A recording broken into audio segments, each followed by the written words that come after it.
And she predictably fell asleep, not because the video is bad. The video is great. I watched it before. I watched it on this broadcast, and I made my mom watch it, and I watched it myself.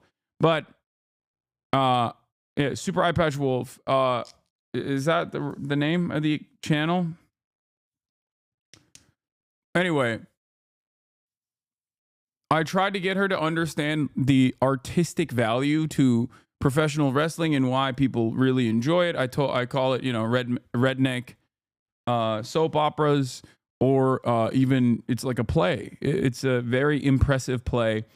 And I tried to get her to appreciate it, but she fell asleep because anytime I put anything on, she falls asleep.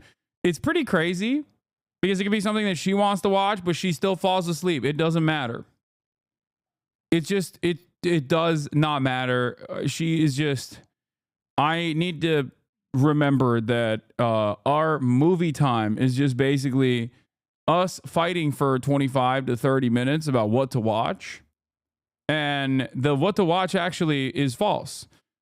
It's what she will fall asleep to in the first 15 minutes. But yeah, she left. My brother left. And after that, I started watching Squid Game Season 2. Now, I'll tell you this much. Initially, I had made a prediction that Squid Game Season 2 was going to be not as good as Season 1. Now, of course, that is not such a difficult prediction to make, right? That's not that difficult of a prediction to make.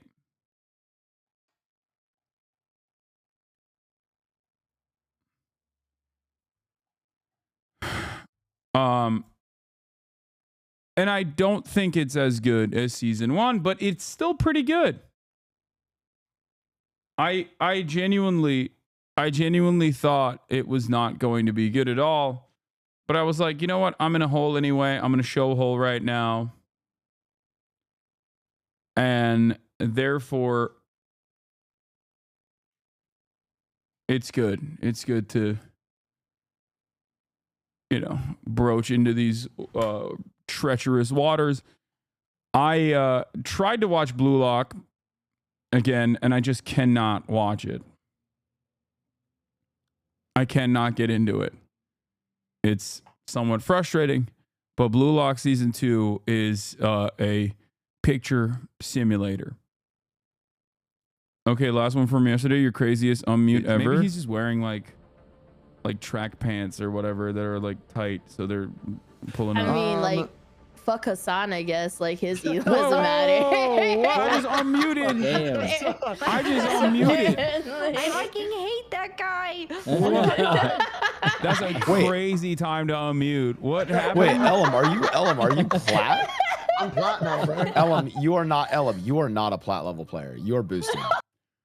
Elam might not be a plat level player, and I believe he already got D-ranked anyway to gold 1 again. However, Elam is now moving out of the iron category, iron elo in the game of IRL basketball. So I would say Elam is now like a bronze 3 for basketball. Okay. And I think that must, I want to give him his props. He played big. He played like a big man. What is this? Get ready for the first. Welcome. Oh, get ready to welcome Marvel's First Family and Marvel Rivals trailer on January 6th. Yeah, I mean, there's a Fantastic Four movie coming out, right? I assume that's the reason why they got this. I guess I'm gonna play Thing. I suspect. But I'm in a hole anyway. Oh my god. I hate it when you guys clip something that I just said. New tank for me. Gotta play the Thing. Small Head Brothers for life. Yeah. Gotta tell her happy birthday. Oh, Morgan, happy birthday. Morgan is 28. Morgan is a skinny girly now. Important message alert. So as I deal with dude, I know, I saw it's right here. You guys are so funny. I forget how incredibly isolated this community is because like Christian Divine post a TikTok. TikTok has 1,608 likes, and like 25 people since I started have linked it. I suspect by the end of this broadcast, 1,608 people that like this TikTok will most likely link it in this chat as well, which is so crazy. Like, how are we such an insulated community? It's like a tiny, minuscule insulated corner with a hive mind. Like, there's so much happening on the world. Oh, happy birthday, Morgan, double birthday. Who's is it Anafe's birthday as well? To be fair, he said it in the TikTok to do that. Well, still, Gizmo Max and Frogan. Gizmo Max, happy birthday as well. Bro, this is the effect of socialism. Yeah, totally. This is what socialism is. Socialism is when TikTok. Anyway, last 2 episodes of Blue Lock season 2, worst suffering to pick sim. That's what I've heard, but it's just like hard for me to watch. Can you do travel streams? I will be doing travel streams. Yes. I will be doing travel streams. I'm going to Japan, remember? So, what was I saying?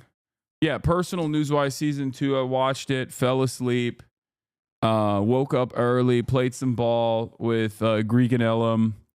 Elam's making a lot of progress. We'll do the goals and predictions today for 2025. I wasn't able to do goals and predictions yesterday. One, because I dove into Marvel Rivals as always after a certain point in the day. But also,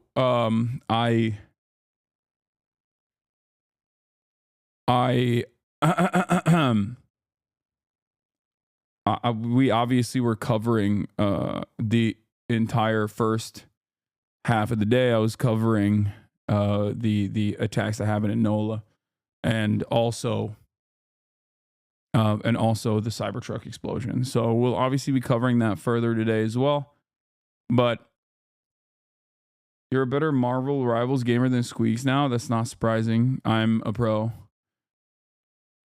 Go Middle East, hit the Mecca, bro. Embrace roots, hit the Hodge. Yeah, I think I'll pass on that for now. Chat hates fun. Yeah, it was shocking. While Marvel Rivals was a lot of fun, and I think I did a decent job. Look at this though. Noko 55, Not Doki Bird 47, Nice Wig 32, 25 bomb from me. Not the worst. Noko got 22 solo kills and 44 last kills. I got 2 solo kills and 7 last kills. Shooting in New York? Wait, really? Noko is crazy. Hasi, you really are not a bad DPS. You're a great tank, but it doesn't harm to jump for DPS now and then. No, I don't agree.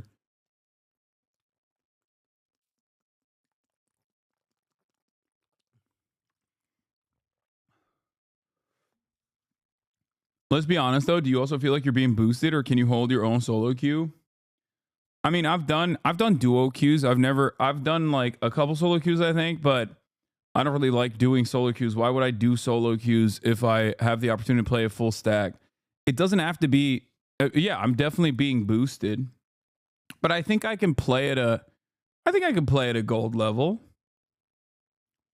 Like I'm capable of playing at a gold level. I wouldn't say that I'm that bad of a tank. I mean, I do go crazy every now and then.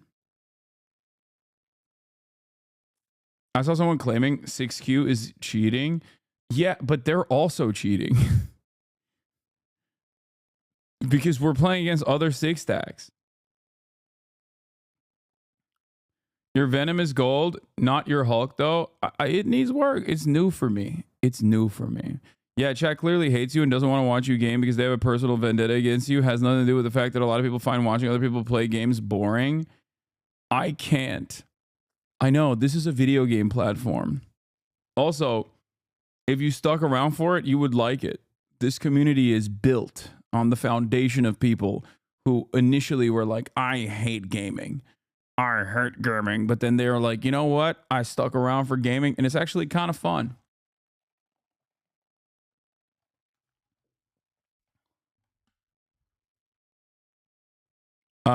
But yeah, imagine being on Twitch and just saying, oh, what the video games? Disgusting. Who would watch someone play video games? What is this? Yo, I swear to God, this community is so good at making like sexy fan edits. They are so bad at making like alpha male edits. Like this community has a real problem trying to make alpha edits. Oh, shit. That's my number. Oh, damn.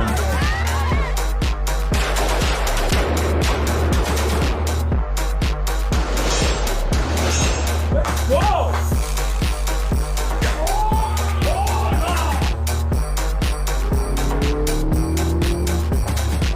Yes! Oh my God! Yes. Hasan is so fun. Hasan is the best sex I've had in my life. There you go. Your shape is really good. Definition of your arms. Long fuck boy, you're there. Hasan is too sexy, guys. I can't even listen to what he's saying. It's like that. I mean, it got a little gay by the end of it, but okay. That was literally ancient, bro. Lol. I know this edit kind of went hard. Now I will be writing a dissertation as to the problematic nature of the Hasanabi community making alpha dog edits. Alpha dog edits are the type of edits dedicated to the PUA community. When you do cultural appropriation from the PUA community, you're actually taking away CapCut edits from the hands of an up-and-coming PUA community upstart. Please, in this essay, in this 2-minute and 50-second TikTok call out, I am going to write a tiny dissertation. Clip missed the whole point you were making about wanting alpha edits about your message and not just looks. I know. I mean, it was still kind of cool though. What is this? Speaking of edits, Bradley Martin TikTok is a good model for how to post this on content for those outside the community. What is this? Majority, if not the entirety of the homeless population is created because of the housing market. There are plenty of people who have jobs, but because the housing market becomes insane, they just can't pay for housing. So they still retain their jobs, but they live out of their cars. And it's not about like fucking deporting 20 million migrants or whatever. Like that's not going to fix the housing market. It's going to make it worse, actually. Who the do you think builds the houses? You know, it's like 25% of the construction industry is undocumented migrants. Good luck. You know, imagine wiping out a quarter of the workforce. You're not building houses no more after that. And of course, the voiceless, poor, working class people are the ones who get over in the system because they don't have the same defense mechanisms that a rich person has. Rich people can get together and be like, you're not doing that. They can buy politicians. They can host politicians in expensive dinners and shower them with gifts and become friends with politicians. They go to the same schools with the people that are in positions of power. Their children work under them. There needs to be a underlying like base level of material equality. What Americans believe we have right now, which we don't have,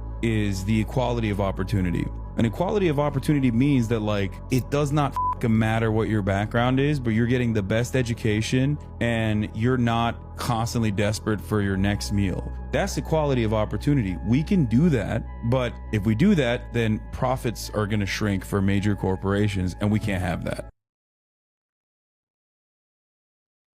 There it is.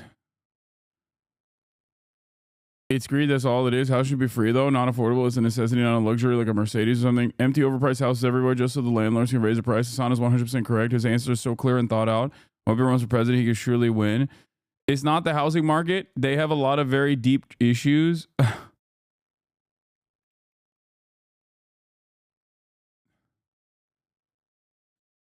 The housing market that Hasan contributes to, given he lives in a $30 million mansion, giving incentive to make unaffordable houses. $30 million.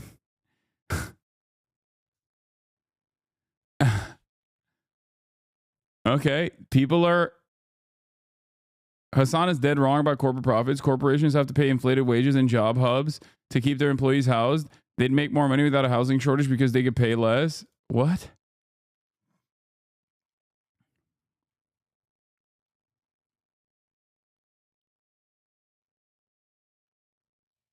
I thought, yeah, my house is now $30 million. Inflation in the Los Angeles housing market has gone completely out of control.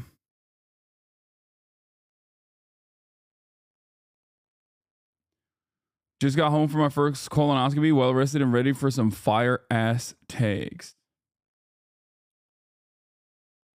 Yeah.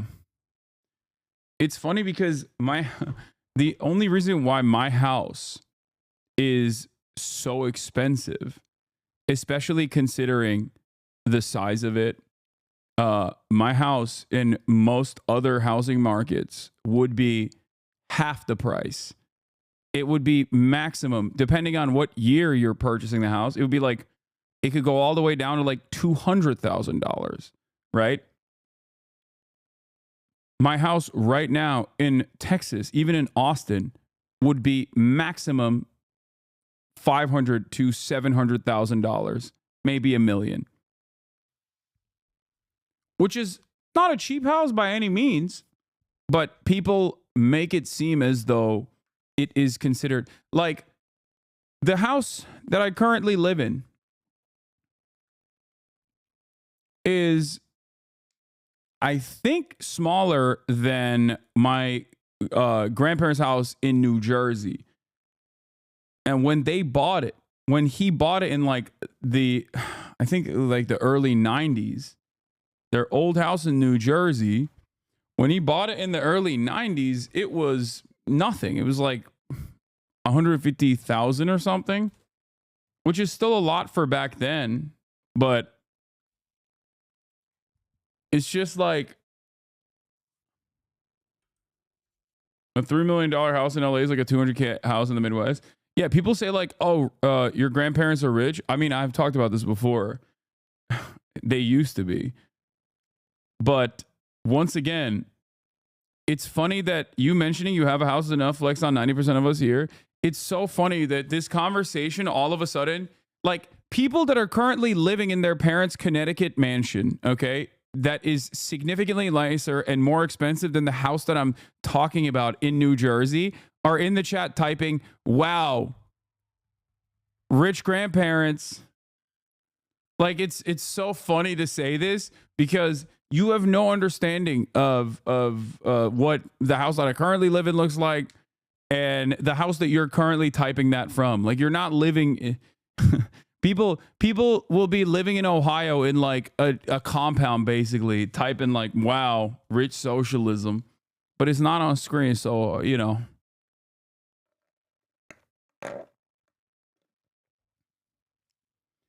In North Carolina, a 3-story, roughly 3.5K square feet house is around 350K to 500K if you're not in the big cities like Raleigh or Charlotte. If you go there, you will see the numbers. Mine is 1.2K, bought at 126K 5 years ago, but at the time it was appreciated to around 200K.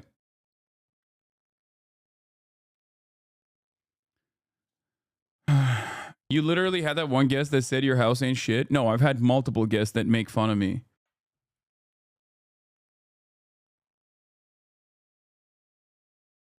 Your title is incorrect. It was way more wild. Cybertruck was active duty, currently stationed in Germany, who was on leave.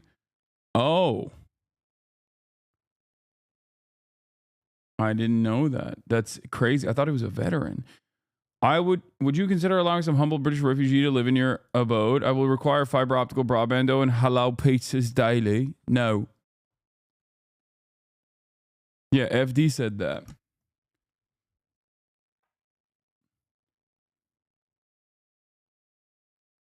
I read on TikTok you are only gaming to get ads. People hate you that much, dude. What? I'm only gaming to get ads? That's insane. Okay, it's fine. Look, you can't obsess over ridiculous haters and what they're concocting, okay? It's at a certain point you have to understand that it strictly stems from personal hatred. I don't run ads. I don't run ads while I'm gaming. I don't run ads when I'm not gaming. I just don't run ads at all.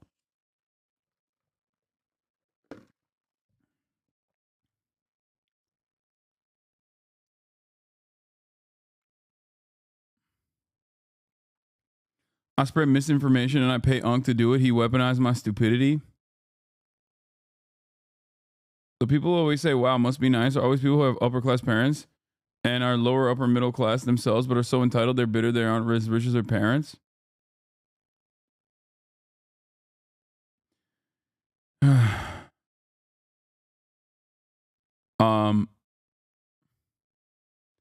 Haters are true lovers. Yeah.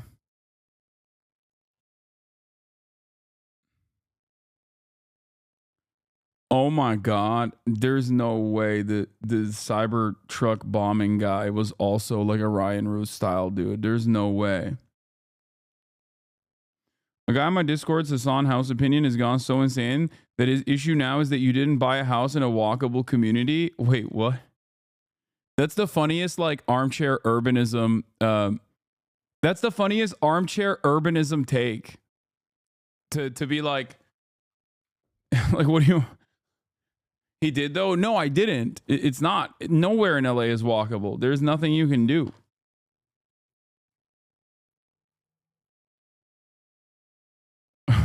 Hasan has not become a city planner.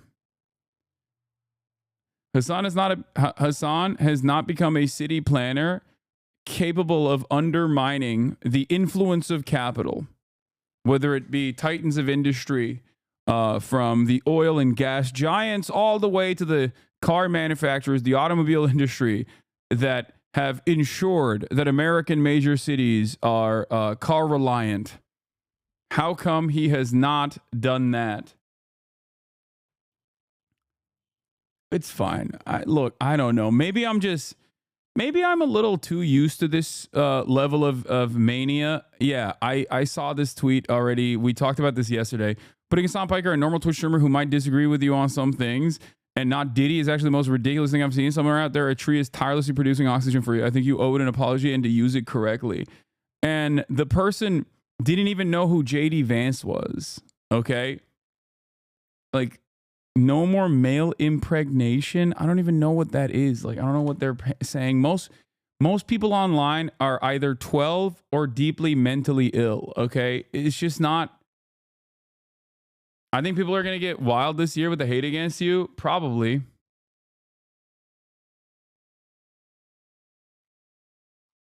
But it's fine.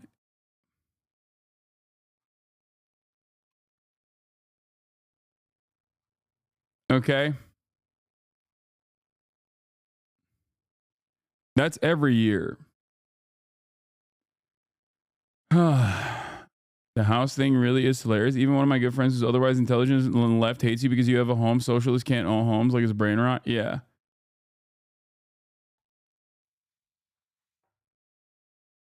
What? You was slacking on Bradley talk? Didn't talk about Tate getting out?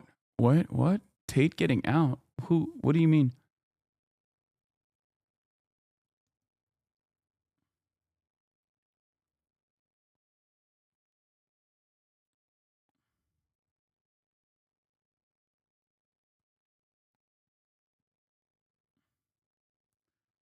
You have to be sick to wish people's death? I don't know. Dude, I predict 2025, we're going to... Look, we haven't done the predictions yet, but I predict that in 2025, conspiracies are going to get even more supercharged than 2024. And there was a lot of craziness going on in 2024 in terms of conspiracies. I mean, we literally ended the year in 2024 with people tackling the concept of fog. Okay?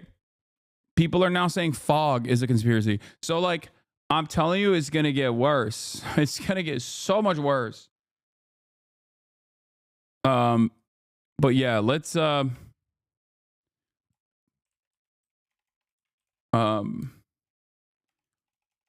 Nola attack updates, Cybertruck, explosion, weird info. Your viewpoints on Bradley's show makes you seem more like your Uncle Shaky. When will you become right-winged?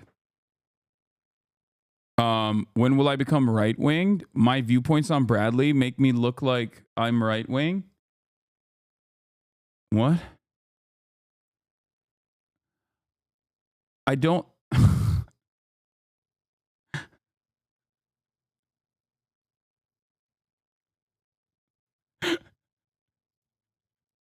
My advocacy for social housing, ending homelessness, abolishing wealth and income inequality, like the massive gap between those who have and those who have not, socialized medicine, and a more just migration process that also simultaneously does not harm the domestic labor population, came across as right-wing to you because you're probably right-wing and you think everything right-wing is good and you just happen to agree with the things that I was saying. But because in your mind,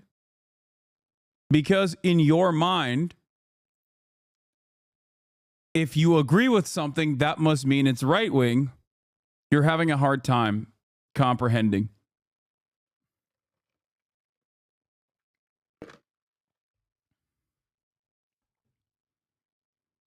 I had a dream you went right-wing, but then all the grifters went left and kept shitting on you. Would you 1v1 me on your debate talking points? I have so many topics to speak with you, and I can go on and on about your Bradley Martin appearance. If yes, teşekkürler. If not, okay. I'm central leftist, by the way. No, dude.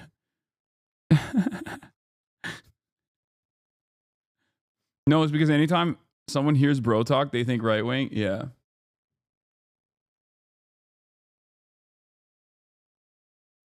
Okay. Nola attack update, Cybertruck explosion, weird info coming out. Conspiracies will go crazy in 2025. Predictions / goals. Get in now. Twitch.tv / Hasanabi. Okay.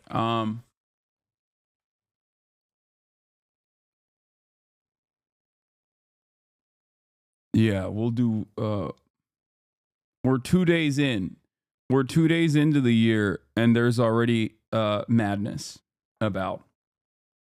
What, are you scared of debating him? Yes, I'm terrified. I'm terrified of debating him. Thank you for identifying and also calling me out. Thank you for identifying and also calling me out. Yes, I'm shaking in my boots.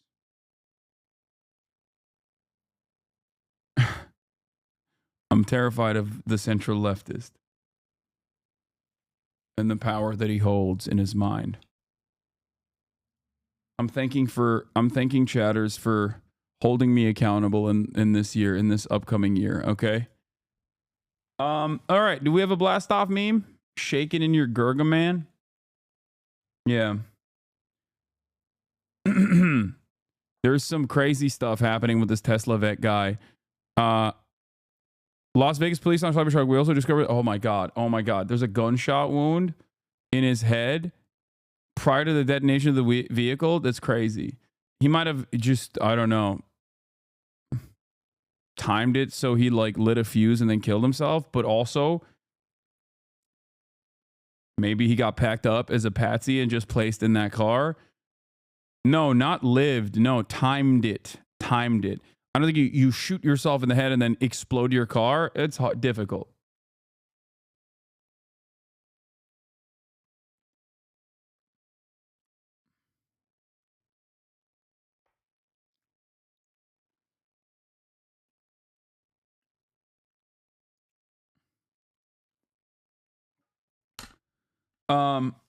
Dead man switch? No.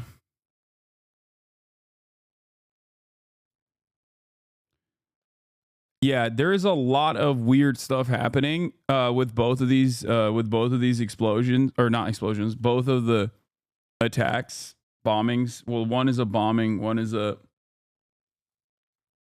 Okay, we'll get into it. Do we have a blast off meme or not? Because if not, I'm just gonna blast off on my own.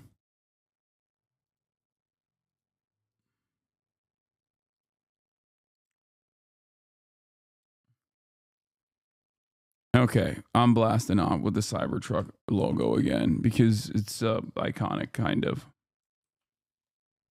It's too late, Oliver. She's shaky on my Gurga till I don't even know.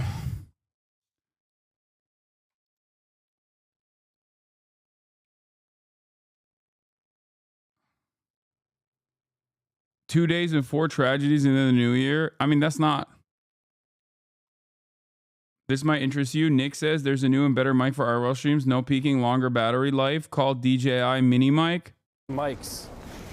Okay, wait. Oh, he's going to B&H? Yo, B&H is the move. Lore, how do we decide these are better? How are they better? Yeah. Arthur, explain.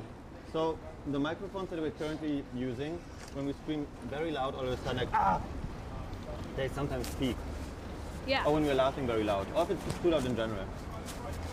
These microphones, they don't speak. They have something built in where it's like if you're way too loud, it's adjusting it so it doesn't destroy your ears. Also, He said every stream will have them in 6 months. That's not surprising to me. Nick is always at the cutting edge. How may I live a socialist lifestyle when the whole system is designed to make money and exploit people to survive? You just try to do the most. the battery life Do is the a bit best. longer. Not that it's relevant for Nick. Sounds like rumors. No, I mean, there's constant improvements on and technological updates happening in this field. Okay. All y'all a bunch of gaslit terrorist simps. Crooks donated to far left Act Blue. Taleb, I am a leftist. What?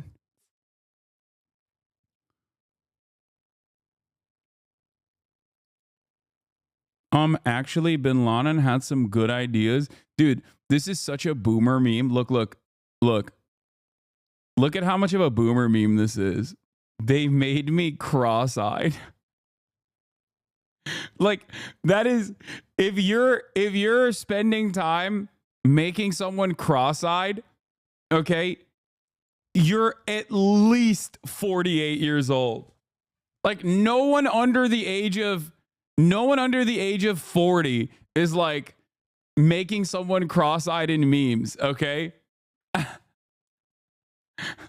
It's like one of those like like you grew up watching black and white cartoons, okay? Yeah, this newspaper comics humor right there.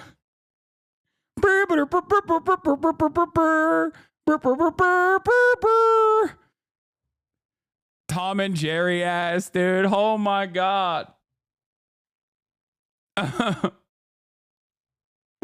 This is, dude, yo, get the bed, Grandpa. What are you doing? Making memes. That's awesome. More like Tom and Geriatric. Yeah. Okay. It's one of those like you bonk in the head and then whoop. the wound grows out of the top of your dome and it pushes your top hat. Bonk. Seeing birds. Bro remembers minstrel shows. Bro was there when it was invented. Okay, bro was there when minstrel shows were invented. Bro was there when racism was invented. Anyway, oh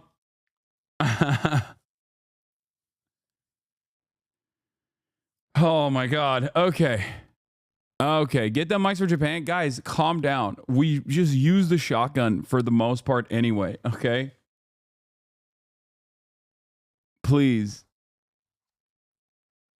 Like you're freaking out over the microphones on a stream, on a travel stream that hasn't even started yet.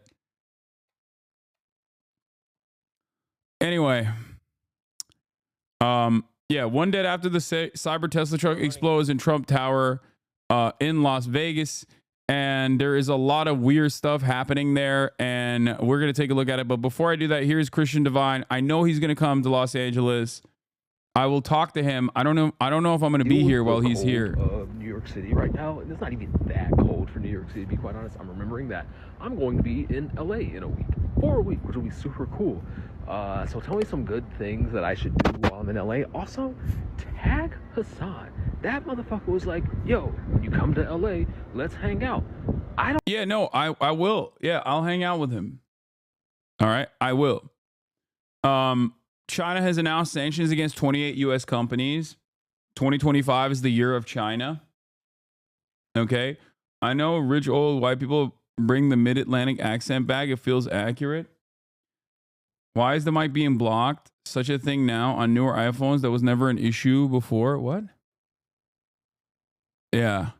Full list of U.S. sanctioned entities. General Dynamics, L3 Harris Technologies, Boeing Defense, Space and Security, Intelligent Epitaxy Technology, Lockheed Martin, Raytheon Missiles, Northrop Grumman, Base Systems, Honeywell, Textron, Harris, Leidos, Booz Allen. I mean, these are all defense contractors. Virtually all of them. Some of them I don't know.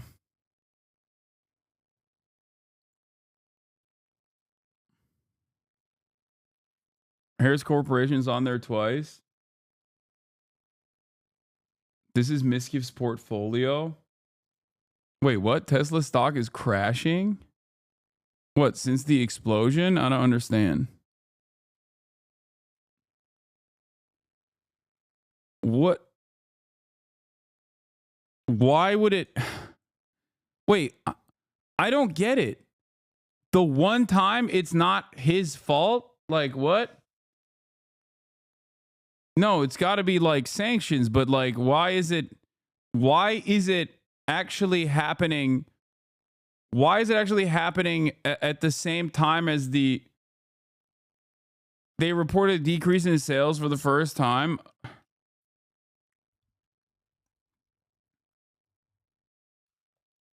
Oh, Tesla Cybertruck sales are disastrous. Yeah, that makes sense. I was talking about this as well. Cybertrucks are... No, Tesla stock is dropping today because the deliveries report was slightly lower than expected. Yeah, I think obviously Tesla deliveries report was always going... Tesla's reign was always going to end, okay? Especially because major car manufacturers all of a sudden turned around and were like, okay, we're going to start doing EVs as well. And what do you think is going to happen? Tesla's market dominance was due to, obviously, its charging technology and its ready availability, but also mostly because they had cornered the market that no one else wanted to tackle. Now, there are a couple different problems with Tesla. There are a couple problems with Tesla and EVs in general, okay? Number one is that because China is so dominant in the EV market, and it's virtually impossible to compete with Chinese manufacturing in the EV market if you let them in on accident. They will overtake your domestic manufacturing. They will overtake Western manufacturers. Their cars are much cheaper, and their electric vehicle fleets are literally cheaper. They're basically just as competitive, if not better, on some quality of life stuff as well. So that has created this weird situation where even though there are other domestic manufacturers, like big companies that are also moving into the EV direction, because of the dominance of China in the EV side of things, There is virtually no EV infrastructure still, and people have there's not a lot of interest from Americans on it.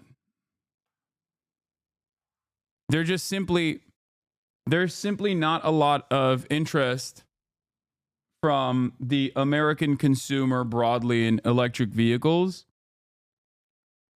And that's part of the reason why, like, even Ford F-150 Lightning, which was used by the Nola attacker, which my brother loves that car. My brother thinks the F-150 Lightning is incredible. Like, he's been inside one and he thinks it's the dopest car ever. There's not a lot of consumer interest on it. And I understand why there's not a lot of consumer interest on it, because, dude, EV prices are literally unaffordable for not rich people. No, what are you talking about? There are definitely solid, reliable, and cheaper alternative EVs. Like, look at the what is it? Hyundai and Kia have. What are you talking about? You're only looking at big ticket EVs. Like, you're looking at, yeah, there's incredible Hyundai EVs out there that are fairly affordable, and Kias, I think, as well, right? There are a bunch of affordable EVs out there. It's just, yeah, the Ioniq is what I was thinking of. There's also tax rebates and stuff like that.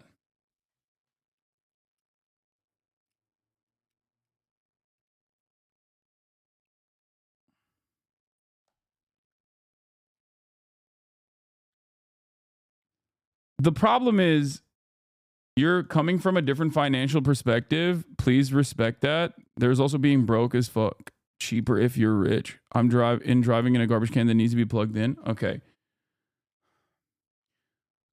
Dude, when I talk about the unaffordability of healthcare, I'm not talking about it from my own personal experience.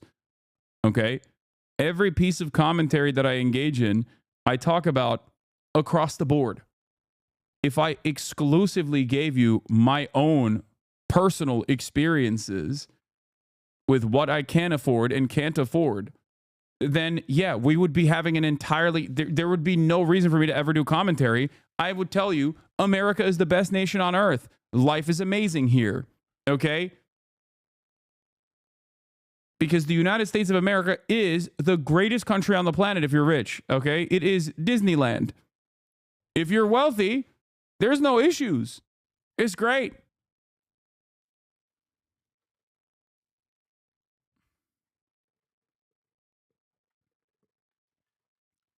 Anyway, I'm talking about the broader consumer marketplace. Okay. Also, the thing is, secondhand EVs are insanely affordable. I'll give you an example. The Taycan I leased. Okay. At the point when I leased it, it wasn't even like the base model. It's like a higher level trim. I think it was the 4S. I leased the Taycan 4S. It was around $120,000 to $140,000, okay? Depending on, whatever specs you had on it. That's an expensive car, a very expensive car, okay?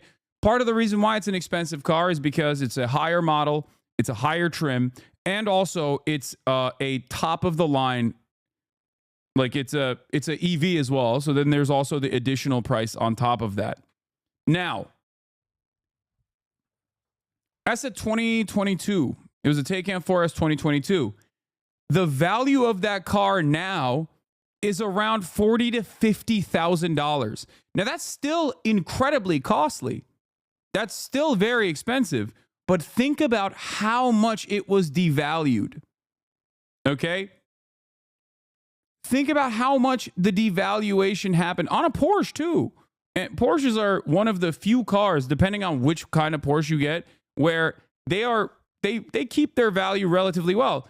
That is just the way EVs are. That's the EV market, because it's so reliant on new technology coming in, and it cycles out all of the older ones. So EVs depreciate dramatically.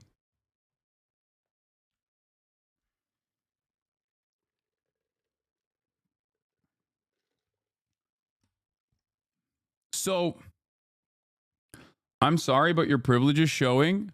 What? No, dude. unless you're talking about my privilege being the fact that I can engage with the English language in a way that makes sense. It just simply doesn't make sense to you because you don't have the mental faculties to understand what I'm saying. I'm not saying a $50,000 electric vehicle is affordable. I'm saying electric vehicles, even at the highest level, depreciate dramatically in a matter of 2 years, even when it's a car manufacturer that usually is pretty, that usually maintains its price point fairly well in the secondhand market. Okay? It's not that I'm rich and out of touch. It's you're too stupid to understand the words that are coming out of my mouth. Okay? I can't do this every day. Dumbass shadows make me want to leave and never come back. Jesus Christ. I know. It's just so... I think it's just people just want to be heard. That's it. Okay. It's bait, bro. Please stop reading the haters' comments. Yeah. So... anything like 30K becomes unaffordable for the regular person. I know that. I'm not talking about that. My point is, if Taycans are depreciating that much, then obviously secondhand electric vehicles that are significantly more affordable are also depreciating to a, maybe not to the same degree, but still to a fairly high degree. Having said that, however, okay, how the fuck is it worth it if it depreciates so bad and you have to install a charger or spend $45 every morning charging the car? It just isn't affordable to anyone who makes a normal salary? Yes, this is the biggest problem with electric vehicles. The biggest problem with electric vehicles is that the infrastructure is not there for it. Chargers are not readily available. If you live in an apartment complex that doesn't have a charger, what are you supposed to do? And also on top of that, I would say that the 250 mile battery limit is fairly consistent across the board, and that understandably limits a lot of people's like capacity. It's not a problem for me because I don't go super long distances. Okay, it's not an issue for me because I don't drive super long distances, and also I can charge overnight, and I can charge at my house.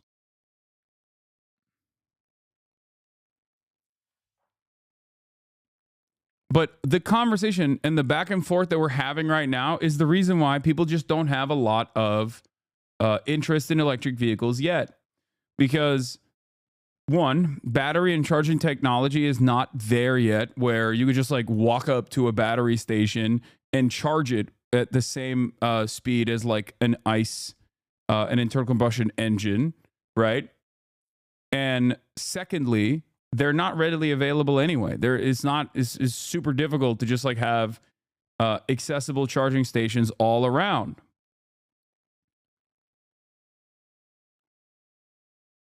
So that's it. Isn't it mission to find spare parts too in case you need repairs? I don't know about that. That's my one gripe with you having a Taycan. You bought a long range fast charging EV and you don't even use it to go anywhere worthwhile. To be fair, you're going to get a lot of resale value if you just buy it out. No. For a more affordable example, on average, a Tesla Model 3 depreciates by 20 to 30% in the first year, retaining around 65 to 80% of its original value.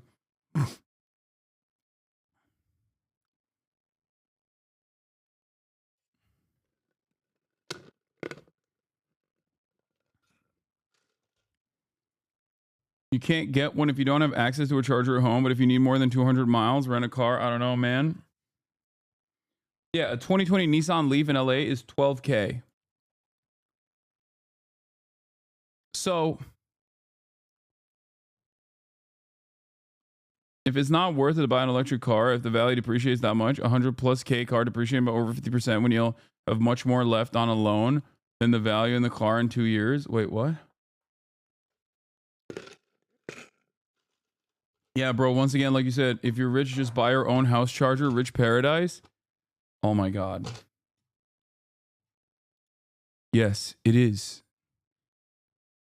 I can't even have a conversation about like why the electric vehicle marketplace is simply not there in the United States of America without people turning around and just be like, you're rich. How about you see yourself out of this conversation? You could say that about anything. Why are you talking about police brutality against black people? You're white. It doesn't impact you. Why are you talking about trans people being marginalized? You're cis. It doesn't impact you. Why are you talking about the unaffordability of housing? You have a house. You're rich. It doesn't impact you. Why are you talking about, like, this is everything I talk about. Okay. Why are you talking about misogyny? You're a man. It doesn't impact you. What do you mean? I should just stop talking about it then.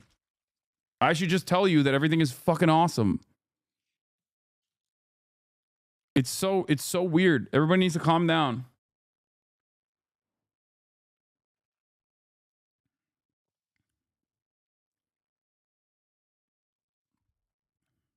Okay. But I think some of the reasons why Tesla was inevitably going to Tesla was no longer going to be able to pop off was because other major manufacturers got into the EV game, and I will admit that they are significantly better with their build quality. They have better bells and whistles, better manufacturing capabilities, and also better, like, faster repairs in general. Part of that is low-key because of a good thing that Tesla did that turned out to be kind of a bad thing down the line. The good thing that Tesla did was cut out the auto dealership structure. Auto dealerships are some of the most corrupt. It's one of the most corrupt industries in this nation. Okay, they are horrible, but having car dealerships means that there is a faster process of repairing cars. If Tesla had actually also had a pretty expedient repair process, if they had built an infrastructure for, like, faster repairs, I'm sure that they would have an easier time. But because they were so dominant, I think that's not true. It almost has nothing to do with the dealership model. I don't know. I feel like I feel like that does have something to do with the dealership.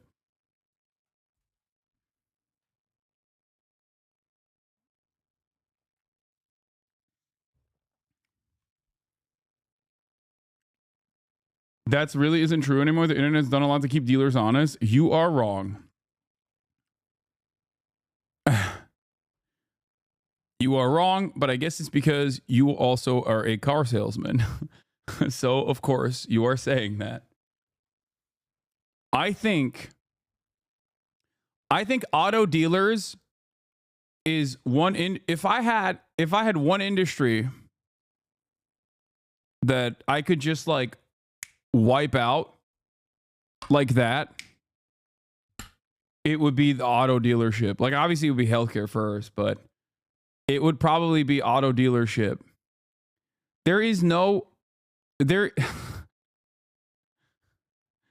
Yeah, it would be private healthcare.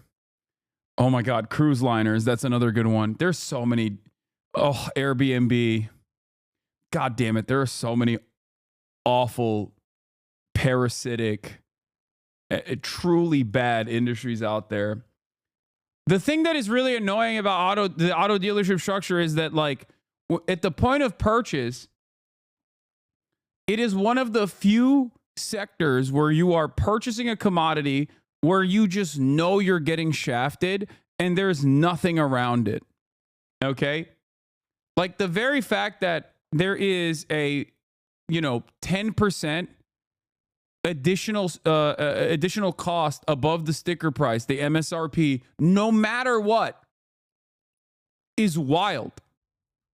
Like, what other industry in the United States of America, and I say this as a Turkish man, okay? Turkish people haggle, especially in the bazaar. There is a haggle culture in Turkey. We do not have a haggle culture in the United States of America. However, the only sector in the United States of America where you are purchasing a large commodity, where you have to sit there and get shellacked, is purchasing a car. Okay? When you're purchasing a car, you just sit there and you know that the person that is sitting in front of you is cooking you in very meaningful ways.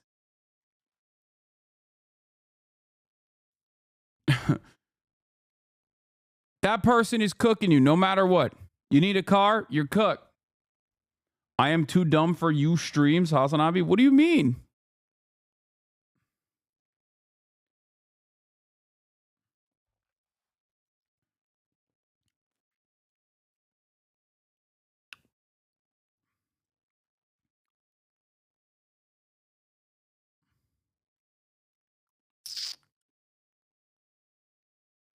I work for GM. They keep increasing the price while cost is almost the same. And they do stock buybacks and fire us because they need to save money. Yeah.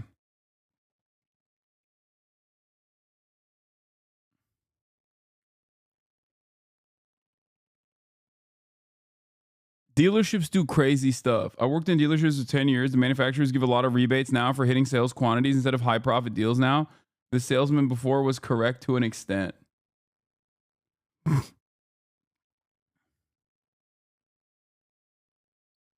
Can't believe you haven't brought up car subs. What do you mean?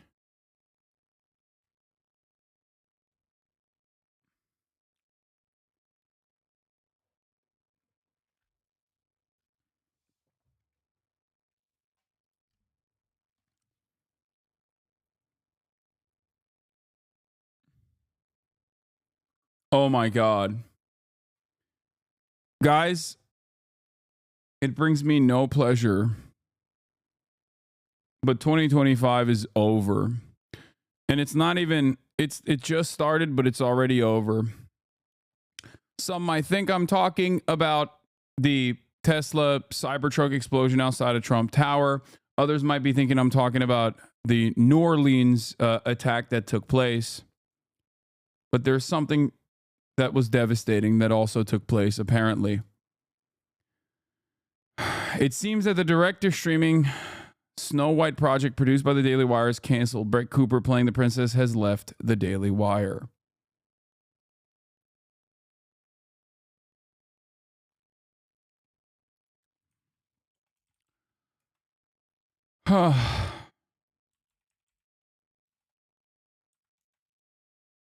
I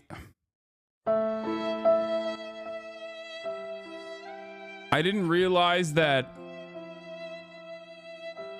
we were going to start off the year with such devastation off the rip. When I heard about all the awfulness that was happening in 2024, and then all the awfulness that has happened in 2025 so far in the past 48 hours, I kept taking a deep breath and thinking to myself, well, at least there is a direct-to-streaming Snow White project produced by the Daily Wire starring Brett Cooper as Snow White. Finally, we will have a Snow White that is actually white, because woke has ruined it.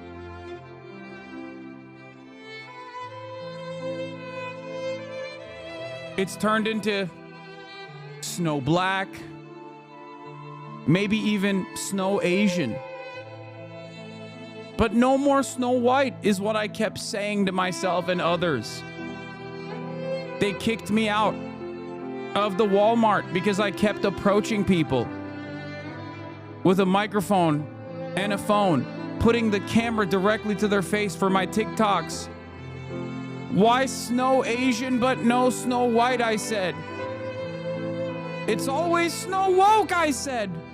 And the people kept saying, get away from me. Man, I'm trying to buy eggs for my family. They didn't understand it, but this community understood it.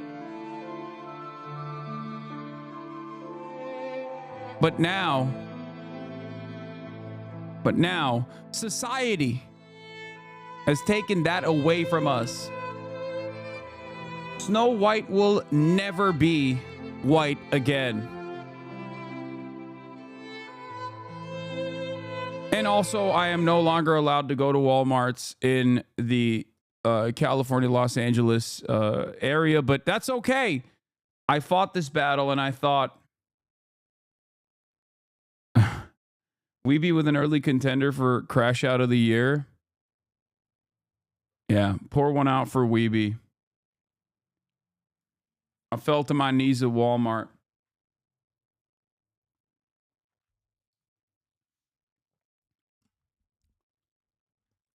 Hasan, is that Ben Shapiro? No, that's Fem Shapiro.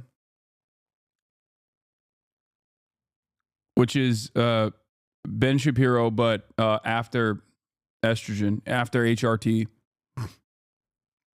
Living her best life.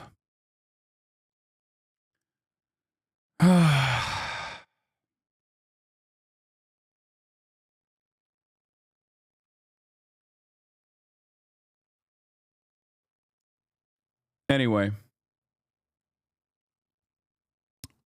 Okay. All right.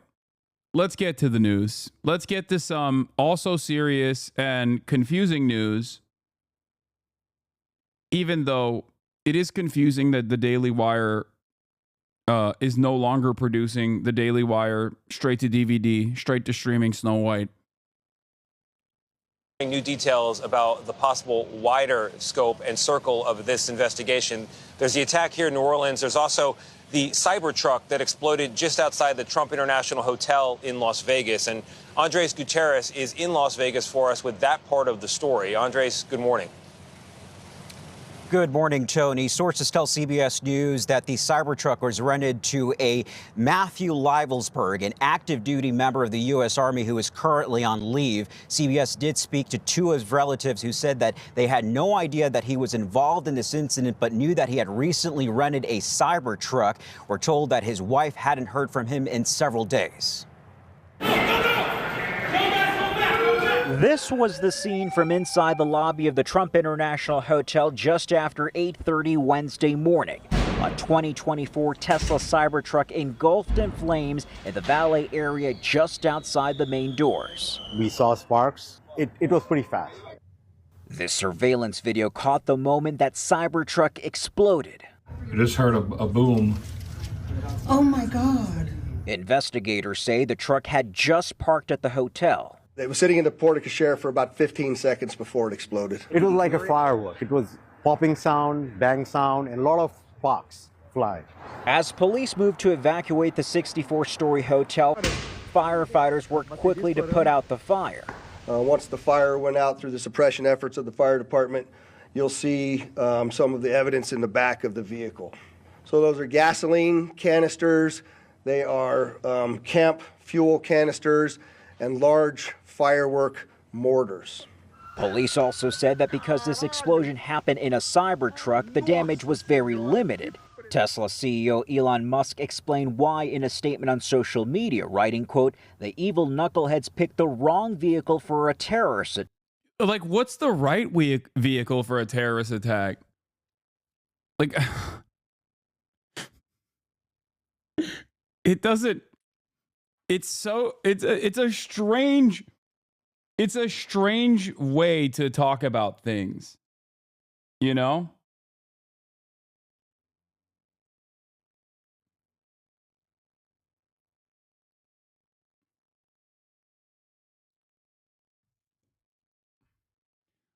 Also, Elon Musk had to change his account immediately. Remember?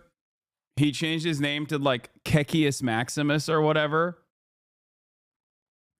Unfortunately for him, this happened, so he couldn't keep his account as Kekius Maximus. And he had to change it back to Elon Musk immediately to do PR. What happened? Right to privacy folks who own Teslas must be thrilled to learn that Elon records footage of them at every charge up. Apparently, he also has the digital keys to all the vehicles in case any corpses need to be removed. The sheriff said Tesla CEO Elon Musk helped the investigation by having the truck unlocked after it auto-locked in the blast and giving investigators... Yeah, I think it's pretty funny for... like, obviously, it's not necessarily like a bad thing that like there is some sort of like fail-safe. But it is funny that it auto-locked during the blast. Elon was like, it's the worst car to kill yourself in. Or it's the worst car to do a suicide attack in. It is the best car to kill yourself in, though. It'll kill you even if you don't want to die, actually. It will auto-lock you. Teslas auto-lock when they're on fire. Perfect vehicle for a terror attack here. Okay, chill.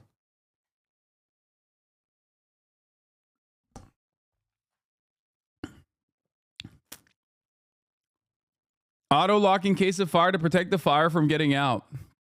Yeah. Yeah, because if you're on fire inside of a car and you unlock the door and you get out, then you can spread the fire technically. It's a smart move from Elon Musk.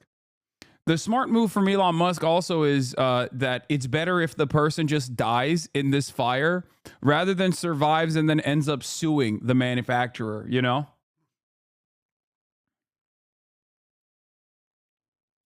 Attack. Cybertruck actually contained the explosion and directed the blast upward. Not even the glass doors of the lobby were broken.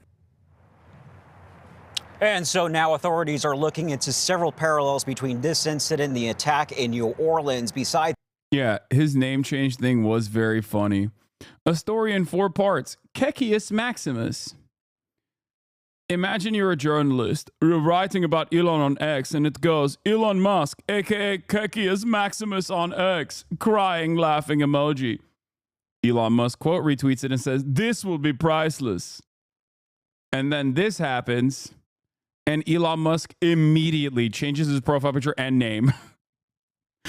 Turns out it's not priceless. Turns out maybe it's necessary. What happened? I thought it was going to be priceless when Kekius Maximus was talking about, you know, how Cybertruck is the worst car to do a terrorism in. Is he laughing at his own joke again? I mean, you got to do that sometimes when no one else is laughing. You got to train your audience to laugh. Oh, this was also funny as well. Marcus Brownlee sells his Tesla. His Tesla Cybertruck. Elon unfollows him.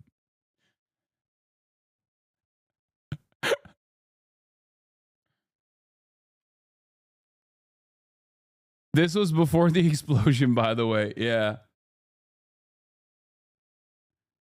Okay. We got another base Bill Burr take. Okay, we'll look at that in a little bit.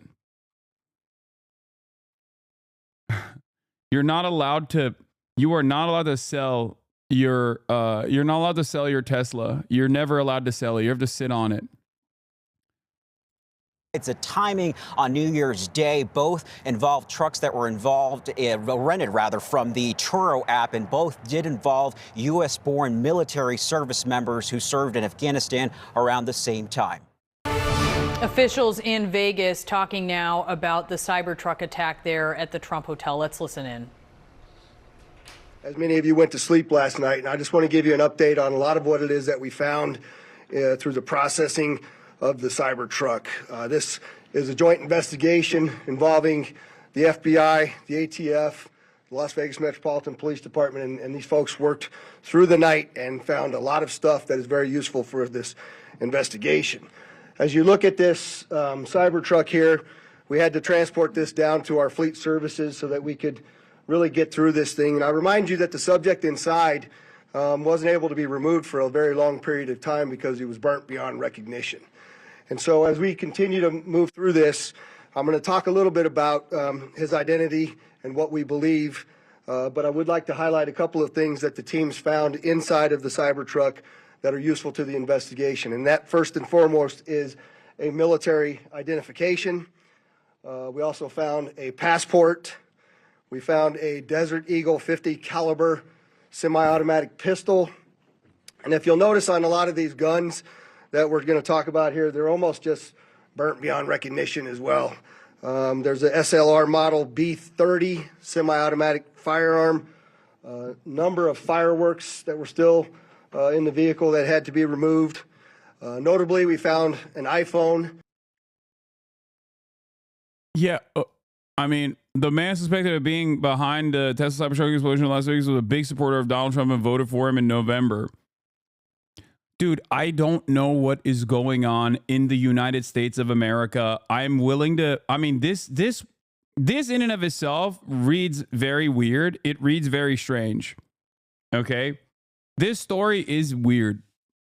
It's like I don't know anymore. I don't know if it's like a psyop or what. I don't know if it's a psyop or if people are just unwell. Like I it's a very, very weird story. Okay.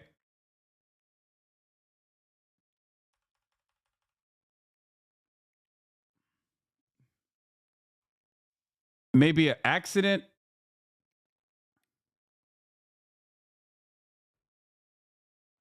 Gonna be real funny if this guy was just a hog who had tons of fireworks to celebrate and just blew up by accident.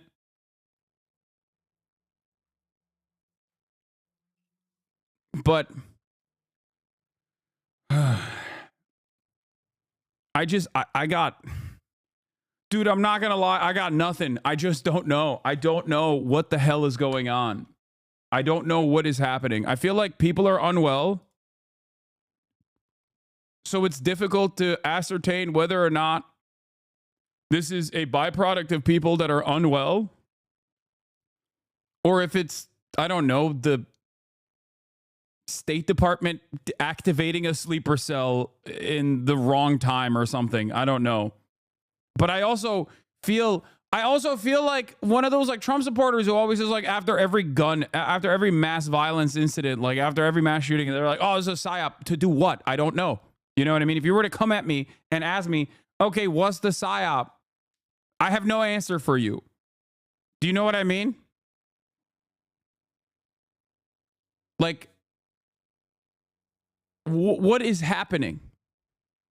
What is going on?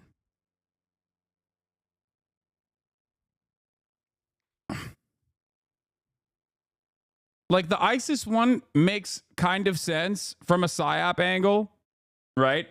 It's like instilling fear about ISIS, but ISIS also doesn't make sense. Like it would be better if you were going to do if I'm the government and I want to manufacture consent and instill fear in the heart of Americans, I would probably not hit an ISIS angle. I would hit a Hamas angle. I would be like, oh, this guy was a supporter of Hamas, or this guy was a supporter of like Iran or something. You know what I mean? Or he's a Chinese supporter. He's a supporter of the CCP or something. Like it doesn't make sense. When you say ISIS, people go, ISIS 2025 doesn't make any sense. His wife was an anti-Trump person in 2016. Dude, wait, are you talking about Nola guy or Las Vegas?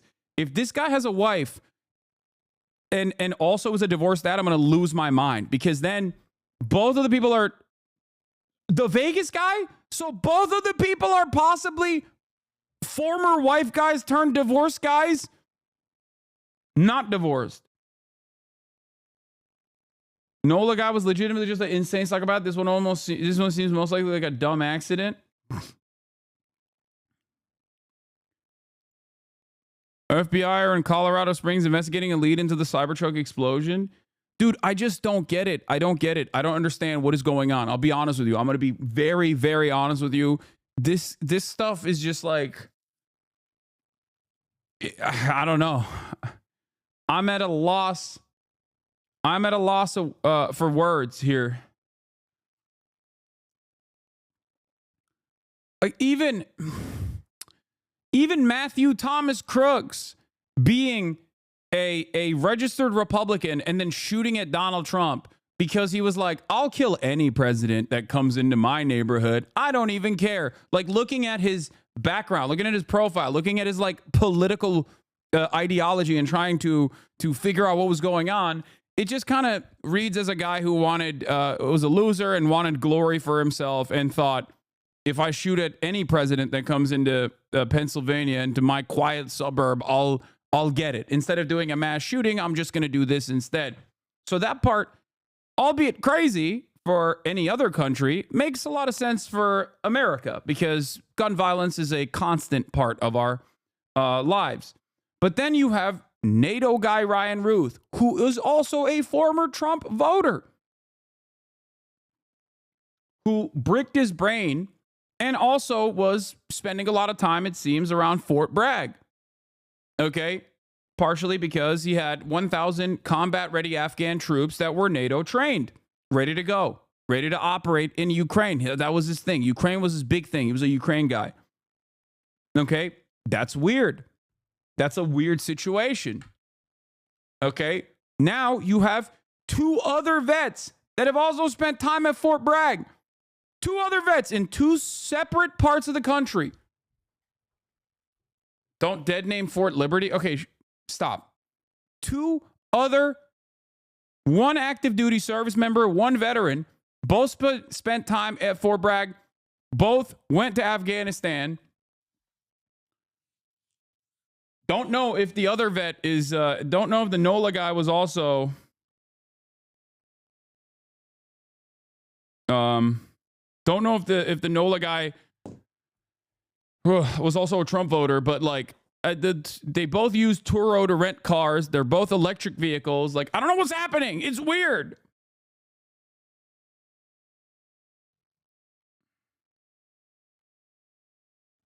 Bizarre, but Nola guy is the one who filed for divorce, not his wife. I read through the divorce records yesterday. Wife accused him of abuse and cheating. That's all the tea. Why doesn't it make sense? Why is it hard for you to believe these guys did it in their own? It's not the first time someone or a group of people were radicalized and did an attack and pledged allegiance to ISIS. You sound like a MAGA hog. What is an acceptable reason for you? I mean, I don't think you need to be like a MAGA hog to look at a situation like this and go, it's a little odd that the first day of the new year led to 2 veterans popping off in very different ways in different parts of the country. You know? I think it's weird if you assume they're connected via their divorces. No, I don't think they're connected via their divorces. The guy is not even divorced. This guy is not even divorced. I'm saying that, like, there is a point of radicalization for both of these people, most likely, if this guy also... If this wasn't an accident, because we still don't know exactly what happened here. We don't know what the motive is. We just know the person's background. And it's weird. The background is weird. Especially because he's still an active duty guy. The other guy, the Nola guy, was also a normal dude, which is crazy. Like, he was a very normal dude. He had a life. He had a wife. He had children, I think. Like, he had a career.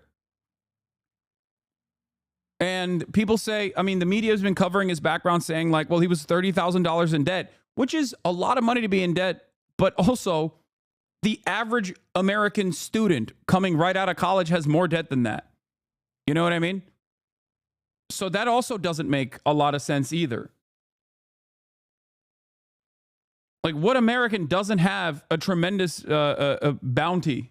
What American does not have a tremendous amount of debt that they have to pay off?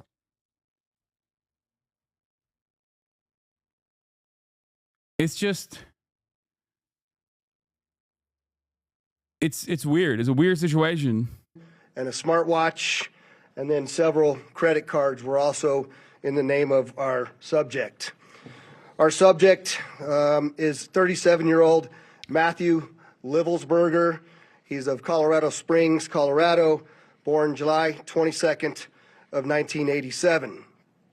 Now, as you'll see here on a picture of his driver's license, let's see, the question really still remains for me, and I know that there's a lot of you folks in the media that are identifying this person as the person in our vehicle.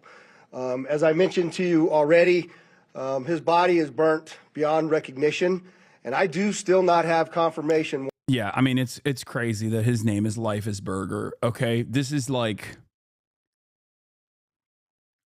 I'm done. I can't even, dude. Come on. Life is Burger.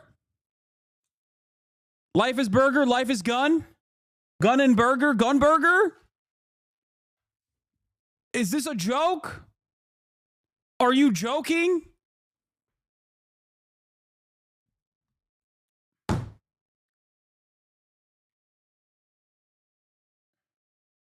We're not a serious country, man. We are a deeply unserious nation.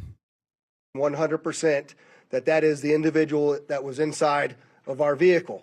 And so as I'm calling Bro, it now... I'm sorry, that's a J.K. Rowling style naming, okay? Oh yeah, here we have an American character. His name is Matthew Leifesberger. His name is Matthew Hamburger.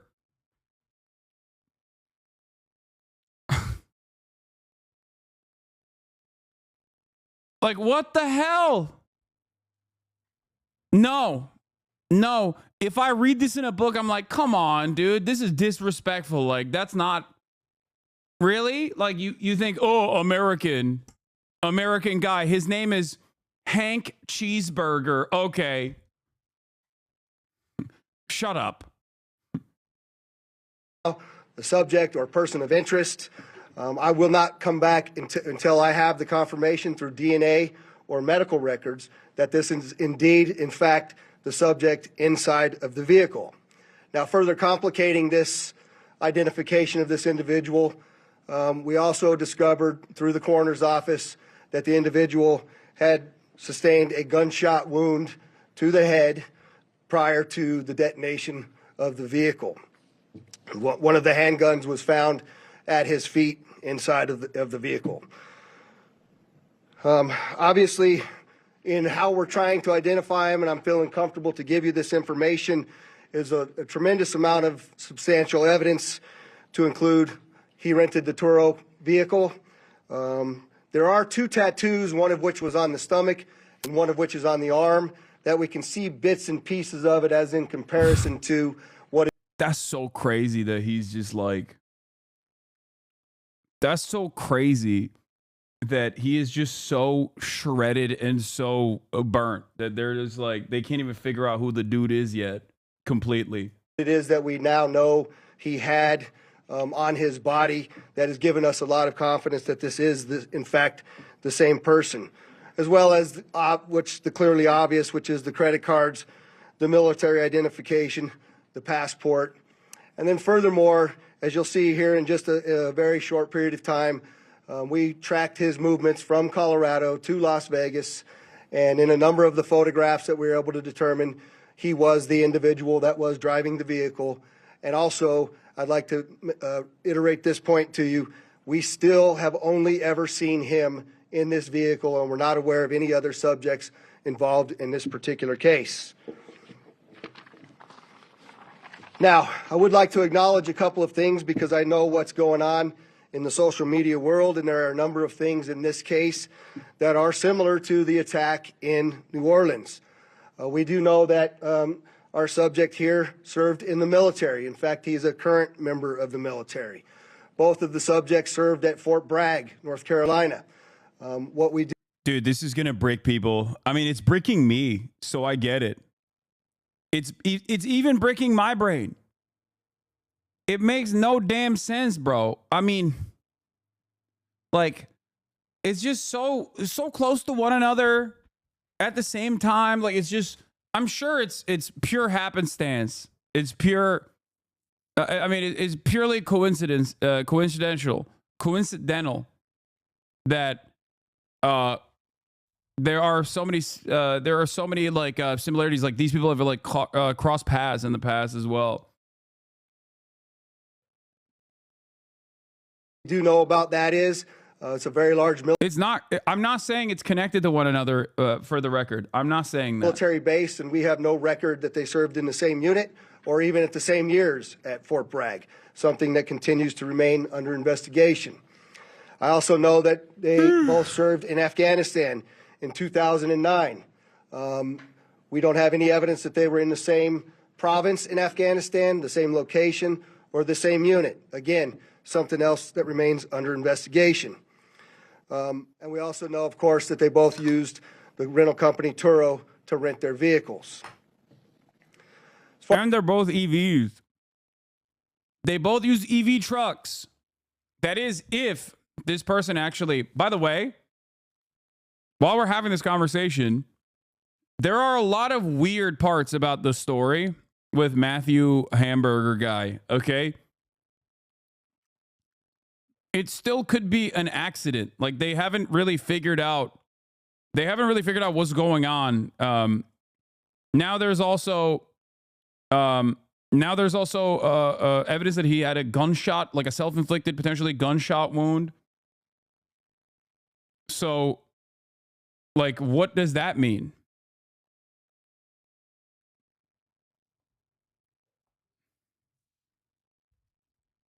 Like, we don't know if someone like.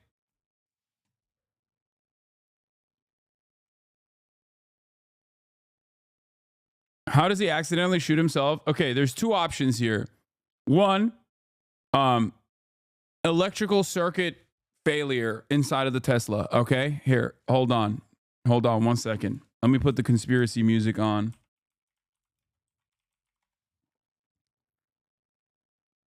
Okay.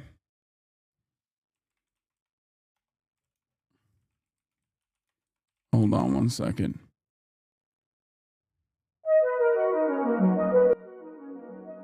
Okay.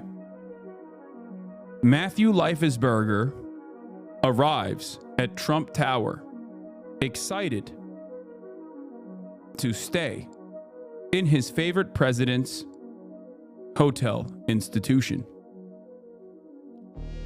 He's arrived in Las Vegas in a Tesla Cybertruck. He's excited to eat burger at Gordon Ramsay's famous burger institution, also cleverly titled Burger. He's had plans. He's going to put $100 on black. However, he's also brought his weapons with him because Las Vegas, when you go out to Las Vegas, there are a lot of gun ranges that you can go and shoot your gun at. Maybe he's going to hang out with some of his military buddies. He realizes that the fireworks that he brought forth after an electrical circuit failure inside of the Tesla Cybertruck start catching fire. He realizes in that moment that the Tesla Cybertruck has automatically locked him in. Instead of dying to self-immolation, he pulls out his Desert Eagle and kills himself. Or, here's another conspiracy. Matthew Leifesberger gets to Trump Tower, excited for the time off that he has with his buddies. Again, electrical circuit failure causes the fireworks that he brought with him that he was going to explode, and maybe even the Tannerite, and shoot in the Las Vegas desert. Start catching fire. Tesla doors are locked. He's desperately trying to get out of the car, but the car catches fire. In that eruption, the Desert Eagle goes off and actually domes him. There you go. Bro, he had gallons of gas in the back with the fireworks. No way it was an accident. Or, okay. Green Beret Matthew Leifesberger, famous for conducting dark money shadow operations and special operations all around the world, fucks over the wrong cartel boss. So the cartel boss kills him, dumps him in the car. They've also figured out how to do Tesla self-driving, Cybertruck self-driving. The Cybertruck self-drives with the dead Matthew Leifesberger in it, and then they detonate it remotely outside of Trump Tower. Okay.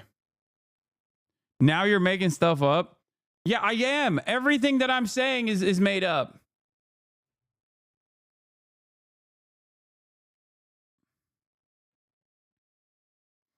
But also, yeah, the fireworks and all the guns and stuff, like you might be thinking is weird to bring to Las Vegas, but there is a valid reason for why he might have brought that. Like he might have genuinely Not saying that this is the case, but he might have genuinely brought all of those fireworks and like gas canisters and everything else and like go out in the desert and shoot stuff. Sounds like you're covering this up. Wait, what? How am I covering it up when I'm even like leaning into conspiracy stuff?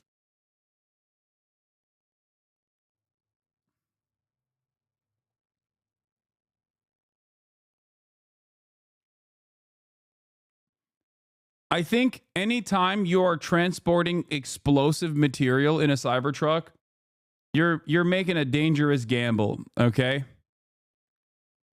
Also, Seth Harp is a veteran who writes extensively on the Rolling Stones, writing a book on this as well.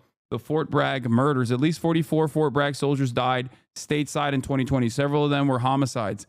Families want answers, but the Army isn't giving any. Fort Bragg is a very weird place.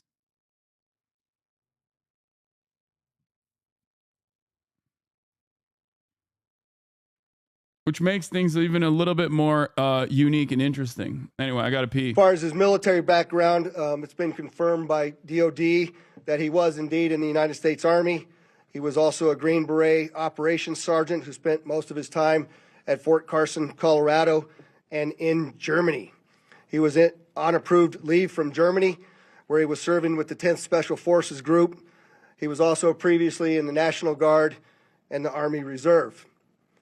I'd like to point out to you that through exceptional joint investigative effort, we've gotten to a place where we believe we can show you his route to Las Vegas from Colorado, and Carlos will put up the map there for you. And we know that he rented the Cybertruck in Denver on December 28th. We tracked his movements through the Tesla charging stations to Monument, Colorado on December 30th. On the 31st of December, the truck was charged in Trinidad, Colorado, Las Vegas, New Mexico, and Albuquerque and Gallup, New Mexico. On January 1st, the truck was charged in Holbrook, Flagstaff, and Kingman, Arizona. We last tracked the truck in Kingman at 05:33 yesterday morning. The truck was first spotted in Las Vegas at 7:29 a.m. yesterday. And Carlos will pull up a picture of the truck pulling onto Fashion Show Drive here. And that picture was observed at about 7:34 a.m. We know that he pulled into the Trump Valet, and I believe we have a video of that. You can see the Cybertruck highlighted there.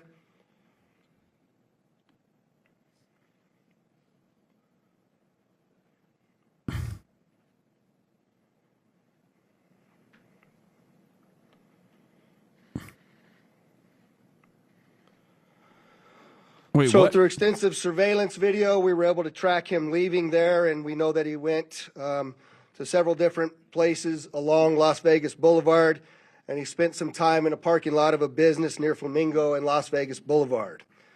We didn't have a video of the truck pulling back onto Las Vegas Boulevard from the sands.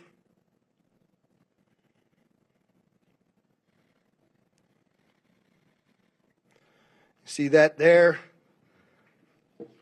That's north on the boulevard. He was a Trump supporter, which is not surprising. Where he then immediately heads to the Trump Hotel, pulls into the valet area, and as of course you all know, the explosion occurs within 17 seconds of his arrival at the valet. There's some additional investigative updates that are going to be provided to you by a couple of the other speakers here, the first of which will be our special agent in charge of the FBI local office, Spencer Evans. Spencer? Good morning. My name is Spencer Evans. I'm the special agent in charge of the FBI's Las Vegas division. As the sheriff mentioned, we've been working through the night with our partners, the Las Vegas Metropolitan Police Department and other agencies, to gather all the facts and determine a motive to what was initially reported to the FBI as a bombing incident, to which our special agent bomb techs and others responded. Obviously, we're always concerned in these sorts of events to ascertain what the motive is. We understand that's everybody's at the forefront of everyone's thoughts. And so looking into exactly... Why is him being a Trump supporter not surprising? Dude, who isn't a Trump supporter, man? That's why it's not surprising. It's more surprising when someone does something and they're actually like a leftist or whatever, okay?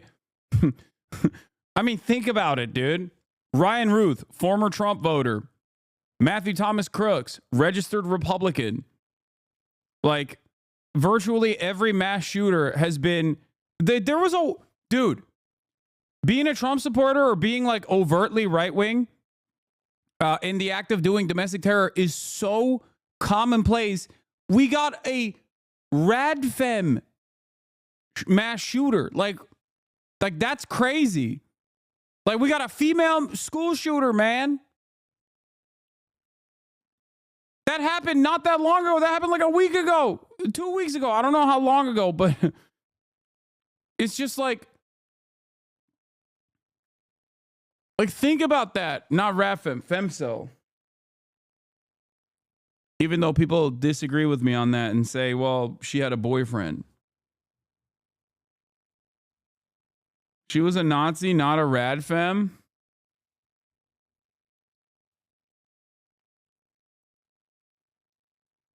She was a femcel, sorry.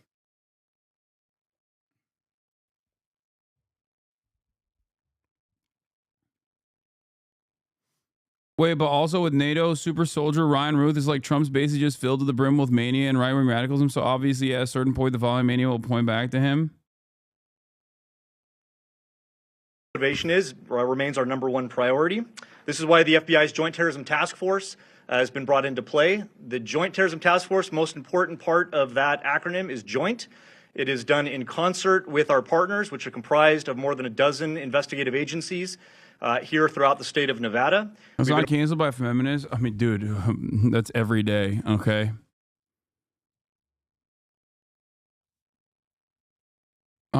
She was illiterate, the manifesto. I mean, she was also 14, right? Working hand in glove, side by side, tirelessly to determine, is there any ongoing threat to the public, to identify the subject, to determine any potential connection to other events going on in the world, most notably in New Orleans, and then obviously to determine if there's anything else that we need to be tracking down. At this time, as the sheriff's pointed out, we feel that the subject has been identified, although not conclusively, waiting for DNA evidence on that front. However, we do feel like we have the subject identified, and at this time there is no information about additional subjects that the FBI is tracking on.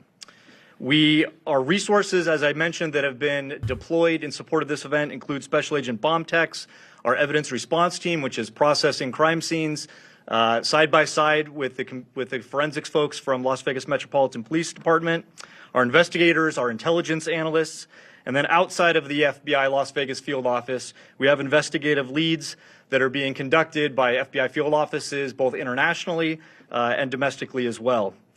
As always, when the FBI is involved with any sort of case like this, we ask for help for the public. Anyone with information related to this incident, we encourage you to please call 1-800-CALL-FBI, or you can submit a tip online at tips.fbi.gov.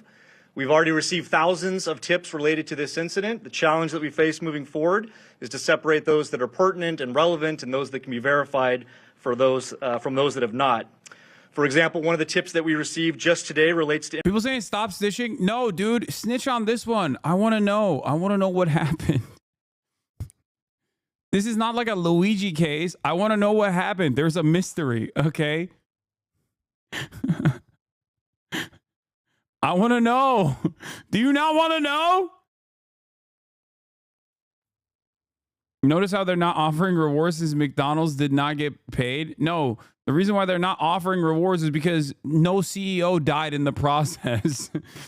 No, if the valet driver had died, they still would not have offered rewards, okay? Yeah, rewards are for high-profile targets, okay? Like a CEO. Like an actual person of value, a person of worth.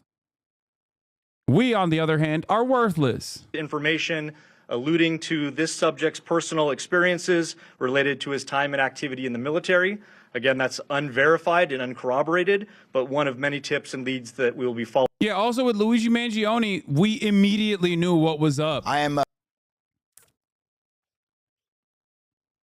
We immediately knew what was up.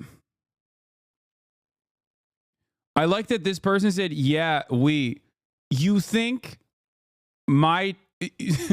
you think I am, in the eyes of our institutions, you think I am as valuable and as important as a healthcare CEO, as the CEO of the most profitable healthcare company in America? Y'all are insane. I'm a Twitch streamer, dude. What the hell are you talking about?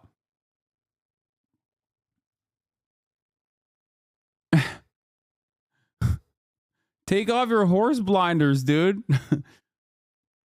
I'm the CEO of doing it with your mom. That's the only thing I'm the CEO of.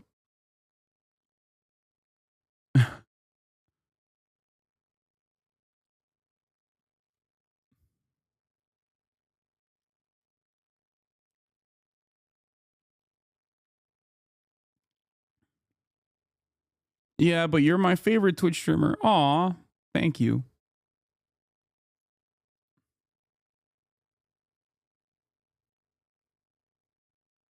FBI Deputy Assistant Director Christopher Rea. I'm from our Counterterrorism Division at headquarters.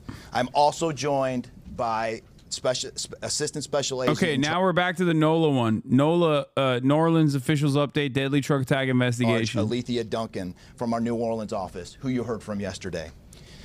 I'm here to discuss not only the latest investigative information we have here in New Orleans, but I'll also let you know about other investigative activities outside of the state. I first, and most importantly, want to send our deepest condolences to the victims of this horrific attack and their loved ones. 14 innocent victims were killed in this senseless attack, and at least 35 are injured. We cannot ease the grief people in this community and across the nation are feeling at this time, but rest assured, we stand with you and in support of you. All the resources, and I'm going to go into that a little bit later, all the resources of the FBI are being focused on tracking down every piece of evidence, every lead, every interview, every potential lead we've got. While I won't be able to answer all your questions today, my goal is to be as forthcoming as possible with you on what we've uncovered so far. First and foremost, let me be very clear about this point. This was an act of terrorism. It was premeditated and an evil act. This was obviously a critical incident, and with that, lots of information and tips. Yeah, notice how, hey, by the way, notice how nobody is batting an eye at being like, yeah, of course it's an act of terrorism, and of course it's evil. Whereas, with the Luigi Mangione case, they had to spend a whole bit of time being like, guys, what is going on? Yeah, because there's a difference between, you know, civilians, random civilians being ruthlessly and senselessly slaughtered by some psychopath. I'm not condoning Luigi Mangione allegedly, okay? The alleged actions of Luigi Mangione, we still don't know if he did it, okay?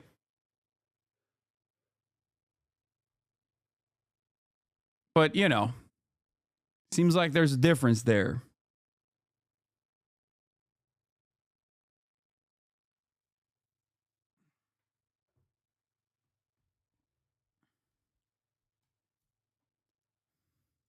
Come pouring in from law enforcement, first responders, and the public. We have been aggressive. Thank you for stating the obvious. We never knew how civilians are important until you said it right now. Wait, what? Are you talking to the FBI guy? Running down these tips and information. As you all know, that takes time, and we will continue to do so until every lead has been followed through on. This investigation is only a little more than 24 hours old. So I ask you to keep in mind that as I go through some of the specifics later. But at this point, currently, and this is another fact I want to be clear on, we do not assess at this point that anyone else involved in this attack except for Shamsa Din Jabbar. the subject you've already been briefed on. A little bit about what the FBI Yeah, it turns out he acted alone. is doing. So we are surging people and assets to the area from across the region and across the nation. Special agents in multiple field offices across the country have been deployed and are assisting with potential aspects of this investigation and following up on every lead. Additional teams of special agents, professional staff, and victim specialists continue to arrive to provide more investigative power and assistance to the victims and their families. We have also forward deployed a number of our critical incident response. Also, I'm glad they brought the white guy on instead of the DEI hire black woman, as according to Benny Johnson and many right wingers. This dude is literally flubbing his words in a spectacular fashion, way more than the lady did yesterday. I wonder if there will be DEI hire analogies made or inferences made about this guy.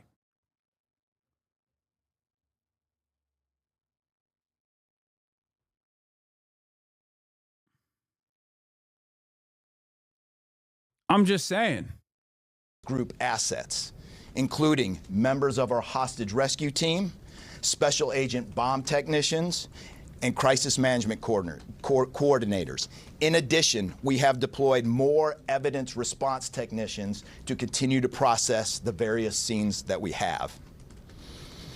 So far, we have received just over 400 tips from the public, and that information is being followed up on both here in New Orleans and across the country. Some of the tips are here in New Orleans, and there are other tips in other states across the country that we are following up on.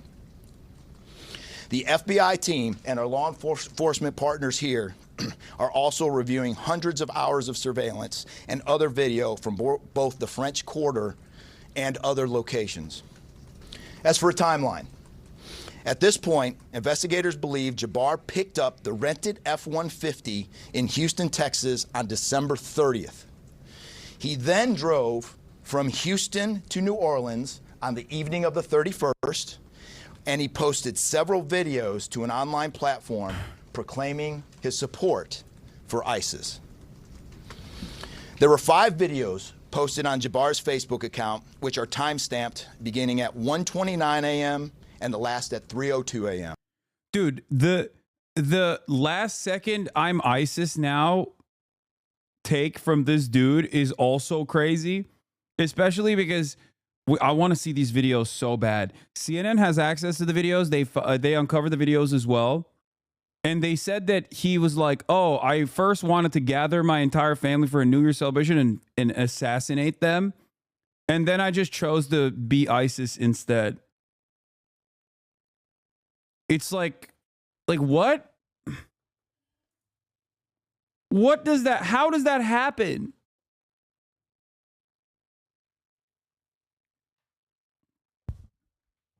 Like, what do you mean? You just chose your ISIS all of a sudden. Like, how does that work?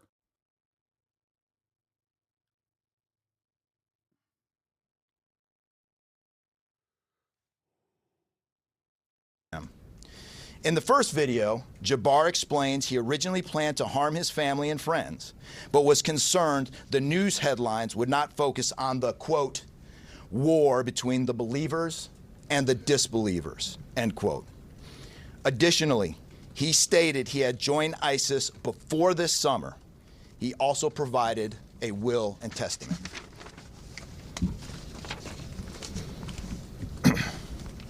FBI.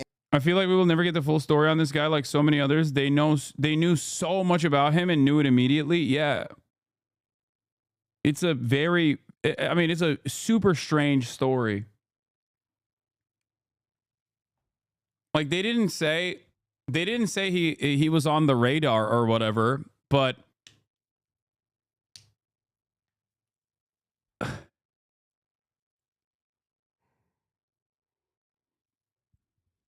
I don't know. I just, it doesn't make sense.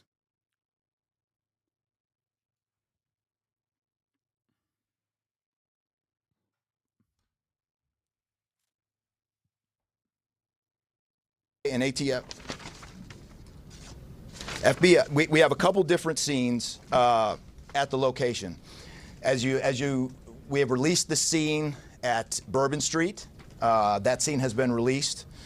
We also have a scene off of Mandeville address where we're currently searching that scene right now. Oh yeah, he also said that he learned about joining ISIS in a dream. In a series of videos, the suspect in a deadly New Year's attack in New Orleans discussed planning to kill his family and having dreams that helped inspire him to join ISIS.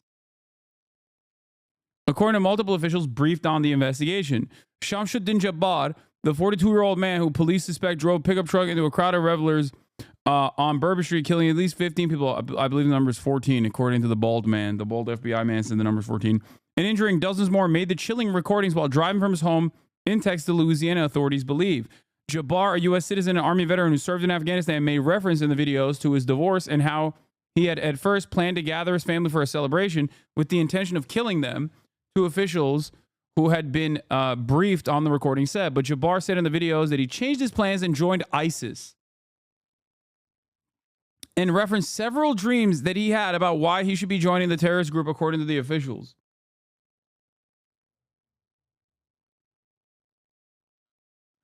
Oh, it's 15 because he died as well. Okay. Bald man said 14 innocent deaths. Okay. All right, that makes sense. So the death total is 15 because he died too. Jabbar died too.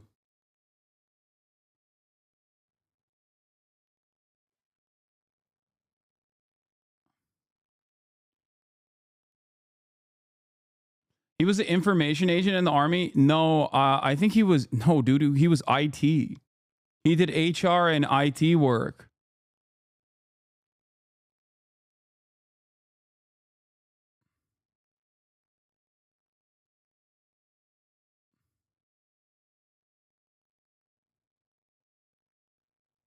Listen, please.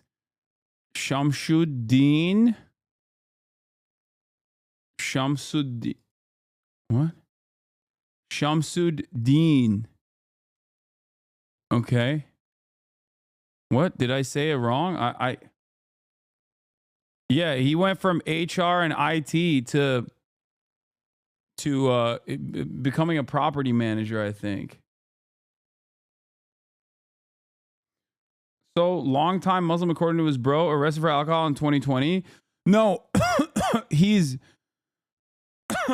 I think he converted to Islam recently, is what people were saying. Not... He wasn't Muslim. He wasn't Muslim initially. He had recently converted, is what people are saying. FBI and ATF agents have secured that house, and that location is being searched for potential evidence. On New Year's morning, Jabbar opened fire after ramming through a blocked-off area of Bourbon Street, used his truck as a weapon to run over... It's probably a one-sided relationship with ISIS. ISIS probably didn't process his membership. Okay, you're joking, but like... I mean, what is ISIS? What remains of ISIS at this point? Like low-key. But even with the Pulse shooter, the Pulse nightclub shooter, it was like a last ditch. He was also like, oh, I decided I'm ISIS now, right? But at least in that time frame, ISIS was still like a real organization.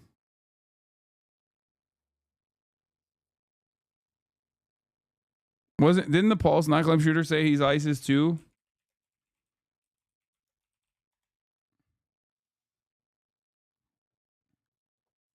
Yeah, he pledged allegiance to ISIS. But that's like, again, that's 2016.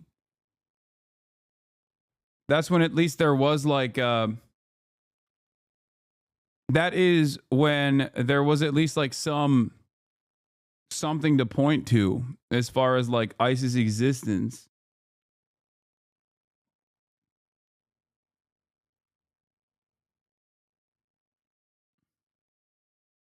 over the victims. Teams of specially trained victim specialists, again, as I said, are on the Yeah, ground. or here the in San Bernardino shooting as well.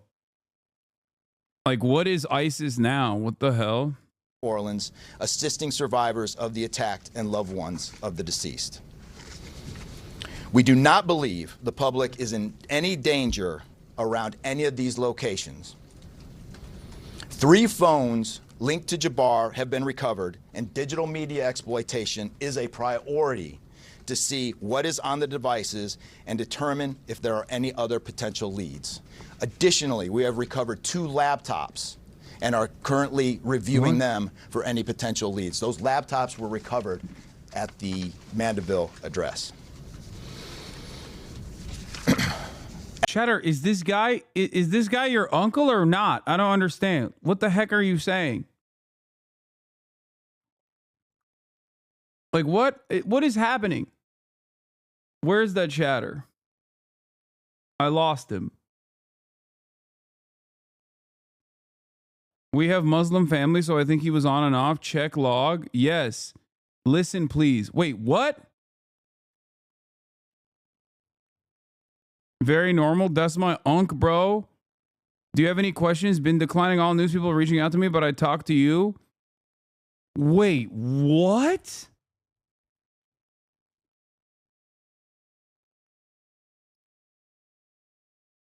It's my uncle. I'm freaking out. He used to be super normal. My name is very Arabic and I'm not even Muslim, but I get the blowback. It is Hasan. It's my uncle. He's a divorced dad. No, there are Muslim family members. He got cut off by a bunch of family. Some fundamentalist Muslim family members. Wait, what?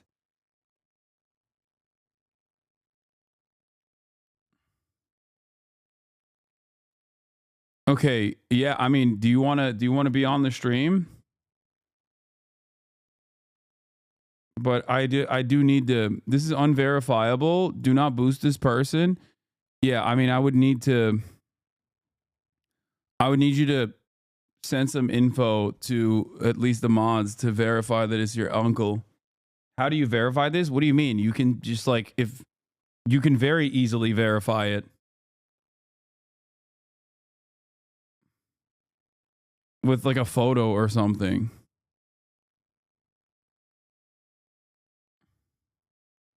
I can send you a pic of us privately. Yeah, can you send it to one of the mods? Or any of the mods around?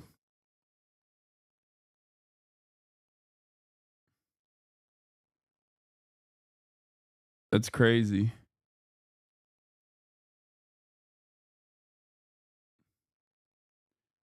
This might not be the play. Hasi government will intervene if true. What are you talking about?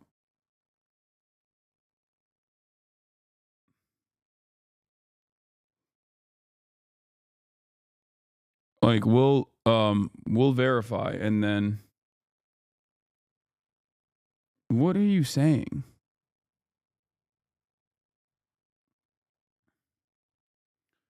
ISIS did the Russia attack, 130 plus dead, and then the Soleimani funeral explosions, 100 plus dead in the last year. Man, come on, it's still around. Brother, sister, or the emperor. You understand that like ISIS seemingly always is around when it comes to America's foreign adversaries. We're talking about any number. I mean, first of all, ISIS in and of itself is already a State Department invention to begin with.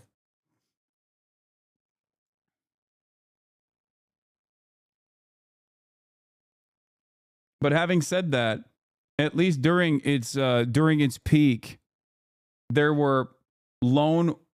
Wait, what? This person said, "Great, you're now." Wait, hold on.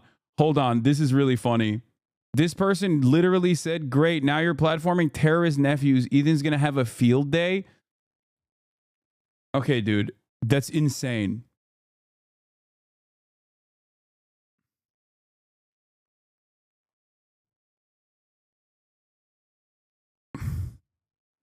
I don't know who to send it to. Wait, are none of the mods around right now? I don't think any of the mods are around. Hold on. I'm here. Okay, can you send it to Anaphase? Is a joke most likely. Actually redirect this chatter to somewhere like drop site. They can verify it and get it in print. It's right in their wheelhouse.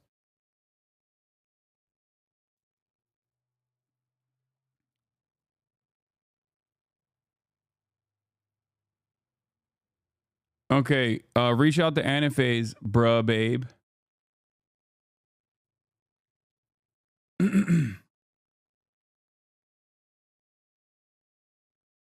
Or MHUD.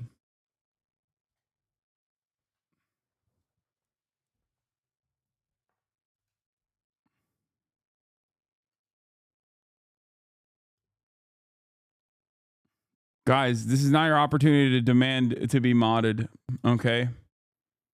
It's not going to happen.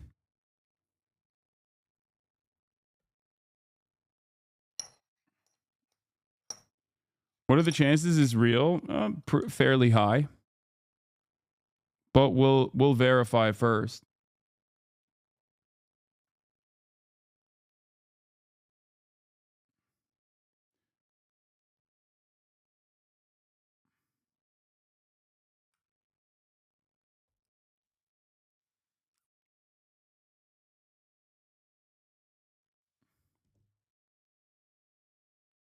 The chatter's name is Bruh, BRUH, Babe 11.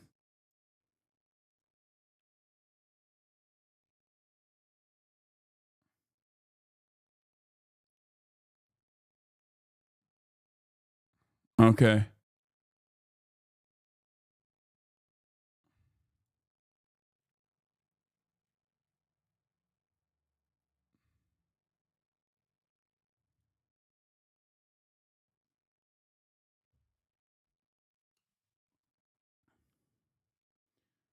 I think people forget that this is an entire arena, like a massive stadium full of people. So it's not that surprising that there's like at least 1 or 2 degrees of separation. I don't know why people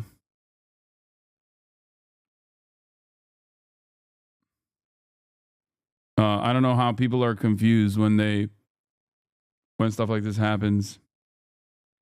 Okay. I guess like whisper to one another or something, or potentially reach out through Discord. I don't know.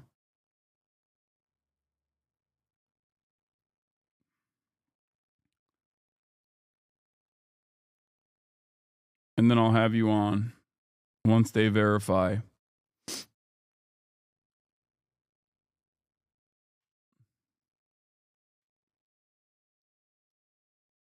Sorry, was having issues. Okay. Yes, one time I was watching the stream and I saw my boss. Yeah.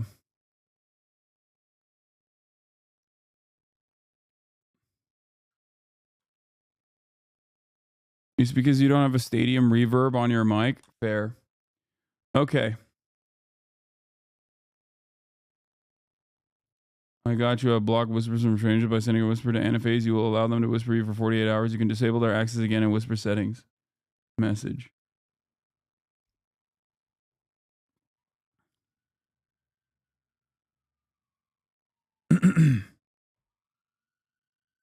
How do you actually confirm this is not a bad faith phishing attempt to get you into some sort of manufacturer's scandal?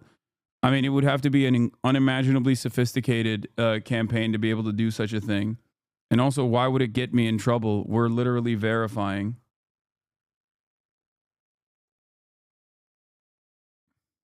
Is the process of verifying that easy? Yes. Do you have Discord, bruh, babe?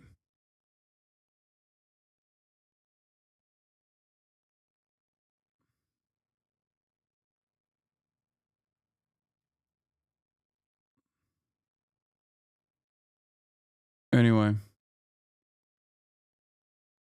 You do not. Okay, that's fine.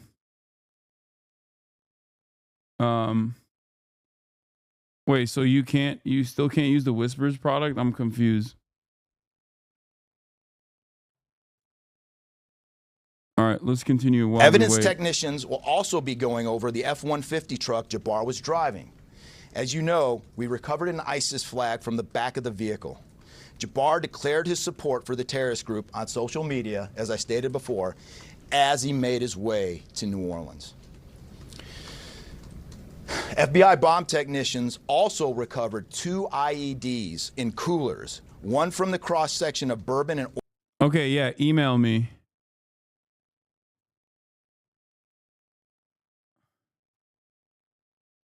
Verify your phone number and then whisper anaphase or me. She says that it's not letting her like verify her phone number or something. It just like keeps asking to verify her phone number.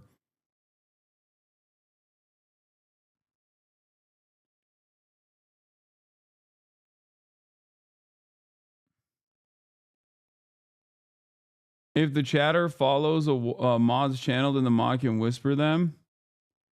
Chatter has whispers disabled. She doesn't have Discord. So my suggestion is to follow Anaphase or Fizz on Twitch, and then you'll be able to, the mods will be able to whisper you.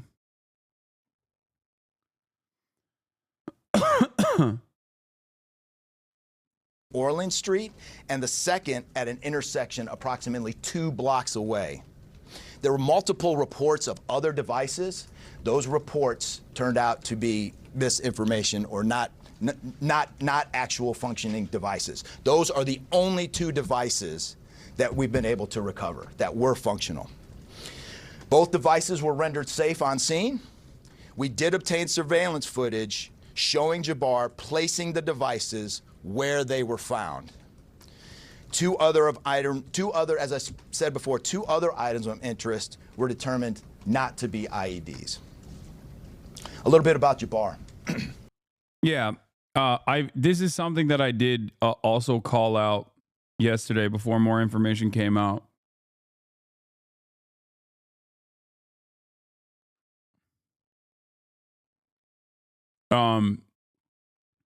That there was a likelihood that like the IEDs were potentially there was a likelihood that they could have been just like fireworks or something. Jabbar himself was born in the United States and is a U.S. military veteran. We are looking in everything in his life. While we have No, I don't even think it's a manufacturer consent attempt. I don't even think like thinking that the shooter / driver worked with other people was necessarily a manufacturing consent attempt. I think in the heat of the moment, people actually end up getting things wrong. Part of the reason they just end up getting things wrong. It's normal. It's New Year's Eve. There are obviously like fireworks and things of that nature. There are explosive devices that are going to be around. All fireworks are, at the end of the day, explosive devices. It's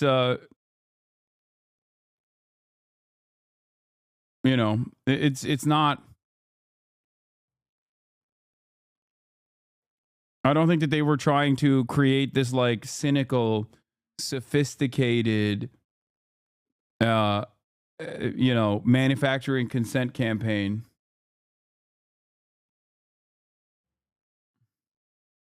What? Talking to a person potentially connected with her? Dude, what are you talking about? Do you think that like do you think when you're, okay, chatter, let's say your dad becomes like a psychopath and kills someone, and you're like, how would that become a problem for you? Do you think that this is like genetically traced or something? Like a third uncle that you have doing a crime means that you're a criminal? Like, what are you talking about, dude?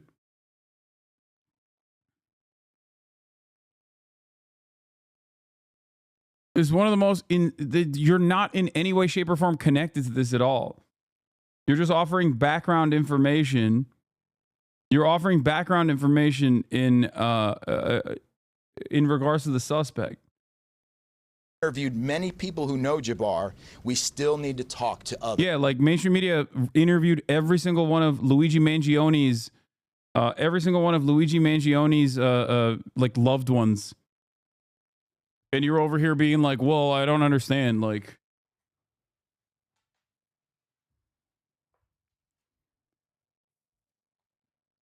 others.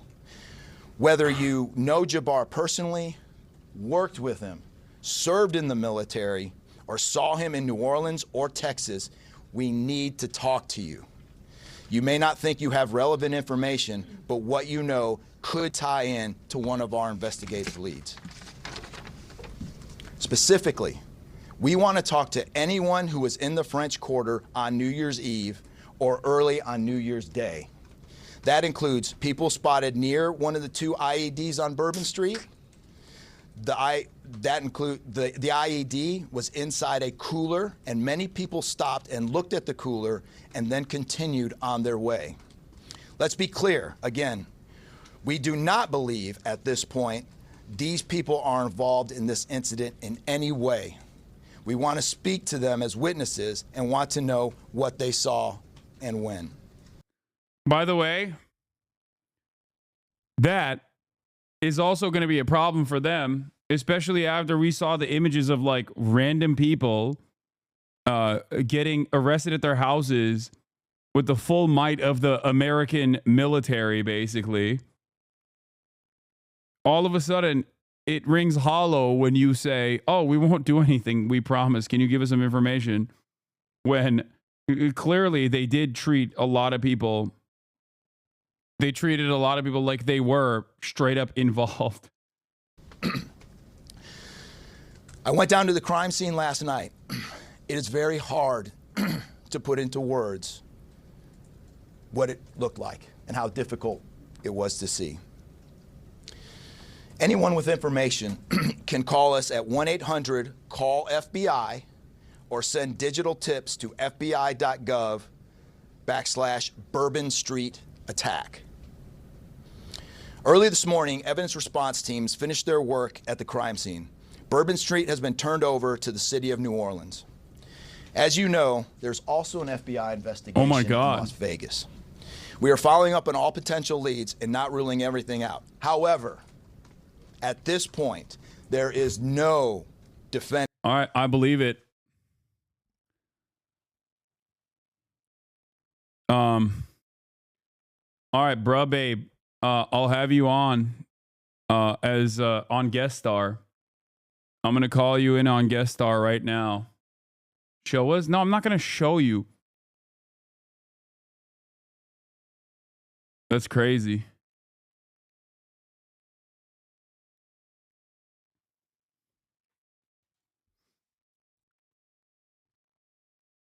Do you want to be on? You don't want to be on camera, right? So we'll just hear you.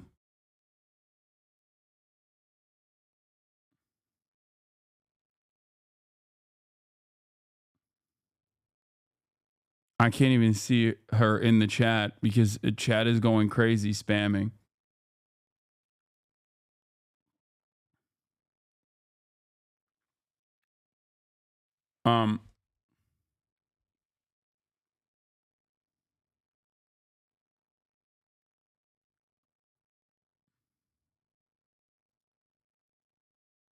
Hold on. Okay, I just sent you an invite, bruh, babe. I just sent you an invite to guest star. You need to accept it. And then you'll be able to talk. Hello? You're muted, by the way.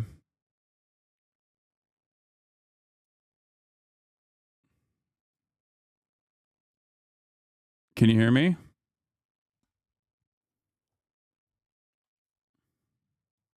Hello? I feel like you're speaking, or at least you're hearing me, it seems, because every time I speak, your sound bubble pops up, which means I can't, you're on, but I can't hear you.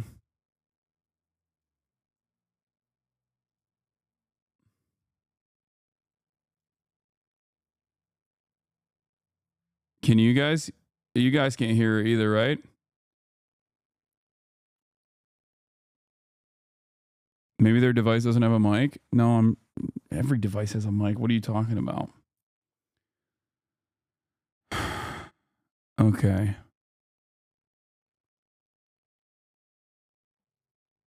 Check the input. Yeah, go chatter. Check your input. Like click on your settings and check your input output. Do you have them muted? No, I don't have them muted.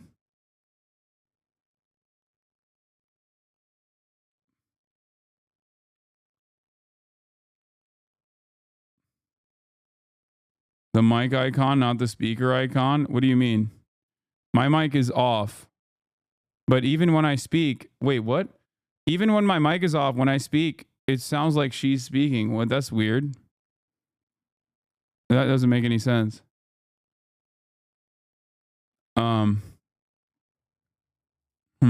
I don't know what's going on. Oh, because probably my stream is open? Maybe? Is that the reason? Looks like she's using the line mic input and not her actual mic. Yeah, but even if it's picking up the stream sound, it wouldn't be so immediate.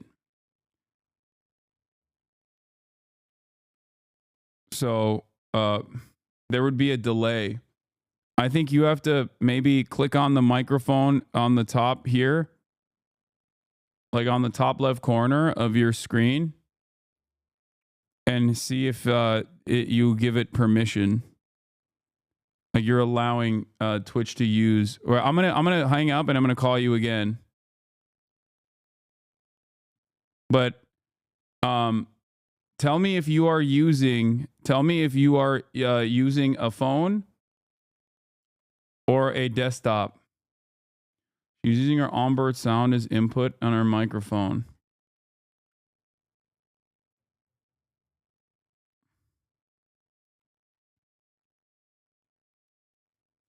Yeah, it might just be bugged. Let's see. Let's try again. I'm going to call again.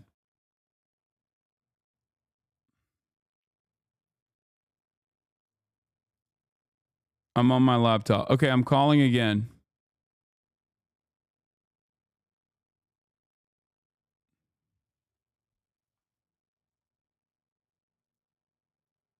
I might have a privacy thing, potentially. Okay, I sent you another invite.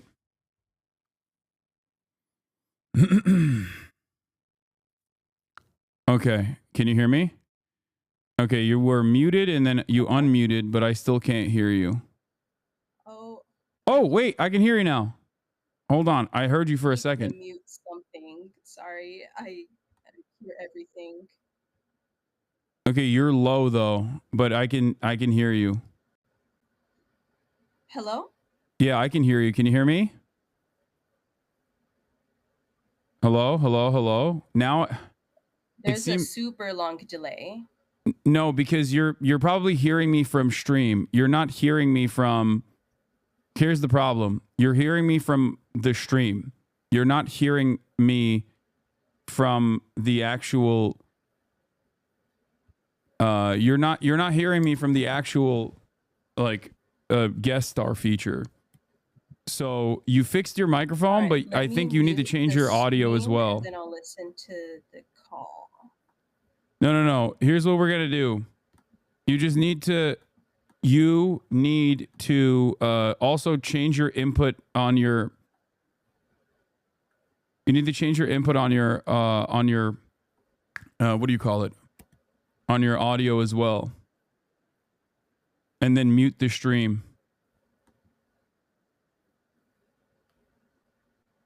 Your output. Okay. Your input is working. We can hear you. You need to change your output.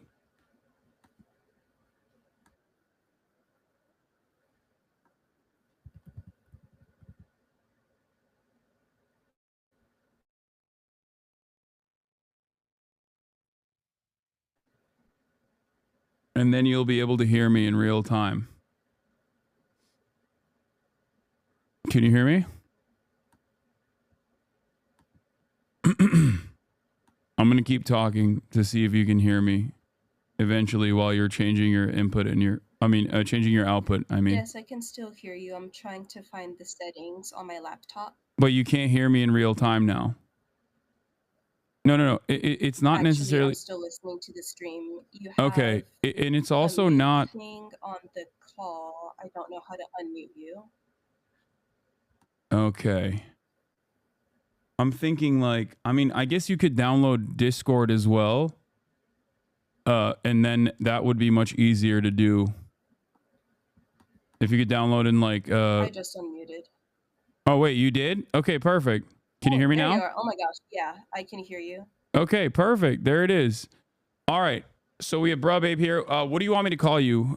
Like not your if you don't want to reveal your real name, that's fine. Yeah, just username is fine. Okay, we have Bruh Babe here. Bruh Babe is the niece of the Nola attacker, and I wanted to hear a little bit more, whatever you want to reveal about the background of the person who you're related to. Yes, so he is the brother of my dad, and my parents actually separated when I was really young, so I'm not super close to that side of the family, but we do share a name. Um, when I would visit in the summers, super normal. Like he was actually like the uncle that I would look forward to seeing. Wait, hold on. Can you hear me? For him and my dad and their other brother playing GTA, and he was the only one that would let me play with them. Um, he was goofy, super sweet, and I never knew him to be anyone capable of doing something like this. Yes, GTA. So the question I have is, we looked at the background of Jabbar extensively on the broadcast yesterday. I think you saw some of our coverage. The LinkedIn profile was revealed. It showed that like he extensively worked in the military. He served in Afghanistan. He toured in Afghanistan. He came back and he was doing IT work, I believe. Yes. For the military? Yes. Okay. I knew him to be someone who knew a lot about like computers and kind of a nerd in that way. Mm-hmm. And he also did some HR work as well. Yes. Okay, so there has got to be a point of diversion. So as far as his like background goes, he was, I believe, divorced once and then got remarried. Yes.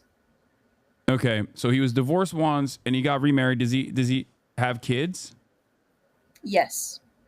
From the first wife or the second wife? First. Okay. And what is the so from the first wife he had kids. What is the extent of like what is his ethnic background? Because I'm a little confused. Is he like where is he from? Yeah, that's part of what is kind of confusing about this, because he obviously has a very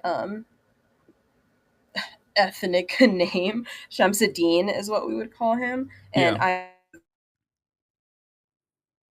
very ethnic name as well. It's very yeah, and Jabbar, we share that. So does my dad and their other brother. However, I think one of them is actually one of my uncles is like a half brother. And their stepdad was the one who was Muslim. And he's the one who kind of named everyone. So I always kind of associated the family with Islam, but like no one practiced it. Okay. Yeah, it seems like everyone's super Christian in the family, but we have super Muslim names. But there are some Muslim family members, but like I've never seen anyone with a Quran. No one's ever gone to a mosque or whatever. So the religious aspect of it is a little weird for me too, being a frequent victim of Islamophobia. When I'm like, dude, I was raised Catholic. Like, it's just my name. But I'm sure Yeah. that's not helping. So Shamsuddin was also he was not you're saying he was not raised Muslim. Not to my knowledge. Okay, and not only to your knowledge, not only was he most likely not raised Muslim, but also there were some people. I believe that it was. Was he still with his second wife recently, or I had do he not believe so. So he had also separated from his second wife. Okay, because his second wife, there were some people that reached out to the second wife, and the second wife's partner said something along the lines of like how he had actually exhibited weird behavior and that he had like recently converted to Islam. Yes, so that was probably around the time period where he started acting erratic, I guess. But I believe even at that time, it might have been at the very beginning, like when the family's mostly Christian and or agnostic, and then someone starts talking about the Quran, the other family members are kind of like, what the fuck? So I think that might have been the beginning impression of that. Like I don't think it was 0 to 100. Okay. I also know around this time, me and his daughter, because I don't talk to my dad either, just because he's a narcissist and annoying. But me and Shamsuddin's daughter had actually bonded about not talking to our dads at some point. That's interesting. So he was also, but that his daughter from his first marriage. He didn't have children from his second marriage, right?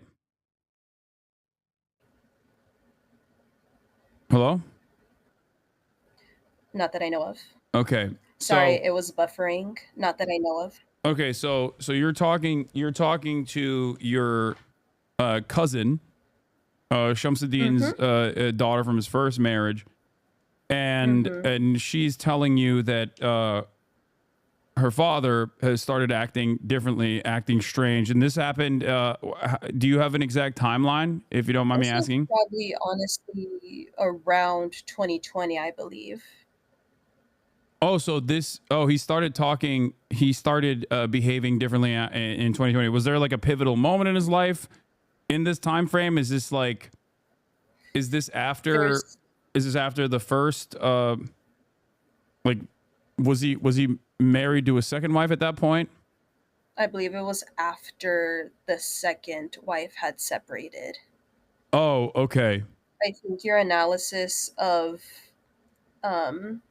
the narrative of him being a divorced dad and having all that stress and the money stress is the actual cause of the issues, and then you just needed some sort of like scapegoat, I guess, or some reason to be so drastic. Yeah. So, I guess the question I have is like, what's interesting about it is that there's videos of Shamsuddin online from his real estate job. I believe as recent as like 2020 or 2021, or at least he has posts on Twitter as recently as 2021, where his social media footprint is not strange at all. It doesn't have any of the markers of like a person on the throes of radicalization. He just looks like a very competent, normal, if not somewhat kind individual, which is unique because when you compare it to like when you compare this to the the Christmas market attack, which was fairly similar to the Nola attack. That person had an extensive social media footprint. Was a person who was in these right-wing circles. He had demonstrated militancy. He was saying a lot of radical things, but also saying a lot of insane things that weren't even like political in general. Yeah. Oftentimes he said a lot of radical things in the political sphere, but you know, there was very clearly something wrong with him. Whereas Shamsuddin did not demonstrate any of that, at least on his social media. But you're saying that as early as 2020, there was a little bit of a separation, and there was an attitude change from him after the separation of his second marriage. Hello? Hello, can you hear me? I can hear you again now. Okay. I had a connection error. I still have the... Yeah, it's cutting in and out, but it's okay. So you're saying that, I'm going to repeat the question. You're saying that there was, in spite of the lack of like oddities or weirdness on his social media profiles, he started acting strange, at least with his family, around the time of his separation in his second marriage. Yes, and I'd clarified of like bonding with me and his daughter over not talking to our dads was kind of more like similar issues, like normal issues, not he was acting so weird and so extreme that he was saying all this outlandish stuff and that's why she wasn't talking to him, but so just my dad's being a dick or he's being annoying, more like that. Okay. All right, that makes sense. So I think as far as like a point of radicalization, I think that was very recent. Okay. So it seems like he became more, maybe he became more isolated. Do you know when the last time your cousin talked to her dad? I am not sure. Okay. When was the last time you talked to him? Or saw him? Or heard of him at all? Well, actually, I don't know if it's revealing too much about myself, but I'm also in real estate. So he kind of helped me with the licensing process and where to go and how to pay your dues and all that sort of stuff. So when was that, if you don't mind me asking? Around 2020 as well. Oh, okay. And he didn't he didn't seem odd at all when you last talked to him. Not at all. Okay. I mean, 5 years is a very long time for a lot of things to change, especially because like there's the COVID lockdowns and whatnot and the isolation that came, the isolation that happened. A lot of people dramatically changed their lives during that time frame. So that's somewhat understandable. But overall, you're saying that he was, at least when you were growing up, his profile was of a kind man.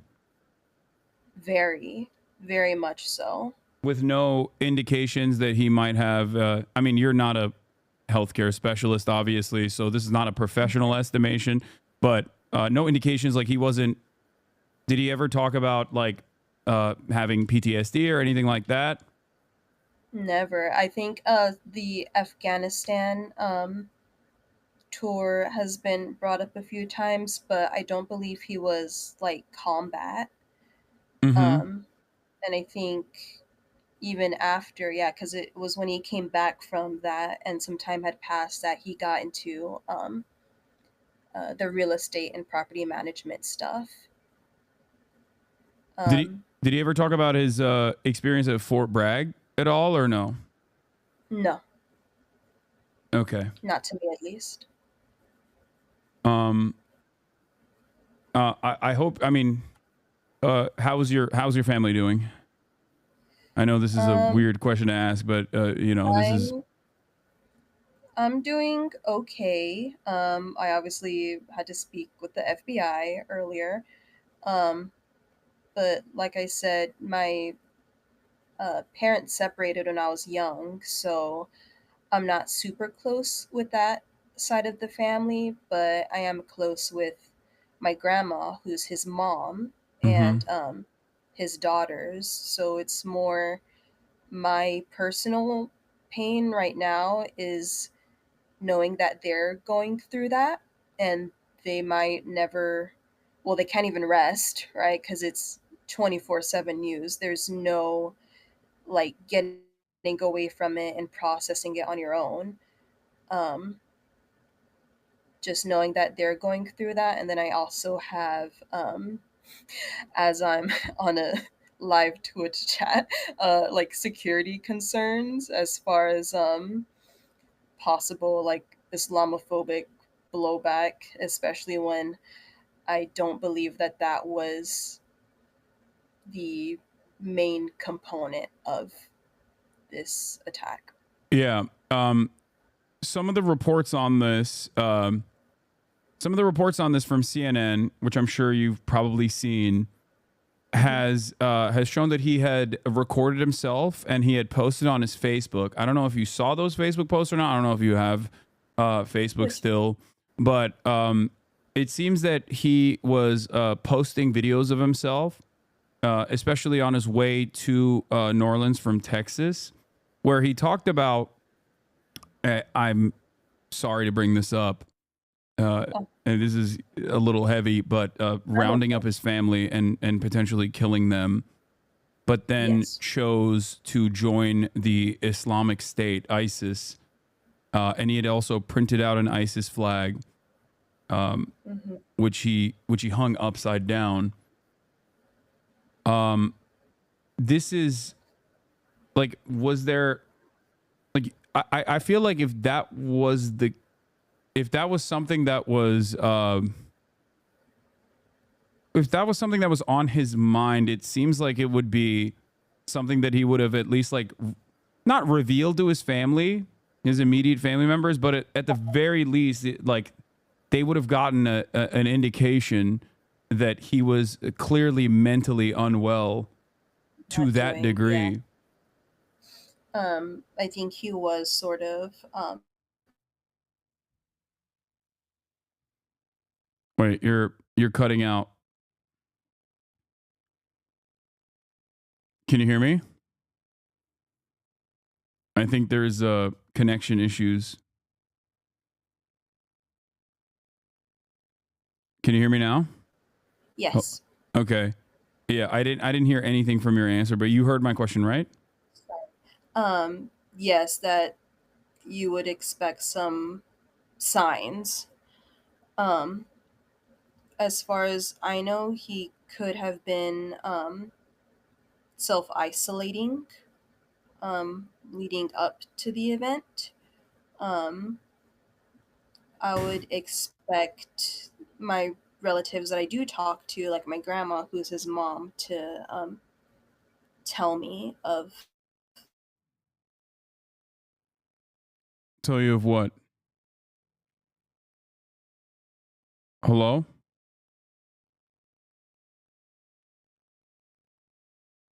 I lost you again.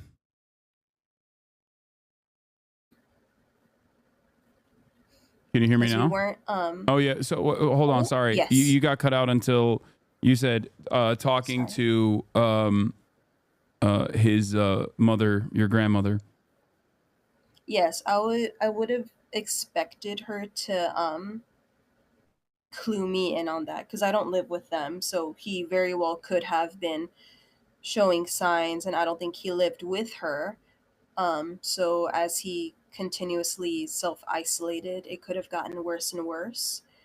But if he was, showing signs of something so grave as that, that I would expect to be told about that. Yeah.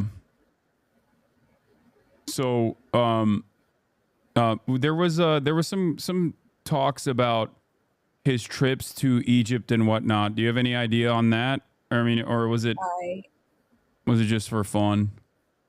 I do not have an idea of that. I am inclined to believe that they were just for fun. I think Yeah. one anchor said that I wouldn't be surprised if his trip to Canada had more influence on him than his trip to Egypt.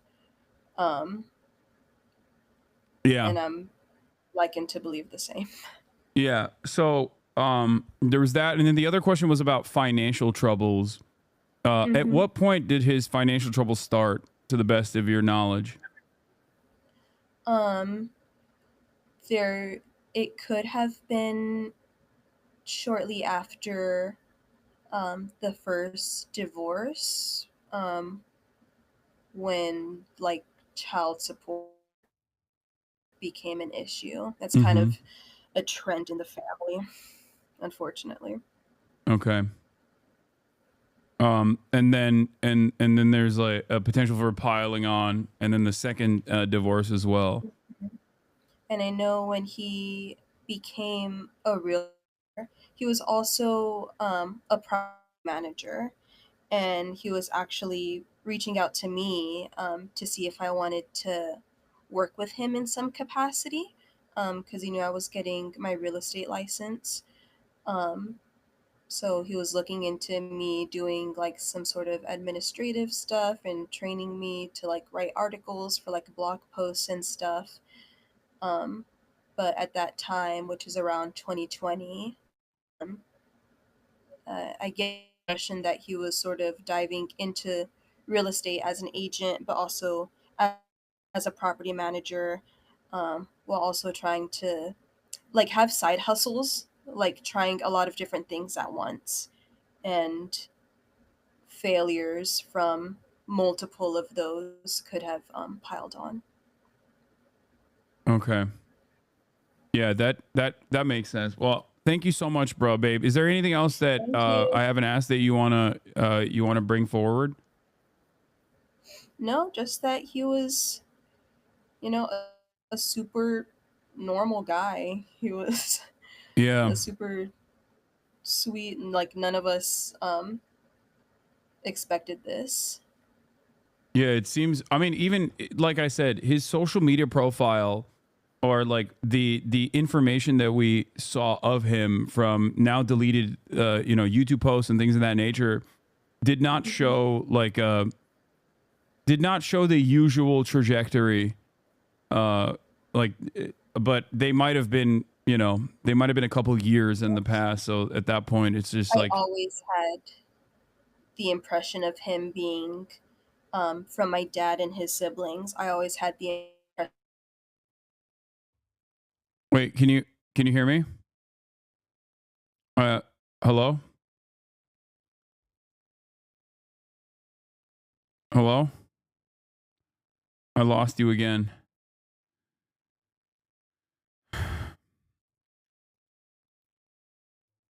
Can you hear me?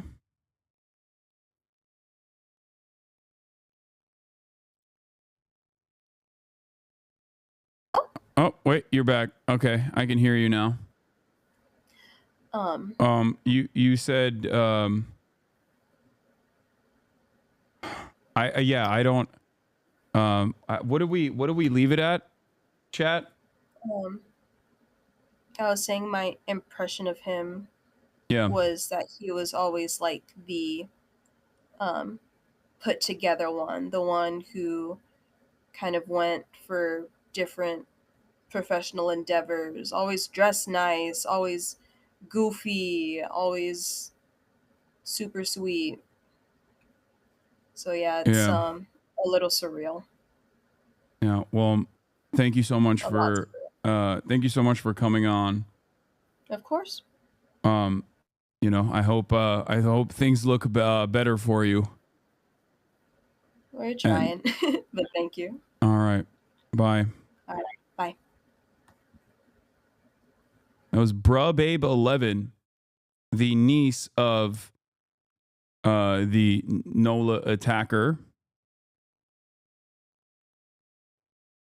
Uh Shamsuddin Jabbar.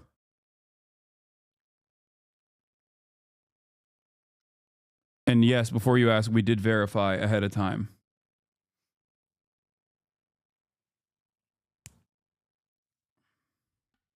How was it verified that she was related to him? I'm curious and nosy. Sorry. Don't worry about it.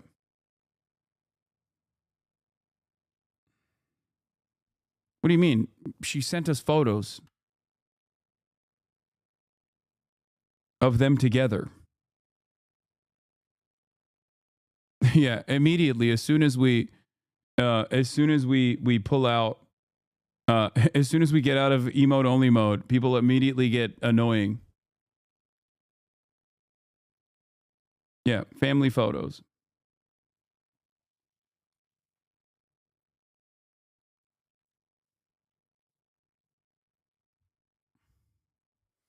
It's crazy to think he'd live down the street for basically from me, 5 minutes away. Yeah.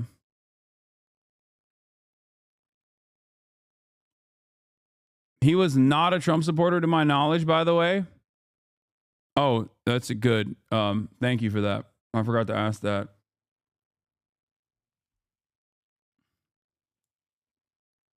Yeah, we should just do permanent emote mode only. I tuned in a little late. What does she suspect was the reason he got radicalized, or was he just normal and crashed out suddenly?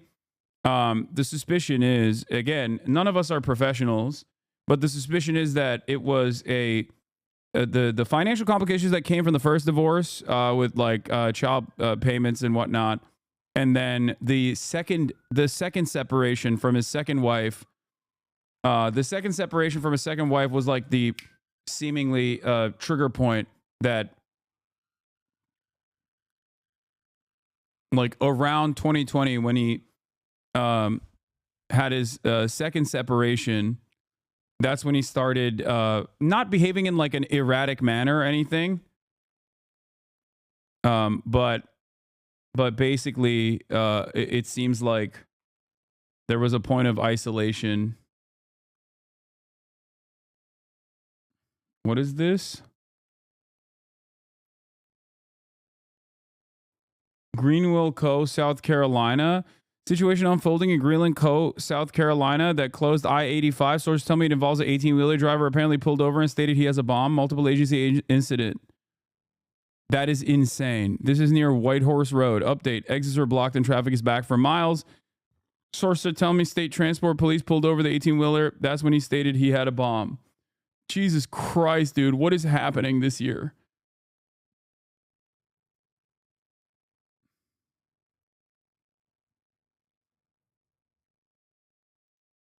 What is going on this year? All right, we're gonna get back to the Nola attack.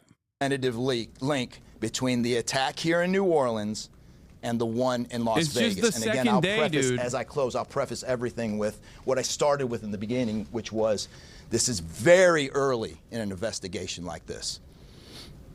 Again, our thoughts and prayers are with the victims of this tragedy and everyone impacted across the country.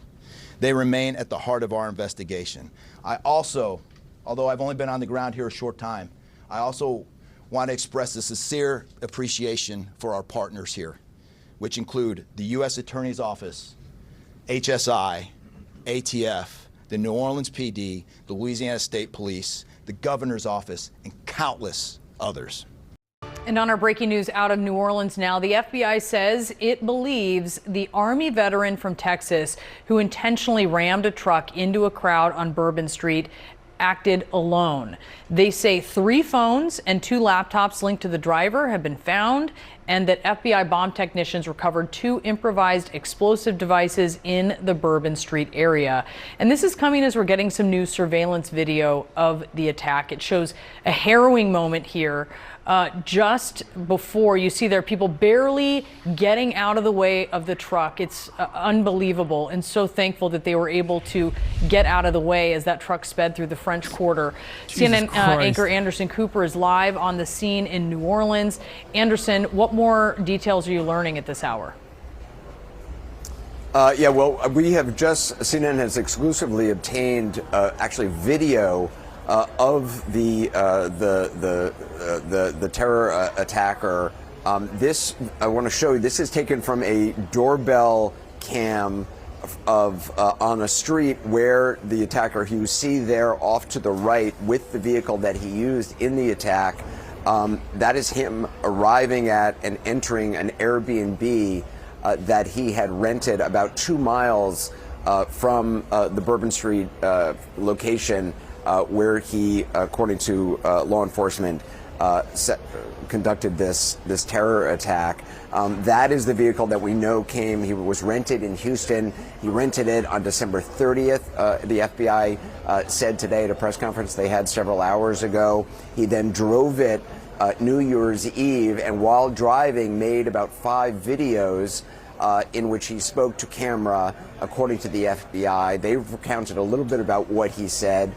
He said that he had, they were showing the timeline. He rented the truck, drove it to Houston between 1 and 2 a.m. He's seen now on videos planting explosive devices. 2 explosive devices, according to the FBI, were found about in the area of the French Quarter. That initially they had thought maybe other people had planted. They have confirmed today. They said at this point they believe no one else was involved in the attack here in Bourbon Street on the ground, actually planting those explosives. If he actually had complicated IEDs, if he had like genuine like improvised explosive devices, I mean that kind of stuff you can kind of figure out on your own, but that also, I think, lends a little bit more credence to the ISIS point, because like you can figure that out on your own as well. But I feel like that is something that I suspect that is something that they give you in the fucking ISIS radicalization manual. You know what I mean?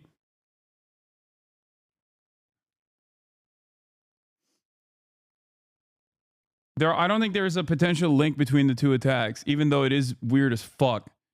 Okay, here is KPRC2 has obtained footage of Shamsuddin Jabbar's home following the deadly attack. Why are they zooming in on the Quran?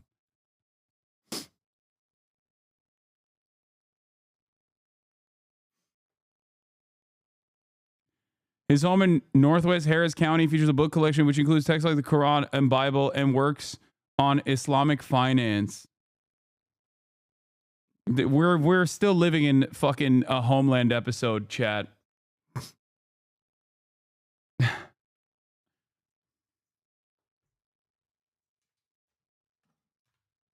Yes, Islamic finance is a real thing because usury is a sin in Islam.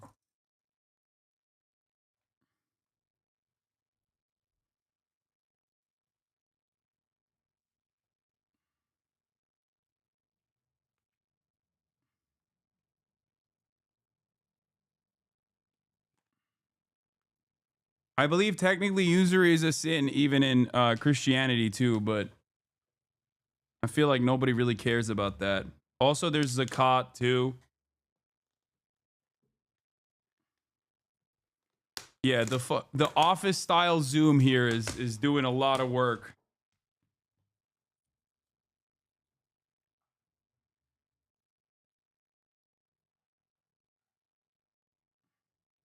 Damn, my chicken is light today. They cooked me.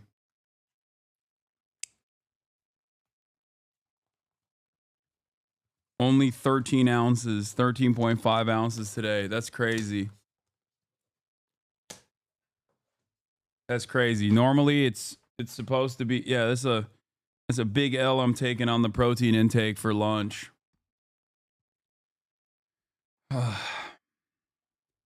Yesterday was 17 ounces. Brand inflation has hit the chicken.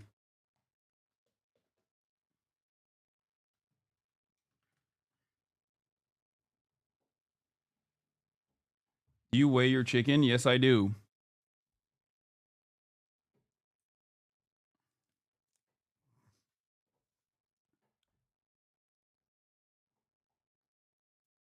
Devices. They were both those devices were found and detonated safely. That is a picture of the actual vehicle and you see it's the same vehicle that's in that security camera.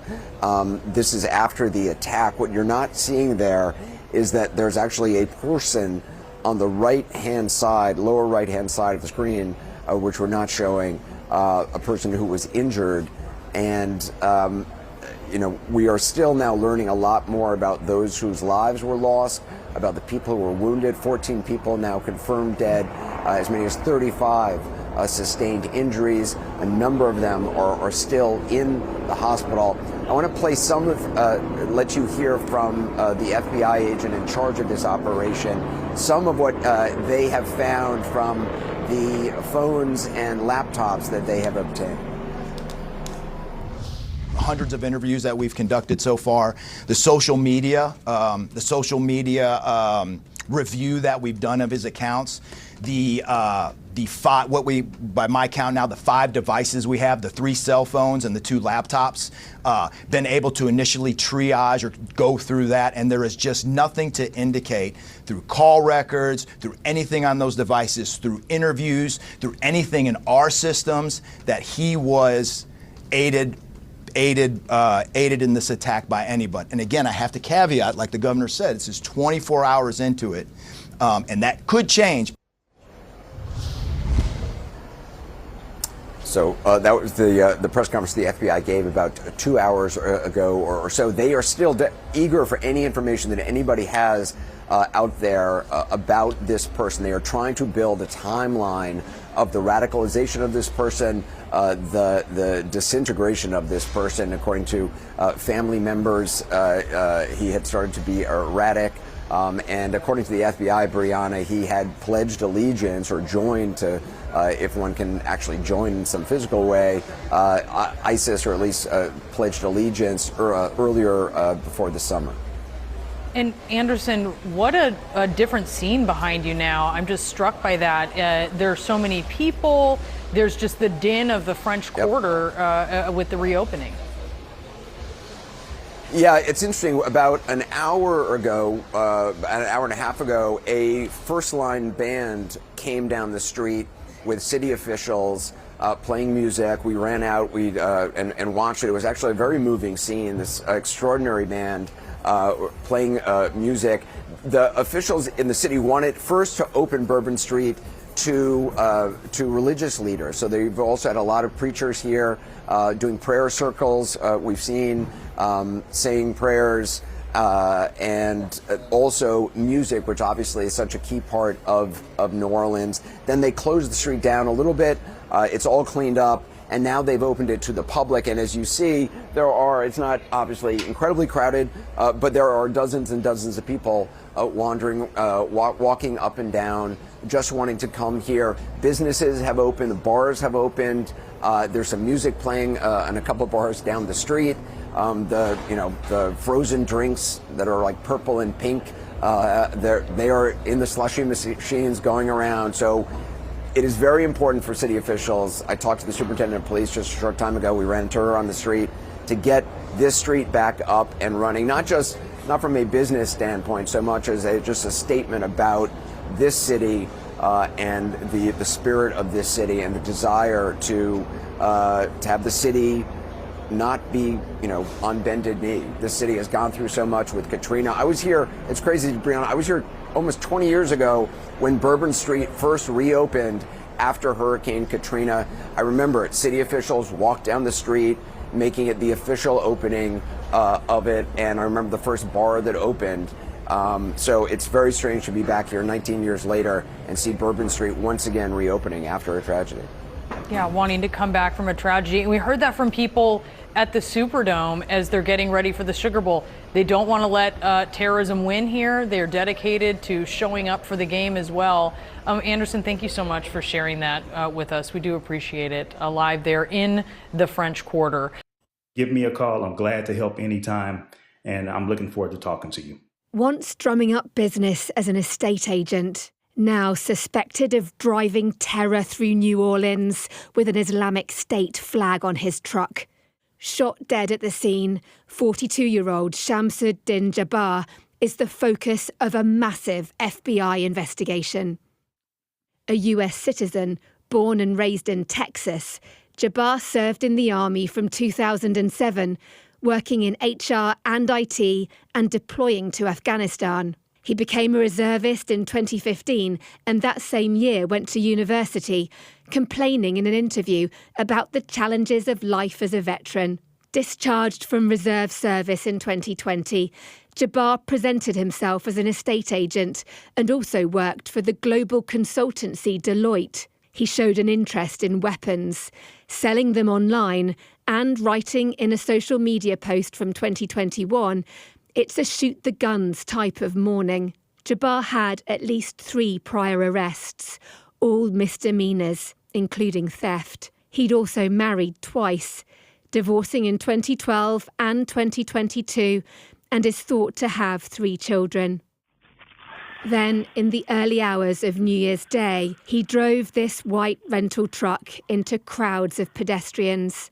The vehicle is about to go into Bourbon Street.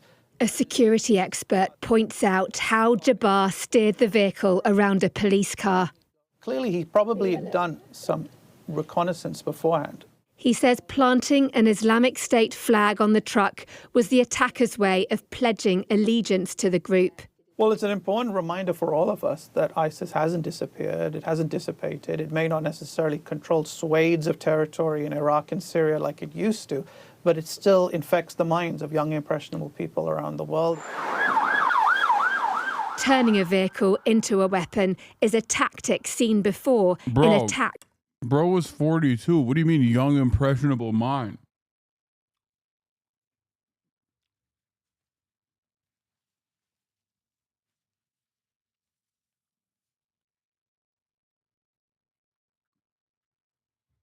It's interesting because I'm not even hearing from otherwise like Islamophobic people all that much. They're like, yeah, this looks like a psyop or something.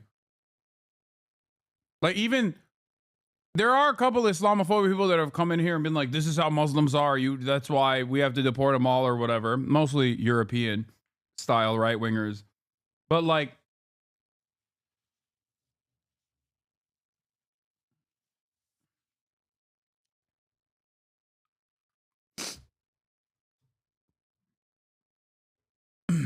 that's how they speak about your community too? What?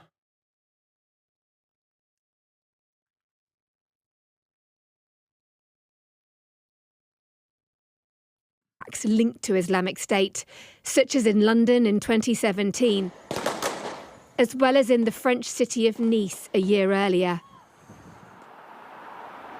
Security officials across the world, including here in the UK, have long been warning about the persistent danger of Islamic terrorism. Just last October, Ken McCullum, the head of MI5, said the terrorist trend that concerns him most is the worsening threat from Al-Qaeda and in particular from Islamic State. Hunting for clues, the FBI says Jabbar posted 5 videos on social media before launching. Bro,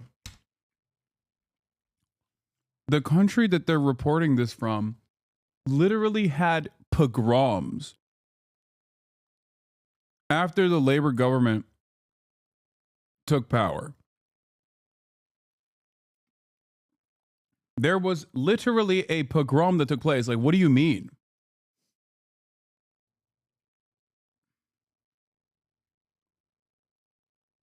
That wasn't that long ago. His rampage, claiming to support Islamic State. Officers for now believe he acted alone, but they'll surely be sifting through his contacts and communications to find out why, and if there's any hidden evidence of direction or even support from the terrorist group. Deborah Haynes, Sky News. I mean, if he made improvised explosive devices, like I said. Joining us now is Chris Poisson. He went to school with the suspect from. That actually somewhat fits that bill of like a ISIS lone wolf attacker. So who knows?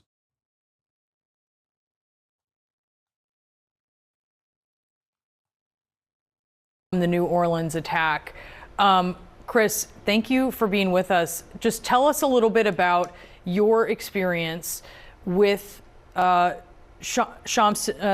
You called him Sham in middle school and high school. Is that right? Right, yeah. Shamsuddin, his friends called him Sham.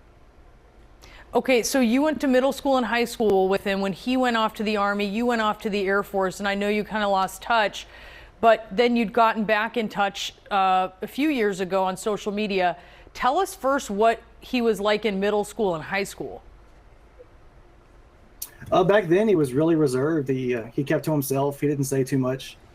He was very smart, very good in school. He wasn't like a troublemaker or anything like that. He was just he was the model student, really. We met in 8th grade, and then we just happened to move to the same town in 9th grade, went to the same high school. So our friendship just continued on until high school, until he joined the Army, and like you said, I joined the Air Force.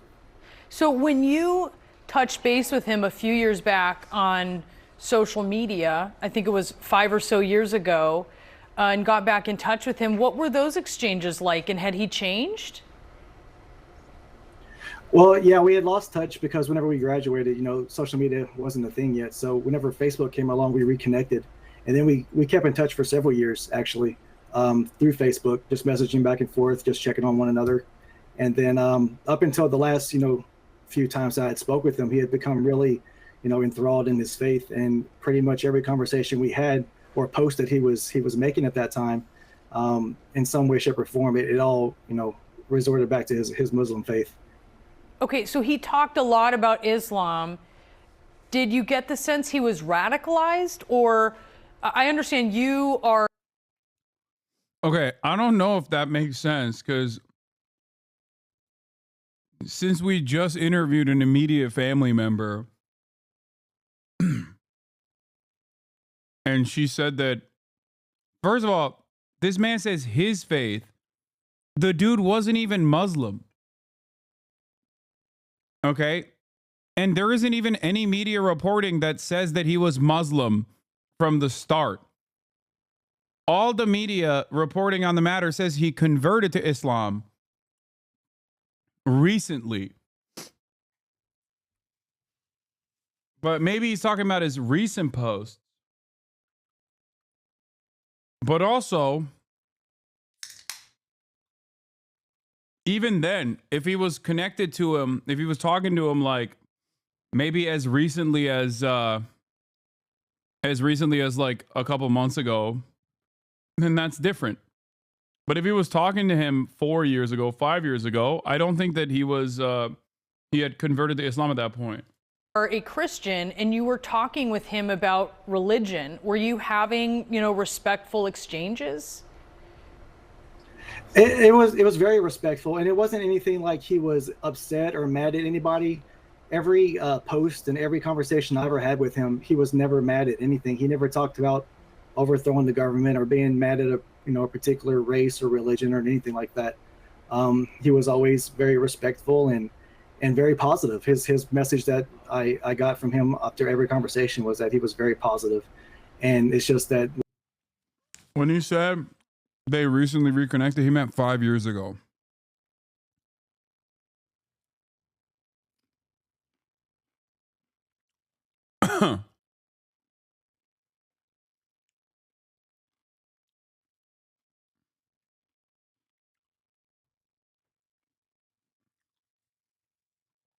Five years is recent to men, chatters? No, it's not a men thing. If anything, it's an old person thing. Older.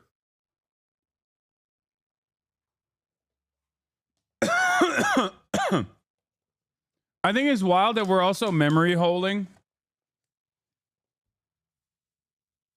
the fact that Donald Trump immediately said this was an illegal immigrant doing the crime.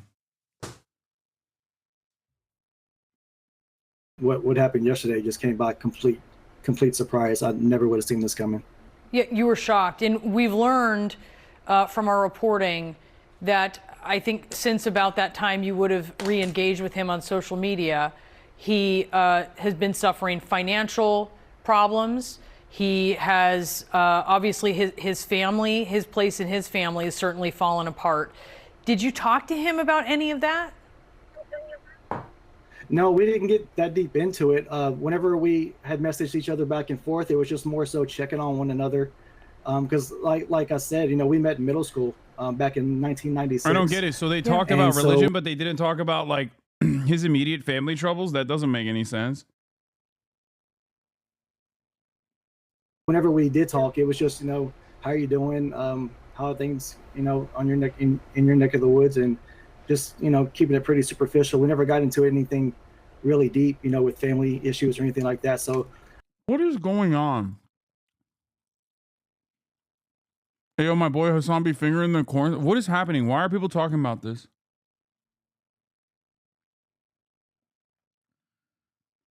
This is like the fourth or fifth chatter that's brought this up. Did something go viral again?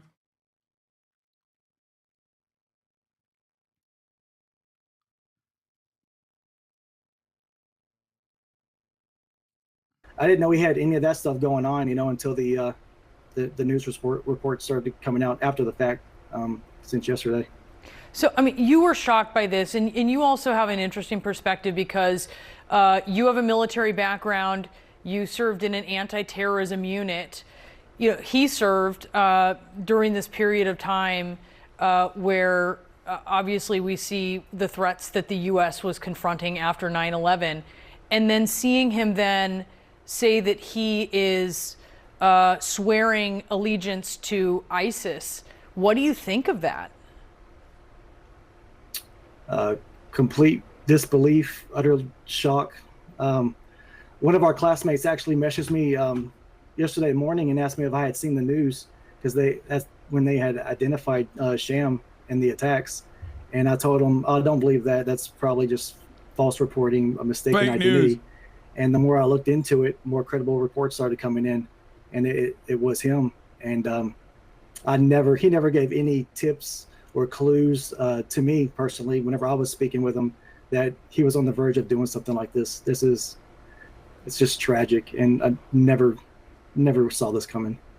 What questions do you have about how he made this change and went from the person that you knew to the person who committed this horrible act?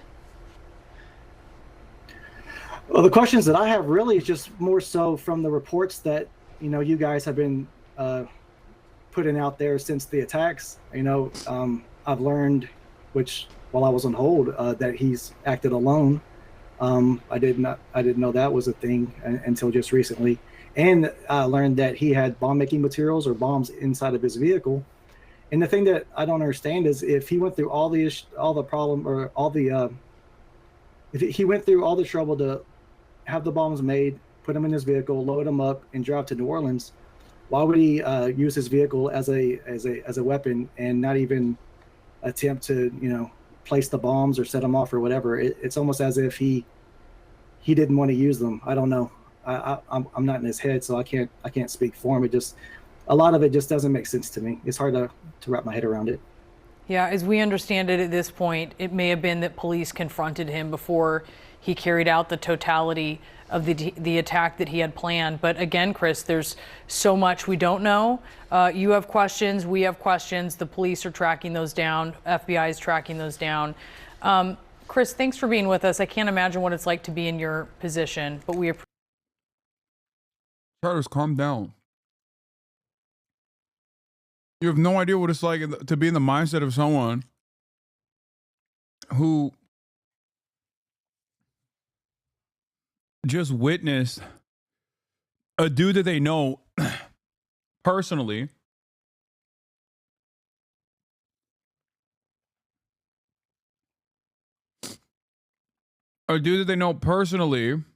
that they grew up with doing a fucking heinous act like this.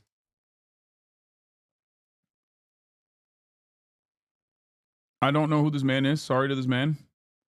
I think Islam is just one of those things that you mention once and everyone perceives it as constant and extreme. Yeah.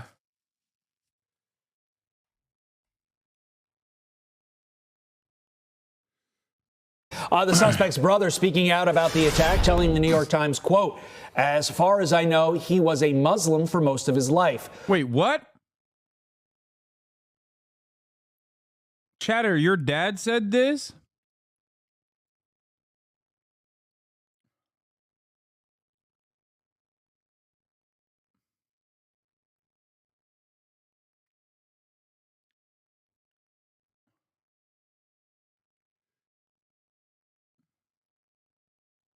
what he did does not represent Islam. This is more some type of radicalization, not religion. Rabbi Lightstone served as the senior advisor to Donald Trump's ambassador to Israel. Could be the third brother.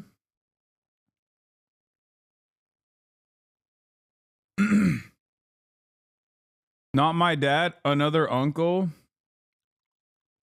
And he joins us now. Rabbi, thank you so much for getting up with us this morning. You know, as Todd just said, the suspect said it was more of radicalization than religion. What are your thoughts on all of this? Yeah, no, I think that's 100% correct. This is not the religion of Islam. What this is a religion of radicalization. And what's come about is the ability to convince or to try to blame others for your circumstance. And that manifests itself in, unfortunately, this terrible terror attack. And more than anything else, my hearts and prayers out to all of the victims and all of the people of New Orleans today. So what can we be doing differently to tamp down on this kind of radicalization? What should we be doing? All right. It's interesting because, one, they brought a rabbi to talk about it, but also the rabbi kind of spit. Like he kind of cooked there. He was like, yeah, this has nothing to do with like religion. And people just like bringing it back to people blaming religion. So I got hit with a left-right combo there. At first I was like, what the fuck? But we'll see. Not what he was going for. Okay, maybe I'm wrong. We'll see. Doing to make sure that this does not become the new normal going forward? That's exactly the correct question. This protest that happened in Times Square, that happened within hours after this person with an ice. God damn. Okay, bro. Oh my God, bro said, yeah, the fucking pro-Palestinian demonstrators. They're doing basically what this guy is doing.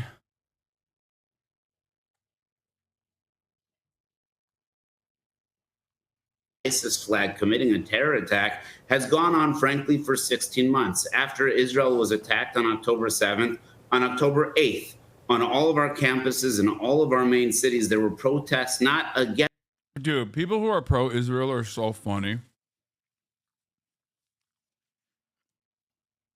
I'm sorry. There's no way to take this shit seriously, bro.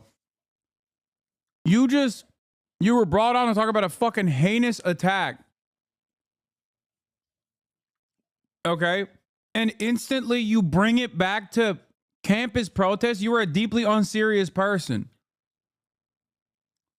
You know, this horrifying terror attack that killed 14 people, 14 innocent people on New Year's Eve. You know what it reminds me of? Non-binary college students on Columbia campus saying Israel is an apartheid state. Are you fucking insane? How are those two things even remotely in the same territory?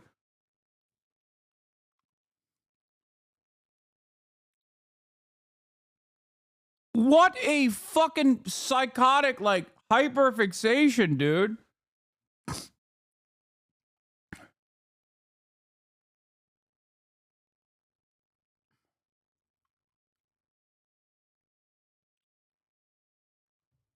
It's like those memes about future text messages, you know, like text messages from future, like everything comes back to just like how college campus protesters and how scary they are. Like, that's an insane thing to say. You know who the real victims are? Me and my personal feelings about college campus protesters saying correct things, like objectively correct things.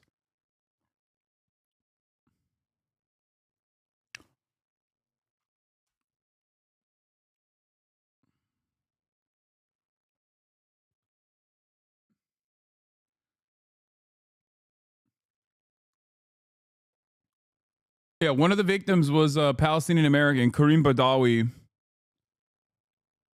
18-year-old Palestinian youth killed in Bourbon Street in New Orleans, was a talented athlete, beloved Baton Rouge community member, and he had just finished his first semester of college.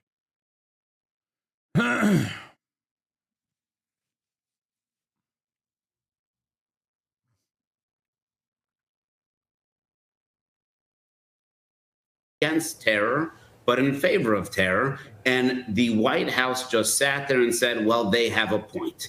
And what we need is leadership that says they don't have a point. There is no room for terror. There is no room for radicalization. Right, but how do we stop this? I mean, we keep seeing it happen over and over and over. It is becoming the norm, whether people want to believe that or not. What do we have to do? What does the government have to do? And really, what does the incoming administration need to do to stop this? I think two different things. Number one is it does start at home. I think we need to check on our brothers. We need to check on our sisters. We need to check on our children and to make sure that they're being raised with the correct moral and values that they can be. We need to check on our veterans and to make sure that they're being taken care of appropriately. But at the end of the day, we elect leaders in order to lead. And when leaders look both ways at terrorists and at victims and say, they both have a point over here, that's not leadership. So this is actually something pretty simple to fix because most Americans know the difference in between.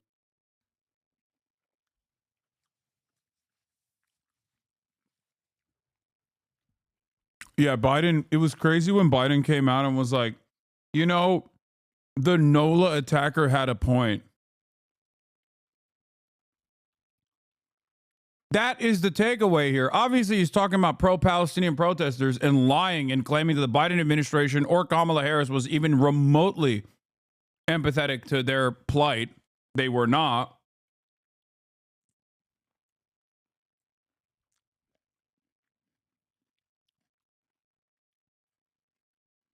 What a fucking insane situation.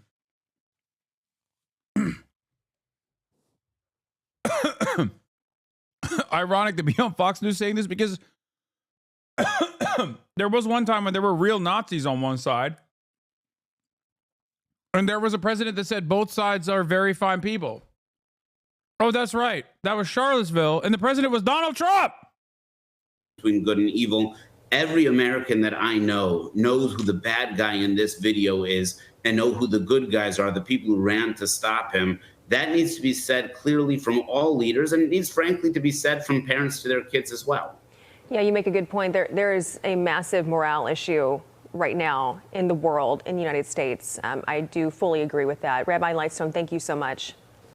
I do apologize. We had a very busy schedule last over from New Year's Day on, dealing with two crises, one in Louisiana and one in Las Vegas. And I've assembled the entire defense and intelligence apparatus of the country in the Situation Room, and we've been spending a lot of time there. But I'm going to take another 2 minutes to talk a little bit about that and then go on to what we're here for. I want to give an update on the investigations into yesterday's terrorist attacks in New Orleans and the truck explosion in Las Vegas. I've just come from the meeting, not just to spend, while we prepare these remarks, better part of an hour, from my Homeland Security team. The number of people killed in New Orleans has risen to 15, including the attacker. 35 people were injured. Today, the FBI briefed me that as of now, we have no information that anyone else is involved in the attack. They've established that the attacker was the same person who planted the explosives in those ice coolers in two nearby locations in the French Quarter just a few hours before he rammed into the crowd with his vehicle. They assess he had a remote detonator in his vehicle to set off those two ice chests. So there's no question that, remember all the talk about other people were involved, placed in, they have him, they have established he's there, and even established that he had a detonator to explode those ice chests. As I said yesterday, the attacker posted several videos just several hours before the attack, indicating his strong support for ISIS. Federal law enforcement and the intelligence community are actively investigating any foreign or domestic contacts and connection that could possibly be relevant to the attack. And so we're also continuing to investigate whether or not there's any connection between the New Orleans attack and the explosion in Las Vegas. As of now, they've just been briefed. They have not found any evidence of such a connection thus far. I've directed them to keep looking. The individual who rented the truck that exploded in Las Vegas also served as active duty U.S. Army. And the FBI is working with the Department of Defense on investigating, including the service members' possible motives and all those he worked with, who served with him, with things he'd say and do. I directed my team to accelerate these investigations so we have answers to our unanswered questions. They're making every single resource available to get the job done. And we're going to share the facts as soon as I learn them so the American public doesn't have to wonder. In the meantime, like I said last night, New Orleans is a city of tremendous spirit. You can't keep it down. You really can't. And we're seeing that today. The Sugar Bowl is back on. Kickoff is going to take off very short. Bro, babe, grandma confirms he became significantly more Muslim 3 years ago, post-second divorce. He was the type of person to tell her mom, you shouldn't speak negatively of people when they're not present to defend themselves.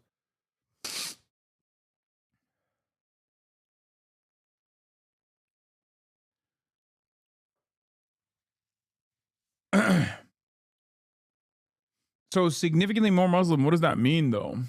Does that mean that he was already Muslim? He had converted already? She doesn't believe ISIS stuff either, though.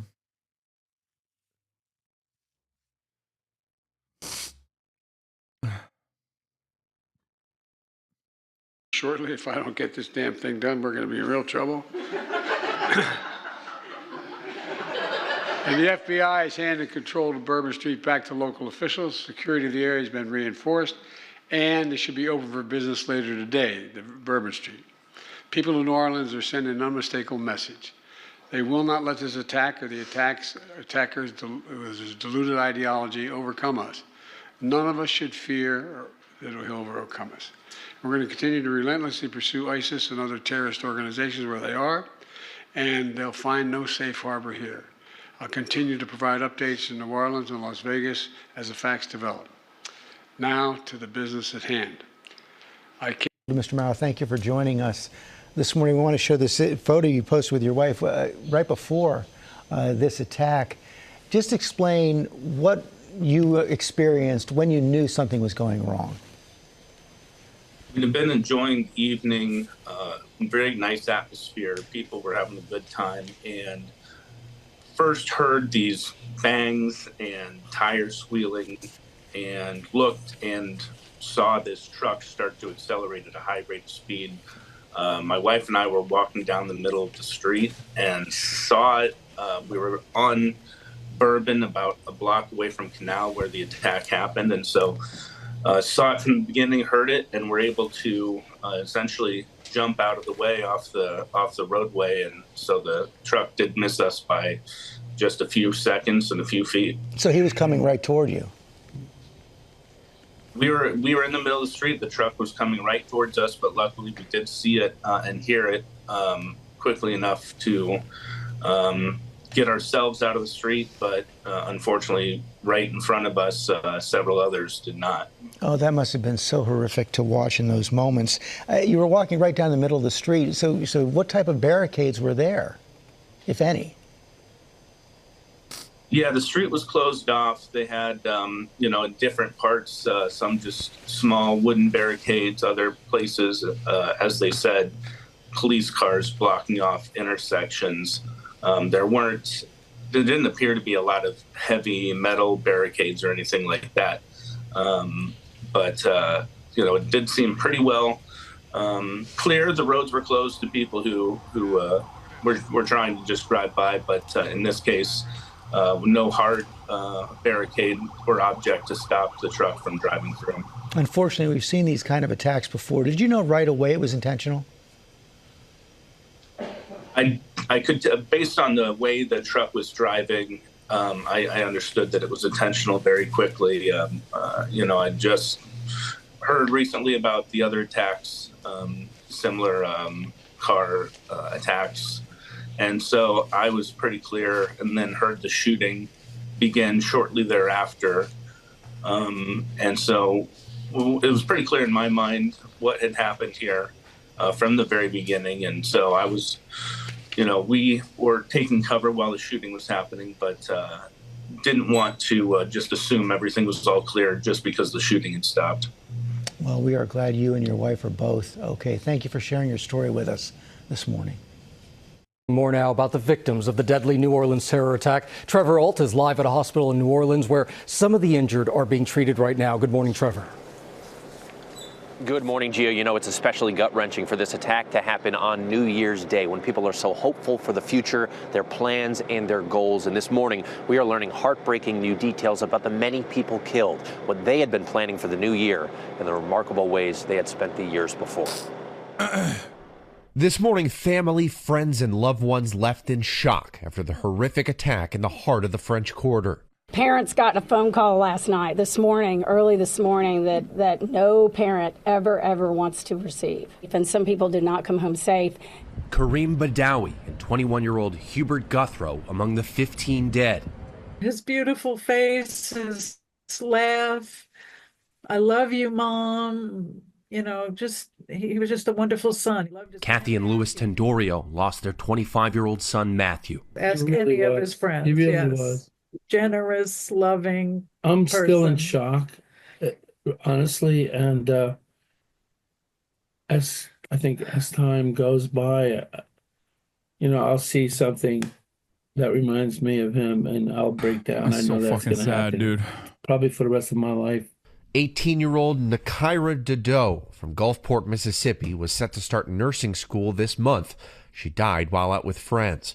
Nicole Perez, a 27-year-old single mother to a 4-year-old little boy, was also killed while out for the new year. She was a great mother. She was allowed to bring her son into the office when he didn't have school, and so she was helping him learn to read. 28-year-old former Princeton football player Tiger Beck was also killed. He was visiting Louisiana for a long weekend of fishing with some college friends and went to Bourbon Street to celebrate.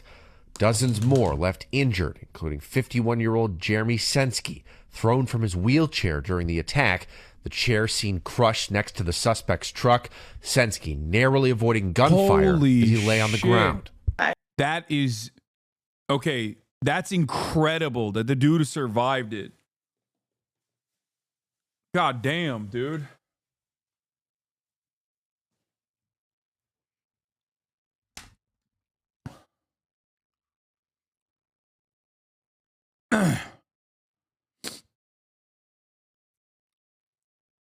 That's wild.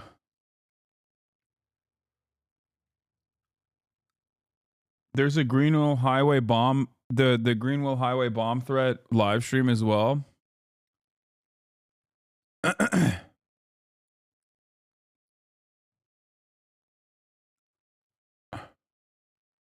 Okay, that's not showing anything right now.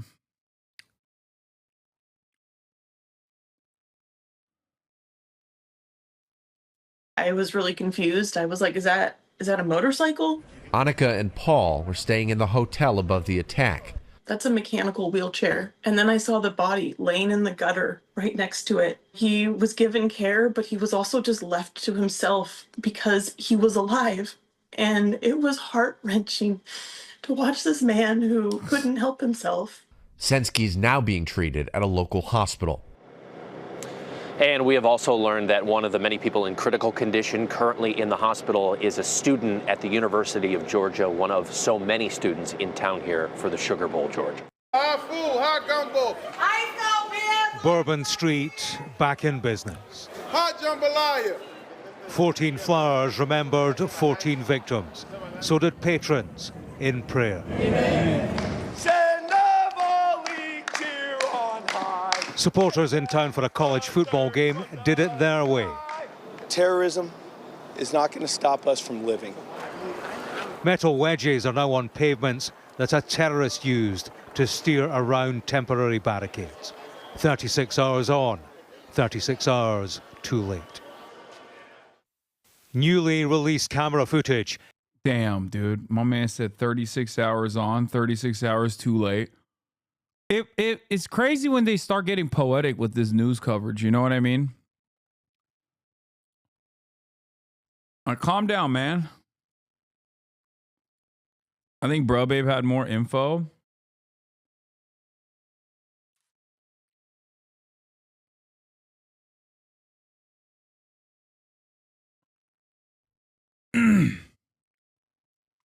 So as far as I know, mom is Christian and he was raised by her. Dad was Muslim. Islam has always been kind of in the background, but not overtly. 3 years ago, I guess he got stricter and held himself to high standards, if that makes sense. Like going from a Christian who doesn't go to church to becoming a nun.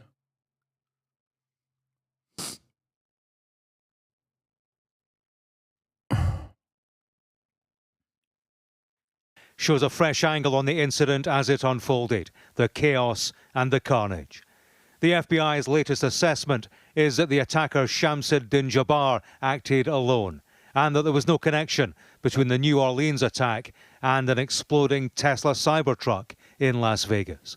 They told how he posted videos to social media on his way to commit murder and spoke of his support for ISIS. In the first video, Jabbar explains he originally planned to harm his family and friends, but was concerned the news headlines would not focus on the, quote, war between the believers and the disbelievers, end quote. They'd worked overnight to clear Bourbon Street, where a terrorist murder ended when he crashed into a crane and was shot dead. Questions persist about the security measures that failed to prevent mass murder. Questions we put to the New Orleans police chief. Madam, do you acknowledge that you let the victims down by not having an appropriate security plan? Oh, that's not the correct. That's not correct. We would disagree with that.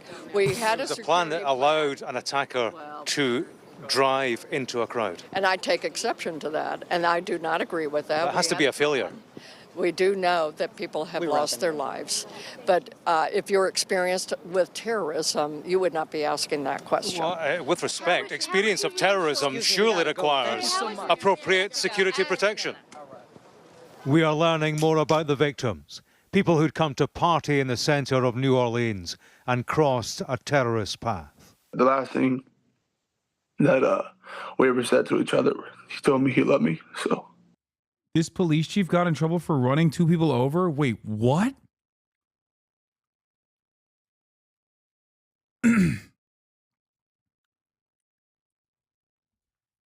No fucking way.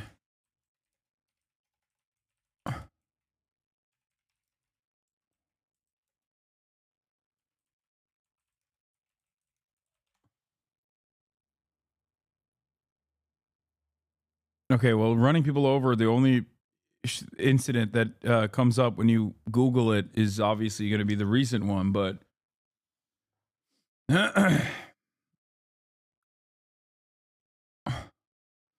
oh my God. New Orleans Police Department Chief Ann Kirkpatrick was on duty in police car when she hit pedestrians in French Quarter.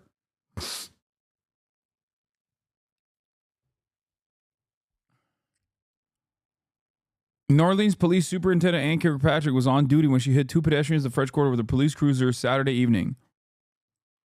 She was returning home after visiting an injured officer at the hospital when she hit a man and a woman at the intersection of Decatur and Iberville Streets just before 7 p.m.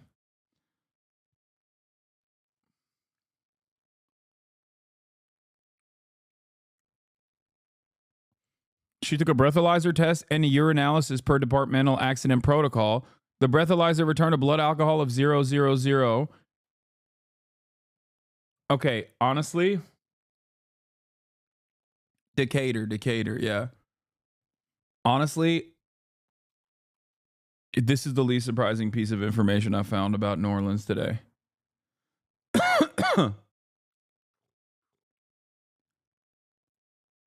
And that's like, bro, this is not that long ago. That's crazy. This is on August. This is literally, dude, that's fucking 4 months ago.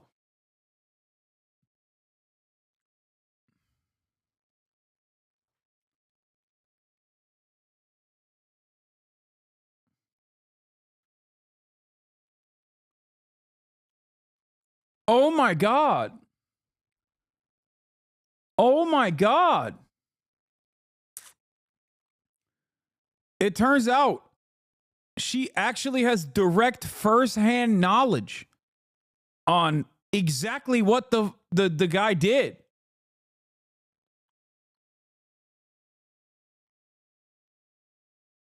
That is crazy. She doesn't just have knowledge.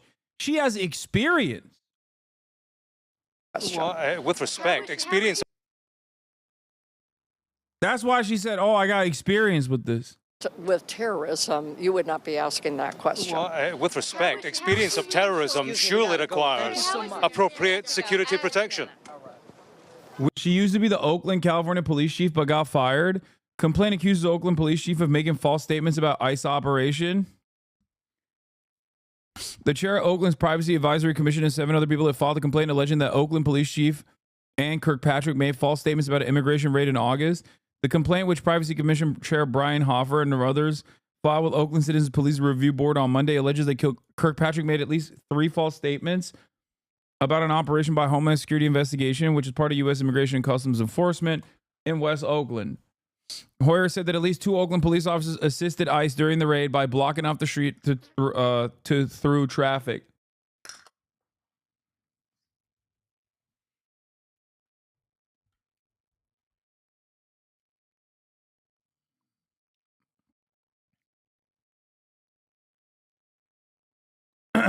From 2017 to 2020, she served as Oakland's police chief, where she was fired by an independent commission. She later received a $1.5 million settlement after winning a lawsuit against the city for wrongful termination for exposing corruption and abuse of power within the department.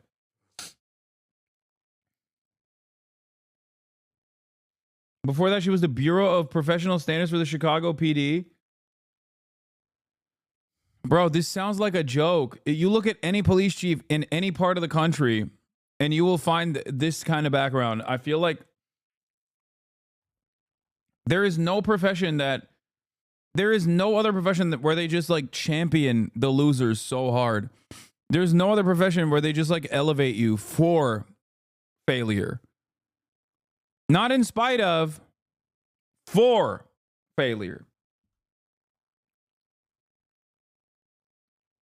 And apparently she gets paid like $300,000 a year. Oh my God.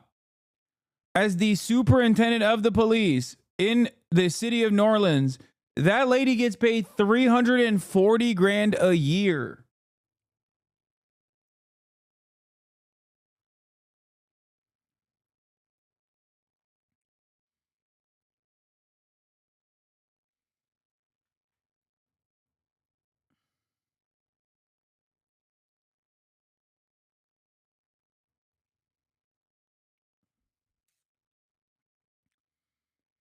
Yeah, the DNC. You can either work for the DNC or work for the police department.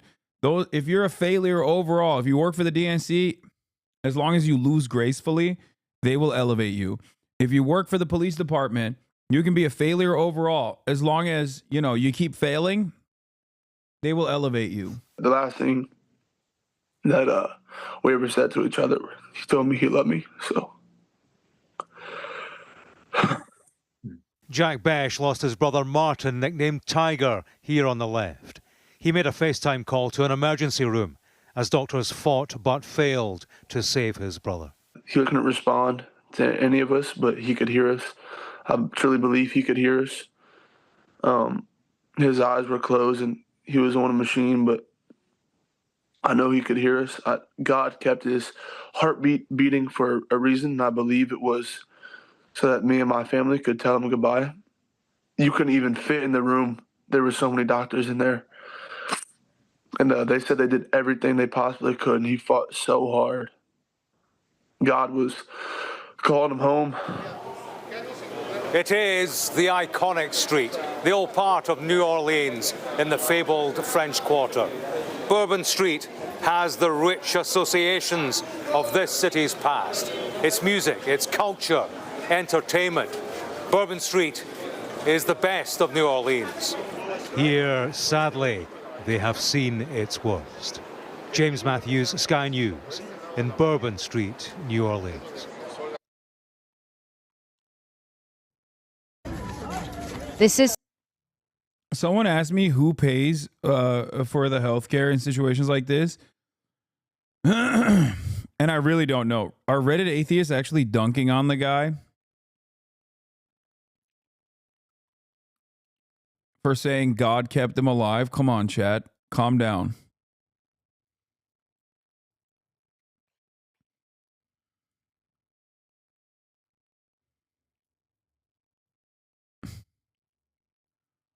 Reddit atheists be like, science bless you. Now, further complicating this. Going back to the Las Vegas incident, because I feel like that deserves some extra attention.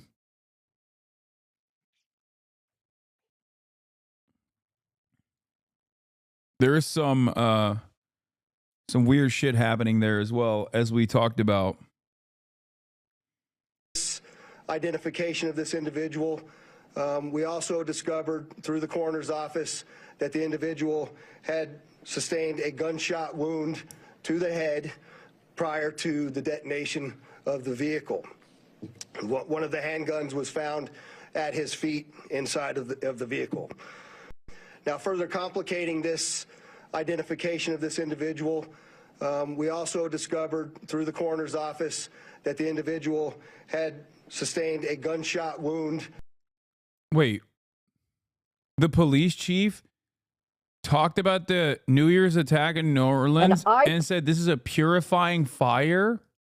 Promise you, as the chief of police of this city has been tried by fire before. But fire purifies. Fire makes things stronger. Are you a demon? What are you saying?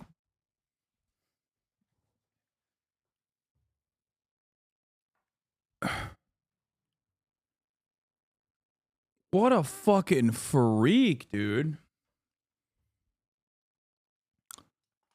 Bet that sounded better in her head. Is she? But like,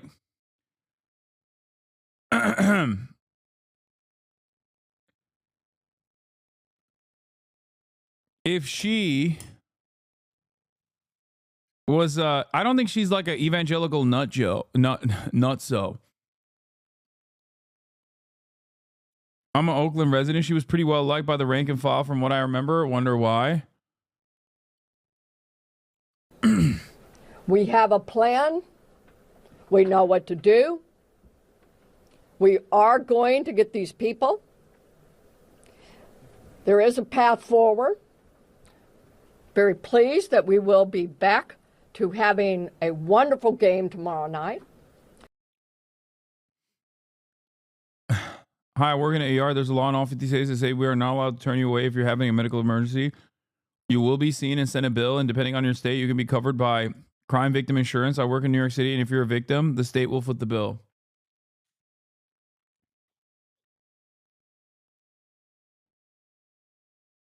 What is this? Louisiana state legislature limits the operators of motor vehicles for harm caused for certain persons who are injured while illegally blocking a road or highway. Wow. Effective date, August 1st, 2024.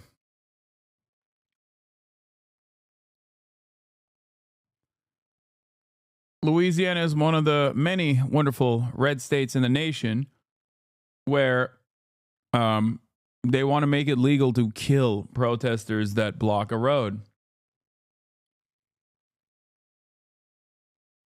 That's great. And not shocking at all. Also,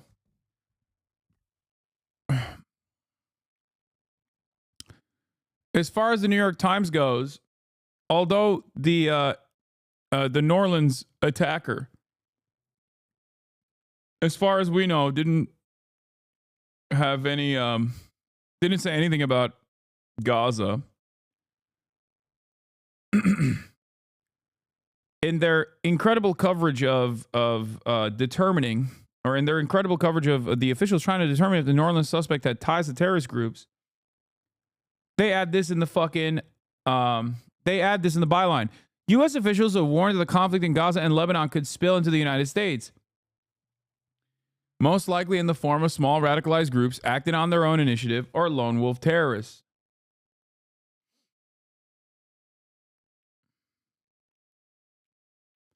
Thank you, New York Times.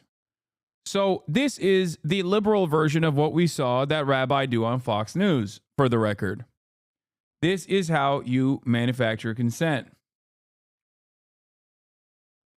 On the Republican side, you got people directly saying like, well, you know, the real the real violence that's happening is exactly like what this guy did. Exactly like what this guy did. College protesters against Israel. They're doing the same thing. They're doing a 14-person manslaughter shootout with the police every time they say Israel's an apartheid state. That's the Republican version of it.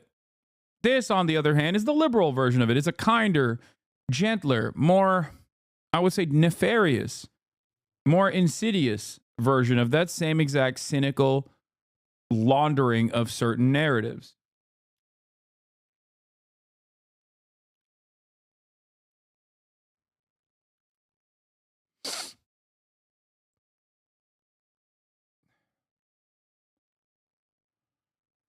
Really fucked up. I cannot believe how wonky this statement is, and I need to include it. And the need to include it and therefore implicate an entire Muslim community who happen to live in the neighborhood. Jabbar's recent address in the Houston area shared the same street with nearly a dozen properties owned by people with names common in Islamic cultures.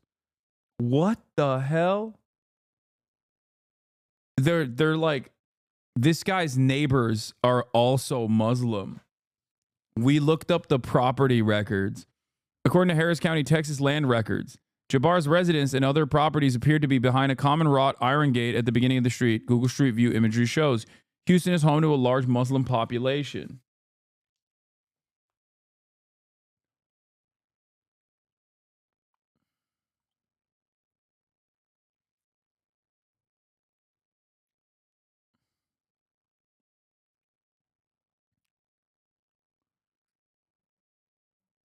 I live on a block with predominantly Jewish neighbors. I'm Muslim. If I were ever to be in this situation, never. We'll be considering Jewish or something.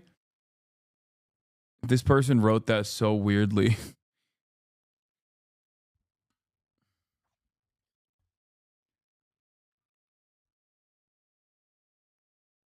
Yeah, a small plane has crashed in Fullerton, resulting in a 4-alarm fire.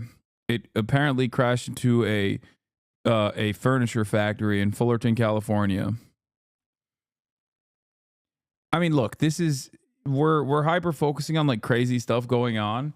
I mean, this in and of itself is like an isolated incident, most likely.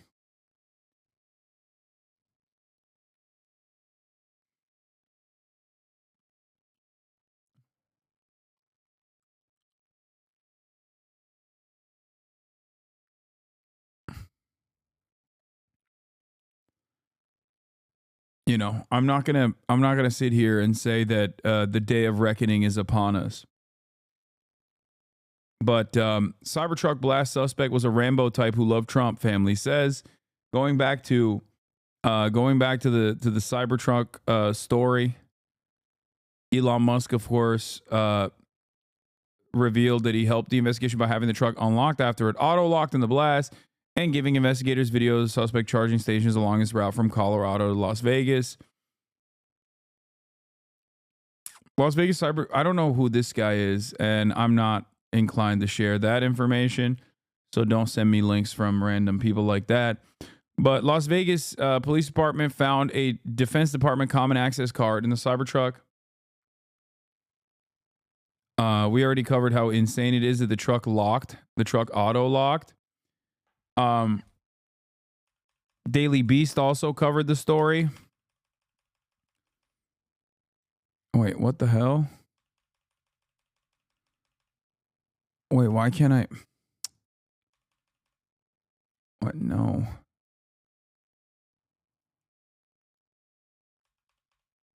Oh, there it is. I did it. I did it. No! Fuck. Okay, well, you know what? We're not going to cover Daily Beast. We're going to look at the Independent.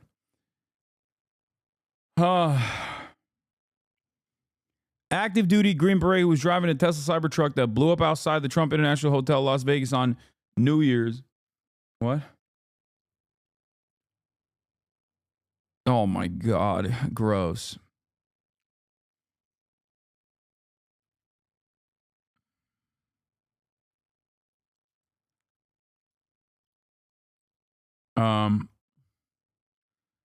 Flew outside the Trump International Hotel, Las Vegas on New Year's Day. Was 100% a patriot, his bewildered uncle said Thursday. Matthew loves the burger. Was like, he was 37 years old, was like a Rambo type, for lack of a better word. Dean loves his burgers, said to The Independent. Dean, whose older brother is, loves burgers. A father, Roger, himself an Air Force veteran, served in Vietnam, said his nephew loved the Army. He used to have all patriotic stuff on Facebook. He was 100% loving the country. Okay, this guy was a certified hog, I think. He continued, he loved Trump, and he was always a very, very patriotic soldier, a patriotic American. It's one of the reasons he was in special forces for so many years. It wasn't just one tour of duty. Yeah, so he was racist. Wrote a book about the U.S. military spent years recruiting dangerous extremists because they couldn't attract enough soldiers and didn't want to institute a draft. This policy, which was behind many atrocities abroad, is now coming home.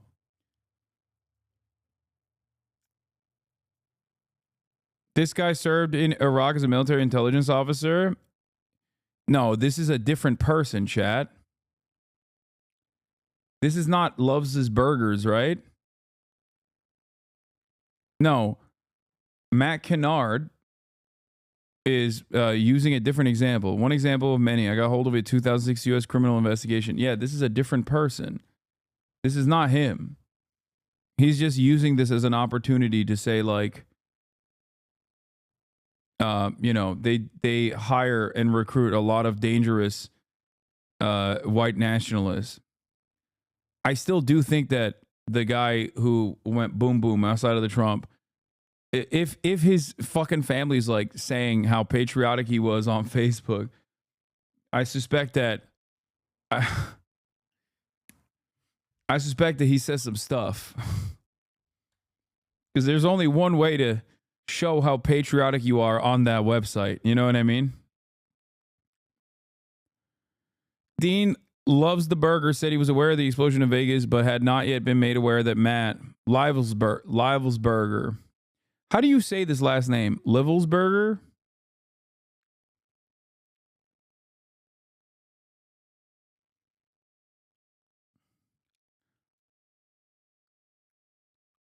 Livelsberger, as he called him, had been named the culprit of The Independent, contacted him for comment. At first, Dean assumed the explosion had been caused by one of those big lithium batteries that short-circuited or something, he said. He was relieved of the blast, only caused 7 minor injuries and didn't kill anyone else. But he added, the amateurish construction of the explosive device, an array of propane tanks, fireworks, and camping fuel, left him with a slew of additional questions. Matt was a very skilled warrior, and he would be able to overcome, if it was him, if he did this, he would have been able to make a more sophisticated... Dude, his family members are like, nah, dog. He would have been, I'm disappointed in his improvisation skills. Like, he would have made a way sicker explosive, dude. That's a crazy thing.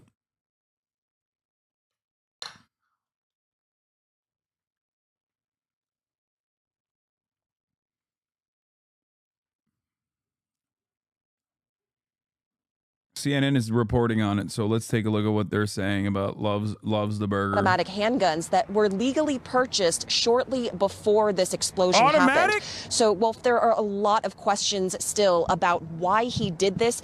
And one investigator today said it is not lost on me that it is a Tesla vehicle, a Tesla made by Elon Musk's company, and that this happened in front of a Trump hotel, but they do not have enough evidence to say if there was any particular motive, political or otherwise. Wolf. All right, we'll find out. I know this investigation is only just beginning. Natasha Chen, thank you very much. Natasha's in Las Vegas.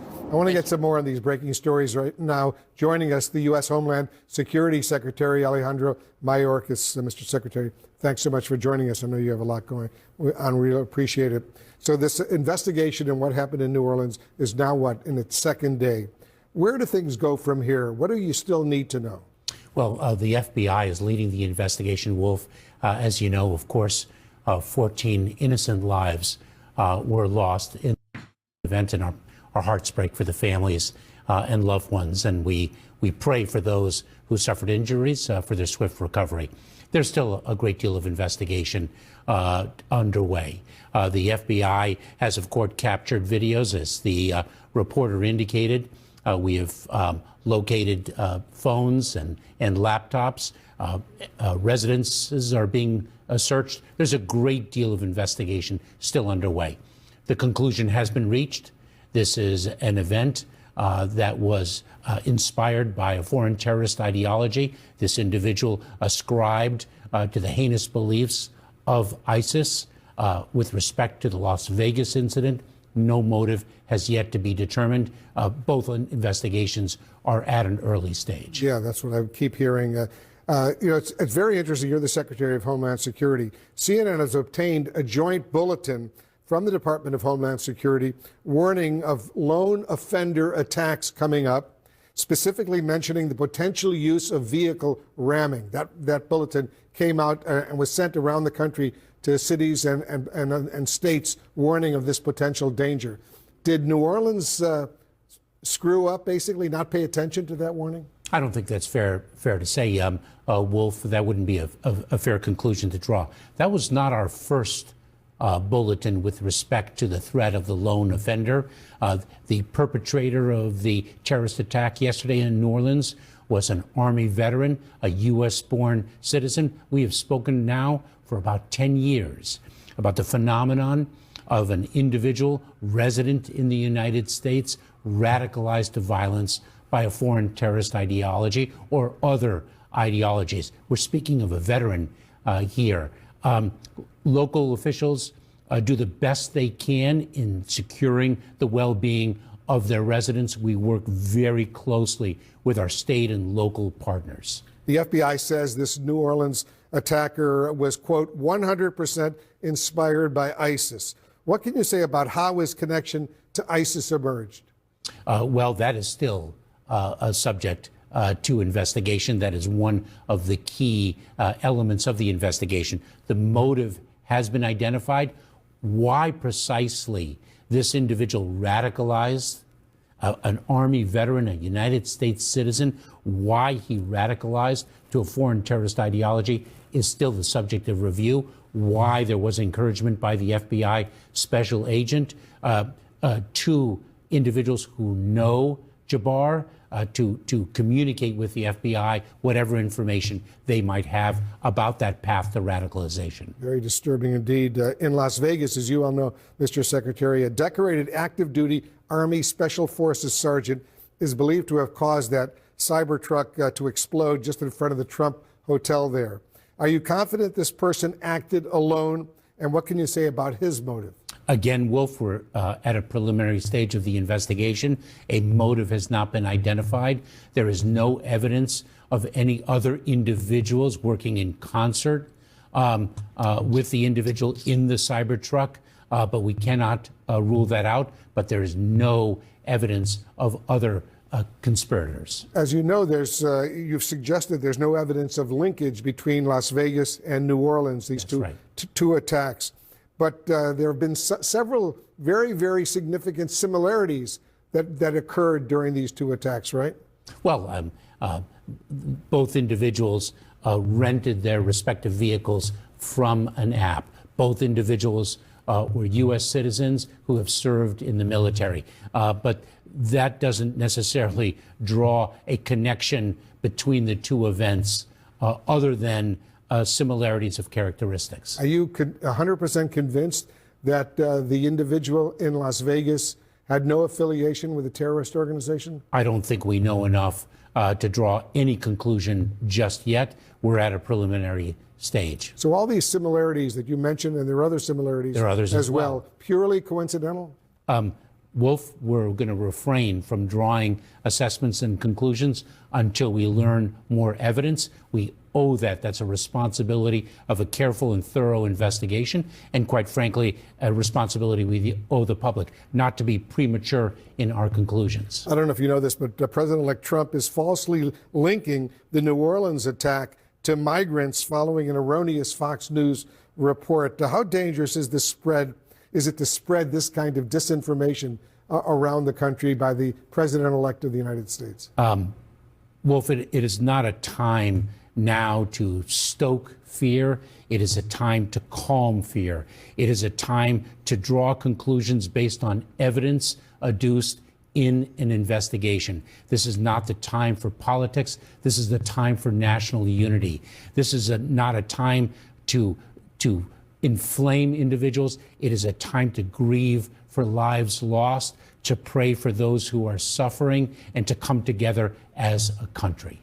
We're grateful to you for coming in and sharing some thoughts with us. Very important stories indeed. Appreciate it, Mr. Secretary. Thank you, Wolf. Alejandro Mayorkas, the Secretary of Homeland Security. And just ahead, we're going to have much more on the New Orleans attack, including what we're now learning about the 14 people who lost their lives. I lay on my back, frozen. Okay, getting back to the story. This is Brian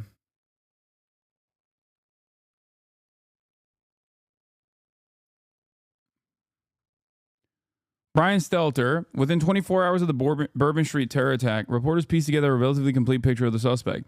But a key early bit of misreporting confused the public and possibly the president-elect. It's a cautionary tale for everyone in the news industry as the new year begins.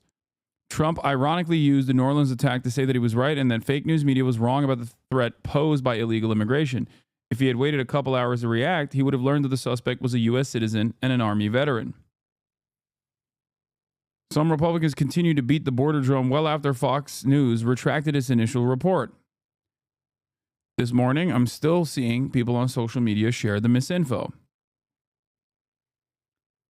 Yeah, I mean, look, they got too horny to bang on the anti-immigrant drum, and they failed to bang on the other drum that they also love banging on usually, at least historically, which is Islamophobia.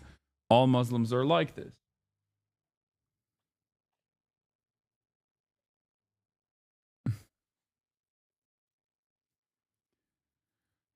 Anyway, getting back to the Vegas, Jessica popping off, Jessica Tarlov. Have the right facts, and the right facts were that the guy in New Orleans was an American. He wasn't an illegal crossing. He wasn't. That's not true. That's not true. There have been Republicans. That's crazy that they're like, nah, no one said he wasn't an American. Yeah, no, the president said he wasn't an American. Who have been on TV today talking about how this is an open border.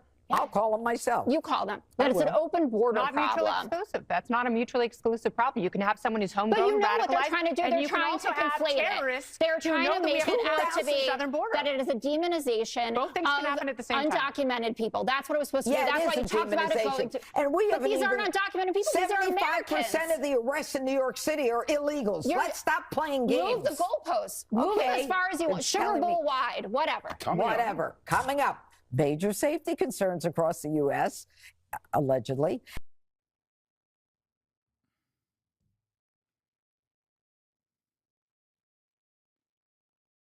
Wait, dangerous what? Coming up, major safety concerns across the U.S. Oh. She says 75% of the arrests that were taking place in New York were illegals, which I don't think is correct. That's an insane statement to make. And it's also, arrests don't necessarily mean a real crime had taken place regardless, but that sounds like an insane stat.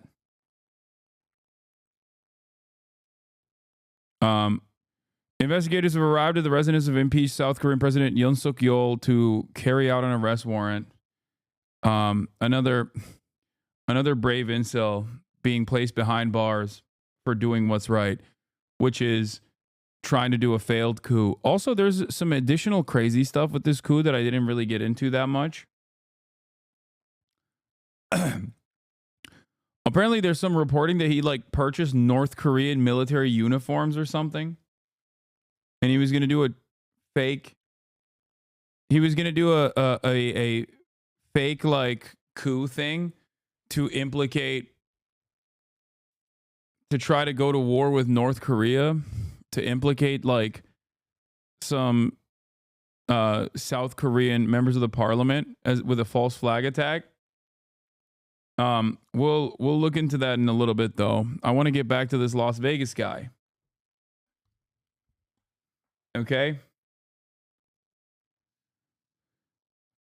This is the Las Vegas, the Las Vegas Tesla truck explosion.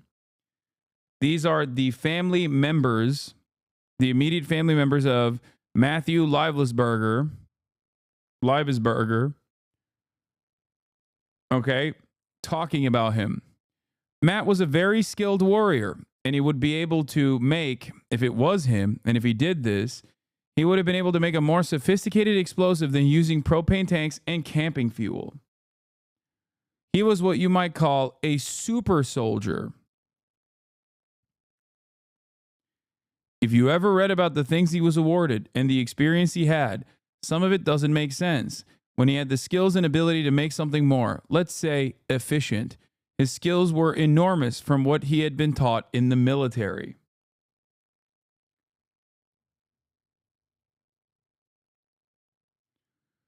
With Livesberger's skills, his uncle suggested his nephew could have fashioned a bomb that would have obliterated half of that hotel if he seriously wanted to hurt others.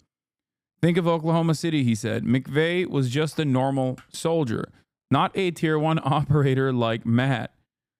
Bro, I think you need to surveil the family.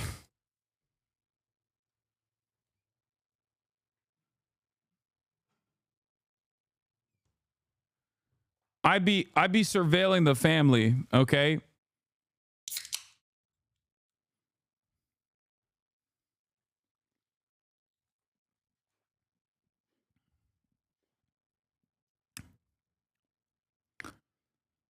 Livesberger was in the U.S. Army for 19 years, 18 of which were in the elite special forces. He was currently stationed in Germany and was on leave in Colorado Springs when he rented the Cybertruck and drove to Nevada, law enforcement sources said. The truck blew up just about a few hours after Shamsuddin Jabbar rammed a truck into New Year's Day revelers in New Orleans, killing at least 15 people. Jabbar, 42, was also an Army veteran who was posted to the same base as Livesberger and also served in Afghanistan around the same time that Livesberger did. Investigators were looking into a possible link between the two men who both rented their vehicles to the same car share service, Turo, but so far, they found no direct connection between the two.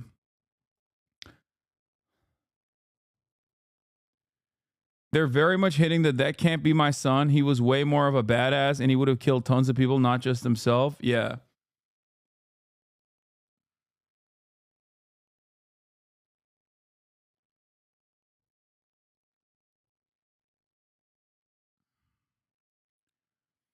At a press conference on Thursday afternoon, Las Vegas Sheriff Kevin McMail said the coroner's office found that Livesberger had sustained a gunshot wound to the head prior to the detonation of the vehicle. And while the investigation is still ongoing, he believed Livesberger's actions indicated a suicide with a bombing that occurred immediately thereafter, rather than a suicide mission.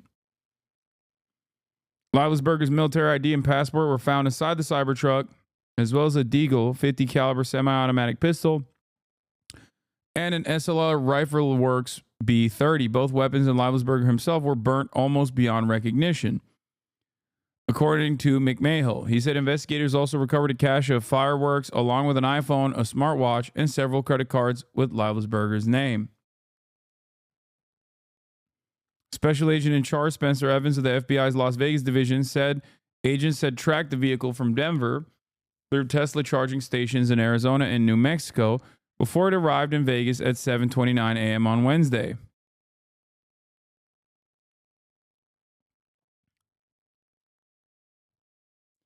My friend's ex is in the special forces, and she says that they don't seek mental health treatment because it can deter their career goals in the military. Kenny Cooper, assistant special agent in charge of the Bureau of ATF, said it remains unclear how the explosives were detonated. He noted that everything used was consumer grade, such as the camping fuel and propane tanks.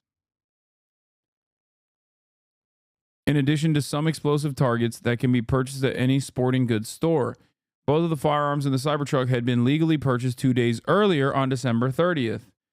Oh my God. It is so freaking easy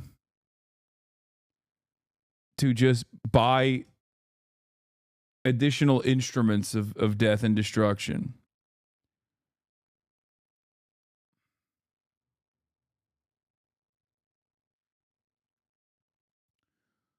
Leibelsberger divorced his first wife, who now lives in South Florida with her new husband several years ago. Leibelsberger shares a newborn with his new partner, and in September posted a picture on Facebook of himself cradling the infant in his arms, according to Dean. Over the past few months, an array of photos of Leibelsberger posted from Germany, including pictures of himself proposing to his partner and the ring he gave her, have disappeared, his uncle said. Uh-oh. Leibelsberger's father, who was unreachable on Thursday, was married several times and had children with a couple of different women. According to Dean Leibelsberger, who has been semi-estranged from his brother for years. At the same time, Dean said, Matt wasn't estranged from the family at all. Everyone thought the world of Matt.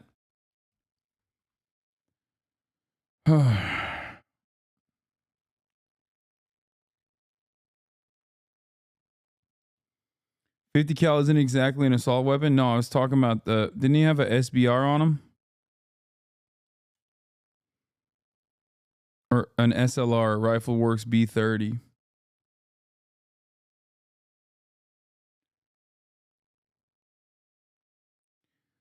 I also don't understand. If he used a deagle to pop himself before the explosion, I feel like people would have heard it. But I guess the explosion is so loud that and everybody hyper focused on that. But make no mistake, Elon Musk is using this using this tragedy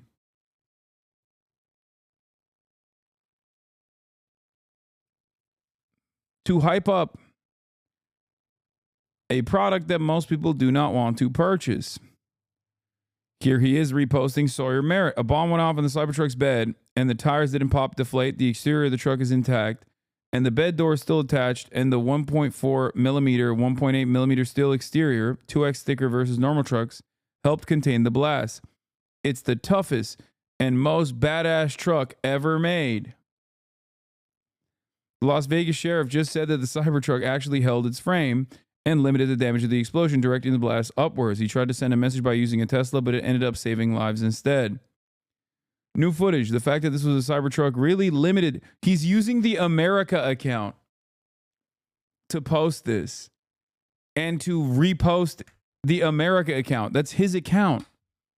He bought that account specifically to get Trump elected. It's supposed to be his super PAC.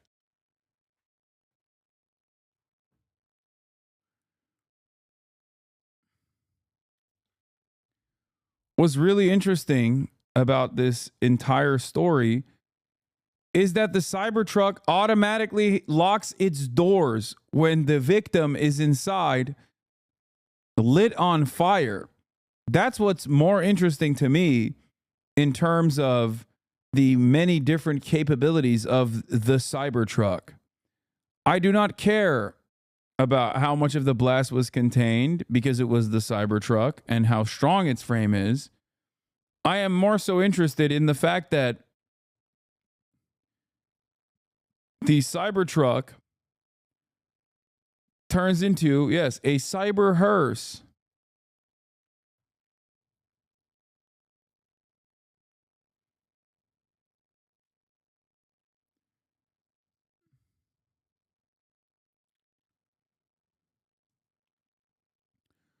The evil knuckleheads picked the wrong vehicle for a terrorist attack as opposed to the right vehicle for a terrorist attack. Cybertruck actually contained the explosion and directed the blast upwards. Not even glass doors of the lobby were broken. Nice.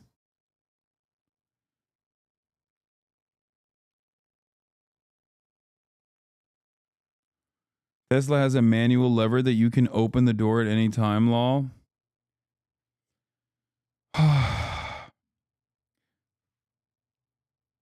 It's impossible to get out of any Tesla once the battery dies. I am still not sold that this truck didn't have a battery explosion. It looks like the battery fires I see at work. The explosion being bottled up like that is likely what made the explosion worse, lol. Just curious, where is the proof that the truck locks itself? Elon Musk openly stated, in an effort to flex his cooperation with law enforcement, he stated that the truck had automatically locked during the incident and he had to unlock it.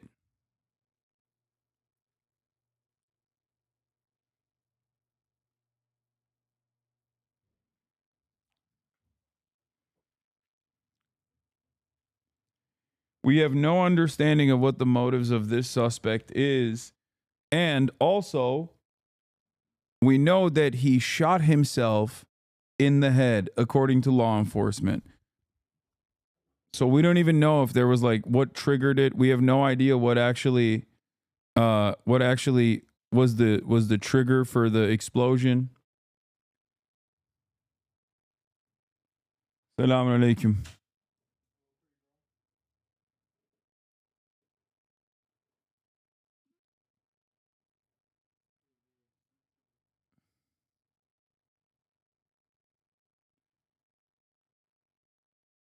Anyway.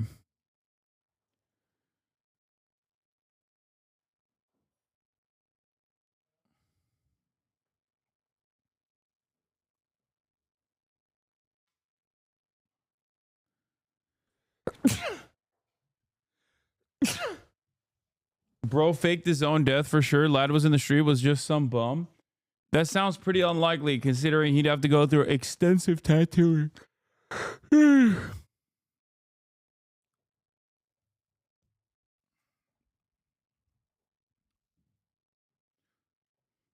Bless you. Don't tell me. No, you need to tell me to science. Bless me.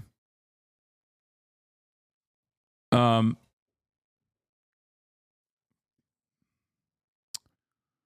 yeah, both Matt and also,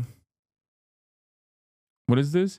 I believe Matt Leibsberger may have served with the 3rd Special Forces Group Airborne for a time based on his commendation from the U.S. Ambassador to Tajikistan and the fact that the 3rd Command is Central Asia. They're stationed at Fort Bragg. Yeah, science me, not bless me. I do not want to be blessed. I want to be scienced.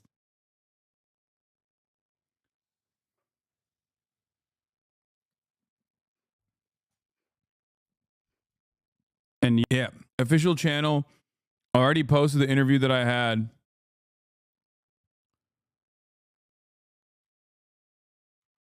Which is crazy. Editors woke up today. All right, let's see what Wolf has to say. Are revealing new details about the New Orleans truck ramming attack. CNN anchor Anderson Cooper is joining us live from New Orleans. I was in 3rd group. Do we know what years? No, we do not know. Street, and maybe you can hear some of it behind me because, as you said, it has reopened. It reopened earlier this afternoon, several hours ago. It was important for people in this city, for city officials, to get this place, which was the scene of such horror on New Year's Eve, 3 hours after the strike, after the beginning of the new year, to get it back up and running. Not so much just for business reasons, but as a symbol of. There's special forces in here? Yes. There are also active duty military members in here as well. Chatters. This is a very large leftist community. There is a... Like, imagine walking into Madison Square Garden and being like, wow, there's a special forces guy in here? Yeah. The likelihood is high. That's the reason why, like, while the Fort Bragg thing is, like, weird, it also isn't that weird at all because, I mean, it's massive, right? Officials and preachers laid flowers, and before it was open to the public, they allowed religious leaders to come to say prayers, and also Glenn David Andrews. And the military is massive. It hires... The military is ginormous. It's the, like, what, second largest after Walmart. The Defense Department is the second largest hiring body in the United States of America. Okay.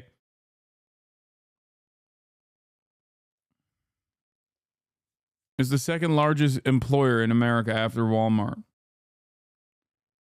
So not surprising that there's like hella fucking vets and shit in here. Anderson, I know you also went to a hospital where some of the victims are being treated right now. Tell us about that. That's right, we did. We went to a hospital, which is just a couple of minutes from here. It's a Trauma 1 hospital. They're able to to deal with traumatic situations like we saw. So a lot of the people who were badly injured were brought there as quickly as possible. They still have more than a dozen people who are there with a whole range. Most of them are blunt force injuries they've received from being hit by the vehicle. Some of them also have gunshot wounds. I talked to Jeremy Asensky, who was one of the people who was hit directly by the vehicle. He was actually in a wheelchair. He was knocked out of his wheelchair. His legs were broken in multiple places. He's undergone surgery, but he is doing okay, and hopes to get out of the hospital in a few days, Wolf. All right, Anderson Cooper on the scene for us, as he always is. Thank you very, very much. And Anderson, of course, will have much more later tonight from New Orleans on his excellent program, 8 p.m. Eastern. We'll be watching, Anderson. Thanks very much. And joining us now, someone who knows New Orleans very, very well, the current president of the National Urban League and the former two-term New Orleans mayor, Mark Morial. Mayor, thanks so much Wolf, thanks for joining us. Absolutely. You heard Aaron's report, and you were moved, clearly, because you know the city, you know the people, and it's very disturbing. I give the city leaders great credit for reopening Bourbon Street, for doing it in a dignified fashion, with prayer, which is part of the tradition of New Orleans, with a second-line parade, which...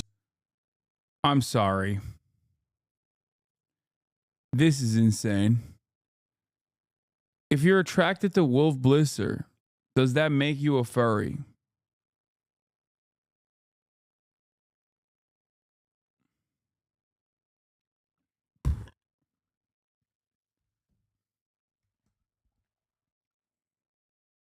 The answer is yes.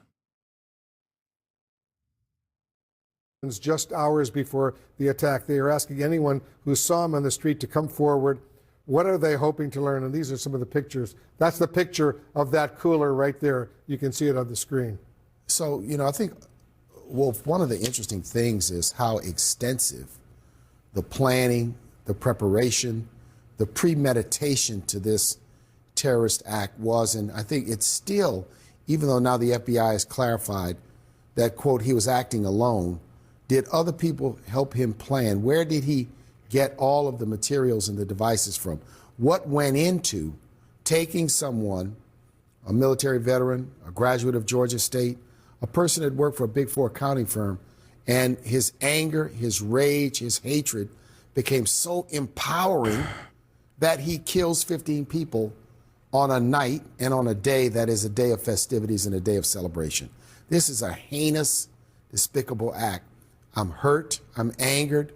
And when I saw the photos of those young people who were out there partying, young professionals, young people in the early stages of their life, now snuffed out, I am just so hopeful that all Americans will understand that for us, this should be a moment like 9/11, when we should push back against politicians or leaders who want to exploit with rhetoric this awful event and instead say, let us unify to continue this fight for a safer America and safer communities. As a former mayor of New Orleans, and you know the city well, you know the people well, what do you think the city could have done, potentially looking back, to prevent this terror attack? Well, one thing I think could have been done is when they took the barricades down, they could have come up with a plan B. A dump truck could have been put there. A temporary barricade could have been put there. That may have saved some lives, but it would not have stopped him from maybe identifying another target or a different target. One thing I'm interested in is whether he cased this location out, whether he planned in advance the exact location that he would use this truck to ram into a crowd of people. So they could have done that, which is why I've said on a number of occasions what's important is for city leaders to evaluate the security plan around the quarter, evaluate the security plan around downtown New Orleans to determine very quickly what enhancements and fortifications are needed. Mayor Mark Morial, thanks very much for coming in. Thanks, Wolf. Thanks for the important work you're doing with the National Urban League. Thank you, Wolf. As well. Appreciate it very, very much. And just ahead, new information coming in on the victims of the New Orleans terror attack, including a student and former college football player.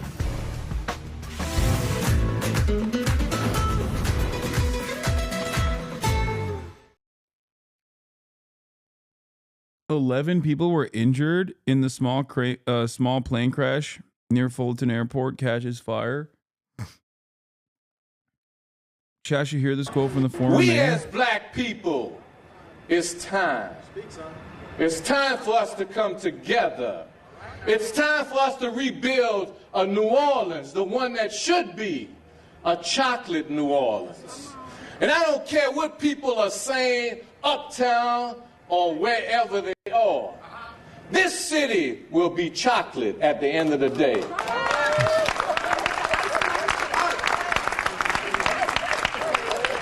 This city will be a majority African American city. It's the way God wants it to be. You can't have. Wait. Adrian Dittman posted on 4chan and accidentally revealed he has admin privileges on Twitter.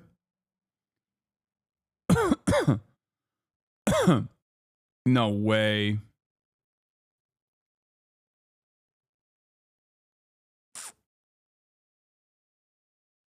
Admin portal?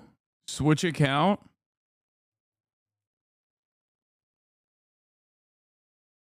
Nah. I mean, no shot. I don't believe in 4chan shit. Why the fuck would Elon... Like, I look. Elon could be Adrian Dittman. That's one thing. But it's on 4chan, man. He's like randomly posting stuff on 4chan. I mean, it's bait. It says bands too. He has a link for bands.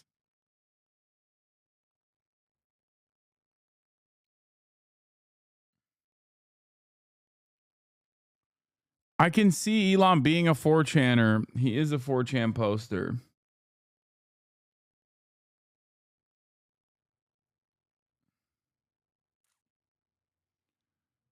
But would he post a screenshot? Graphic content is permitted. It just has to be politically relevant and in good taste. No one wants to see snuff content on their feed. Elon is very liberal about it. Some footage crosses the line. But he's been very decent about the last couple of happenings and allowing the uncensored footage to be hosted on X.com. Big difference in reporting news and happenings to fellow friends and disrupting the feed to discourage users from returning to the platform. There must be a balance.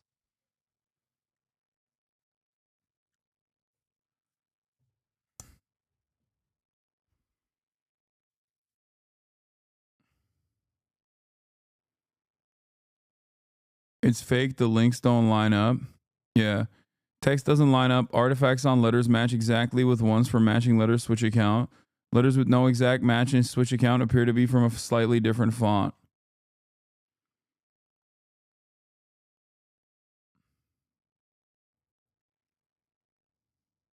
Like, look at the D and the L.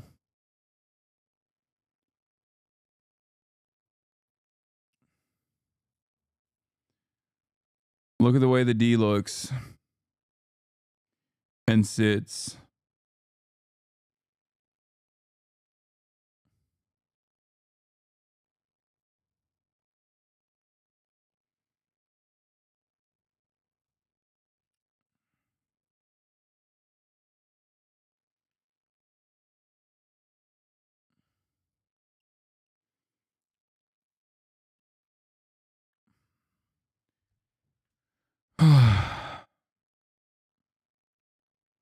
Called kerning. No, man, the D is fine. It's the text baseline and spaces between the...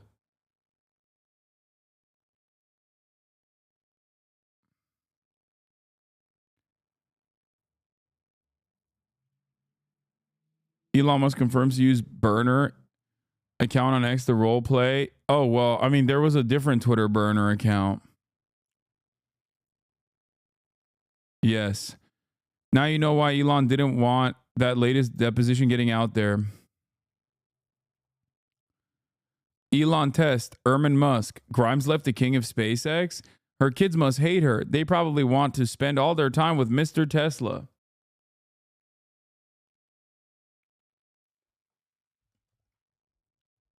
Wait, that's not a real... This isn't a real tweet, is it? From...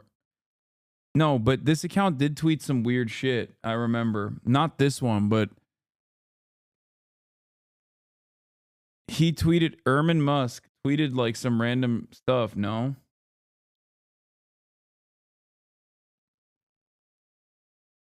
Like he was using this account to basically tweet as though it was his child.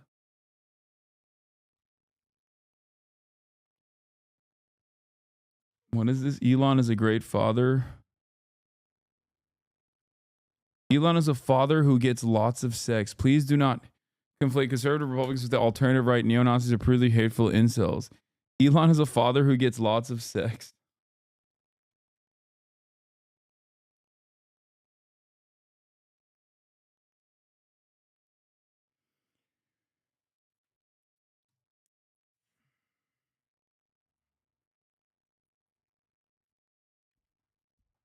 That is... Every day that goes by, I just wish I didn't know about these things that I know about. Also, in other news, a standing ovation for Liz Cheney here in the East Room of the White House as President Biden presents her with a Presidential Citizens Medal. Al Cheney, for putting the American people first.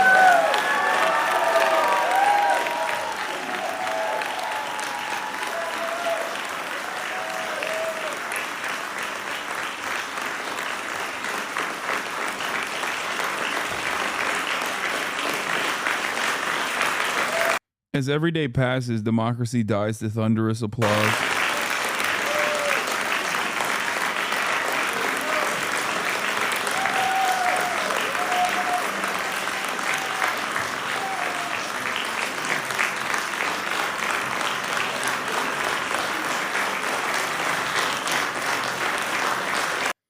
Also, just a small girl from a small town next to a man who was once a boy from a small town in Pennsylvania. Thank you for everything, President Biden. Biden shook the hands of every freaking grifter. Incredible. Also, David Pacman was invited. And I don't know. I mean, he was glazing. He was glazing the M pretty aggressively.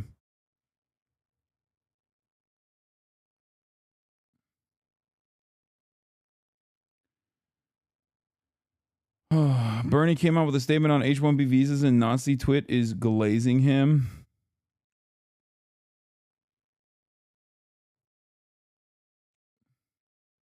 Why didn't you get invited?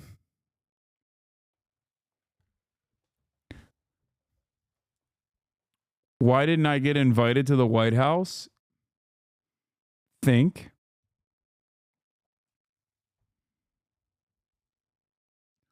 Why didn't I get invited to the Joe Biden White? Hmm.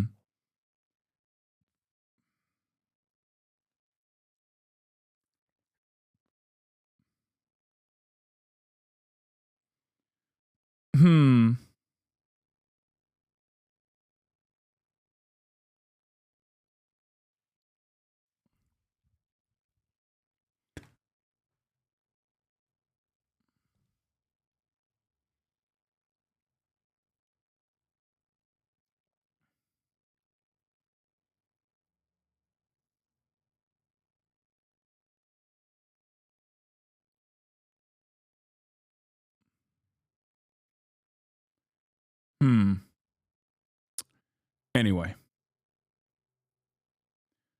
A refugee from Kuwait has been granted asylum in the UK but recently traveled to Iraq for a visit. Unfortunately, he was kidnapped and detained in Kuwait due to his political views. His name is Salman Al-Khaldi. Okay.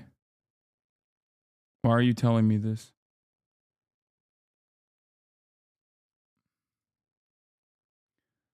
All right, there's one more story that I want to cover that I think is not getting a lot of attention in the sea of all of these, like, in the sea of all these other stories about, you know, exploding Teslas and the Nola attack. The FBI found 150 homemade bombs at Virginia home during search in December, prosecutors say. In Norfolk, Virginia, Federal agents found one of the largest stockpiles of homemade explosives they've ever seized when they arrested a Virginia man on a firearms charge last month, according to a court filing by federal prosecutors. Investigators seized more than 150 pipe bombs and other homemade devices when they searched the home of Brad Spafford, northwest of Norfolk, in December, the prosecutor said in a motion filed Monday. Prosecutors wrote that this is believed to be the largest seizure by number of finished explosive devices in FBI history.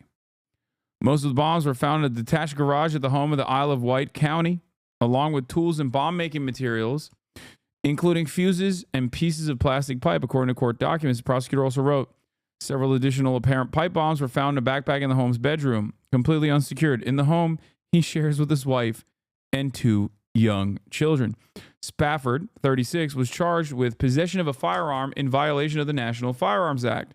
Law enforcement officers allege he owned an unregistered short barrel rifle. Prosecutors have said he faces numerous additional potential charges related to the explosives. Defense attorneys argued in a motion Tuesday that authorities haven't produced evidence that he was planning violence. Also noting that he has no criminal record. Further, they question whether the explosive devices were usable because professionally trained explosive technicians had to rig the devices to explode them. There's not a shred of evidence on the record that Mr. Spafford ever threatened anyone, and the contention that someone might be in danger because of their political views and comments is nonsensical, the defense lawyers wrote. Messages were left Wednesday seeking further comment from the defense lawyers who signed the motion.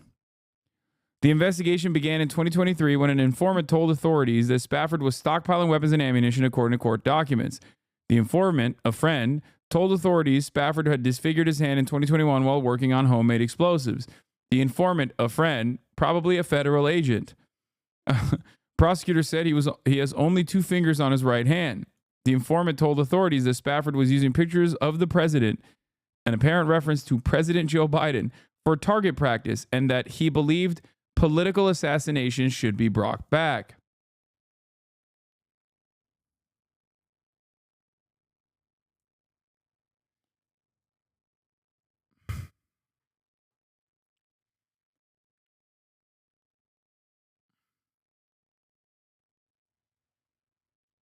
Numerous law enforcement officers and bomb technicians searched the property on December 17th.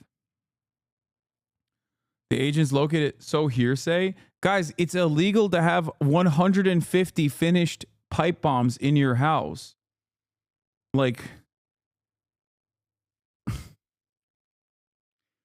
what do you mean? Like, what do you mean so hearsay? It doesn't matter if he was going to blow up President Brandon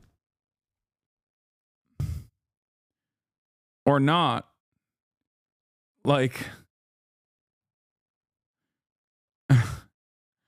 this ain't communist China, brother. If I want to make pipe bombs in the privacy of my own home, I should be able to do so. What the hell's going on? I'm sick of the goddamn nanny state. Yeah, God forbid men have hobbies. The informant told authorities is hearsay. I know his intent to kill the president while alleged play no role in the fact that he had 150 finished pipe bombs, chatter. That's my point. Like, that is already illegal on its own, chatter. Not whether or not he wanted to kill the president or not.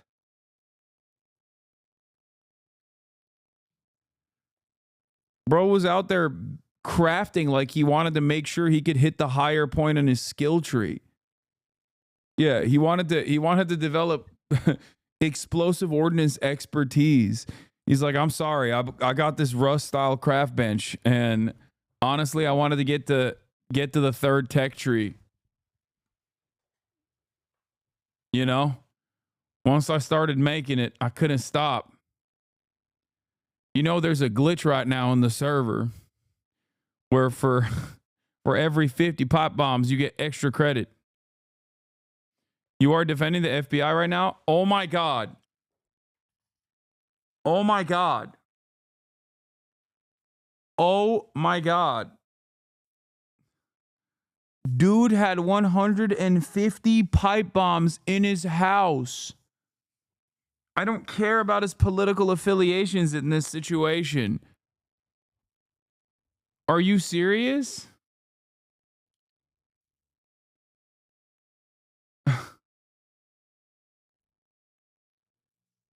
Like, this is the one thing that the FBI is supposed to do, is just like apprehend guys like this so they don't turn around and say, oh, we had him on our radar.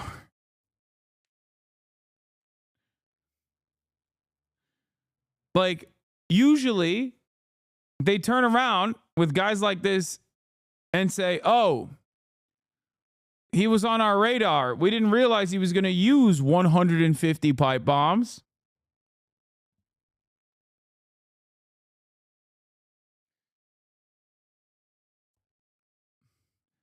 It's like the Department of Homeland Security, okay, is an institution. It's relatively new and it shouldn't exist. But before the Department of Homeland Security, you had INS. Also, I have issues with that as well. But before the Department of Homeland Security, sex trafficking still happened, okay? And the FBI was in charge of it. Now, the Department of Homeland Security under ICE takes care of sex trafficking incidents, okay? It investigates and prosecutes sex traffickers. Do you think that I'm against that function of the federal government? No, I am not.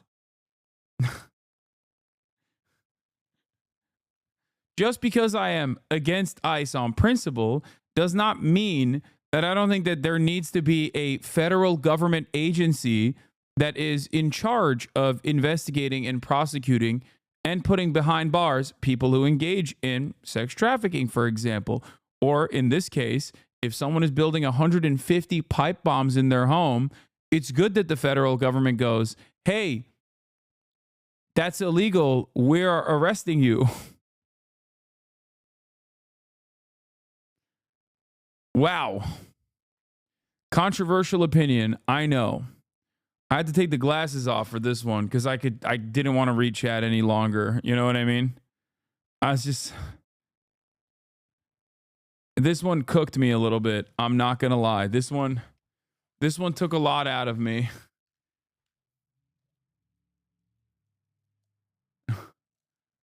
I must be just like Jank, going right wing. On my right wing arc.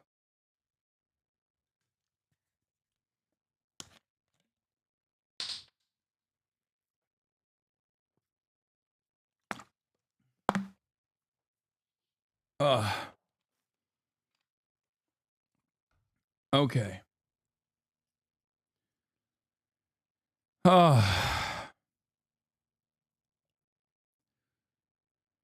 Anyway, numerous law enforcement officers and bomb technicians searched the property on December 17th illegally, in direct violation of his Fourth Amendment and Second Amendment rights, by the way. I call that unlawful search and seizure, brother.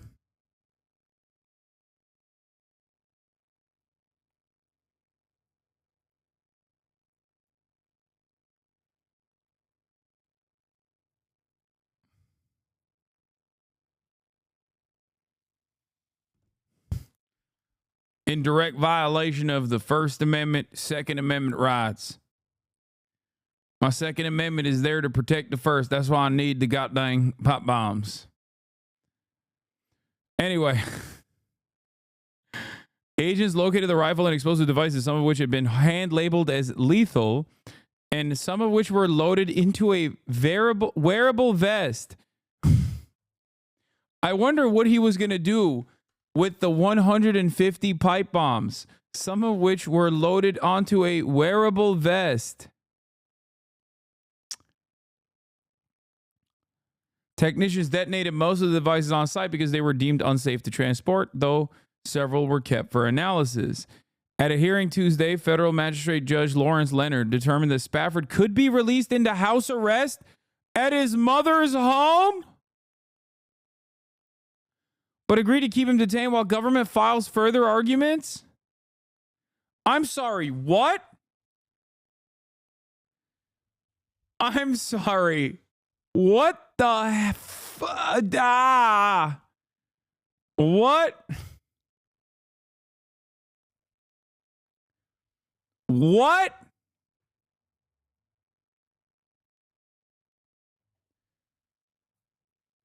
In response, prosecutors reiterated why they believe Spafford is dangerous, writing that while he is not known to have engaged in any apparent violence, he has certainly expressed interest in the same through his manufacture of pipe bombs marked lethal, his possession of riot gear, and a vest loaded with pipe bombs, his support for political assassinations, and his use of the pictures of the president for target practice.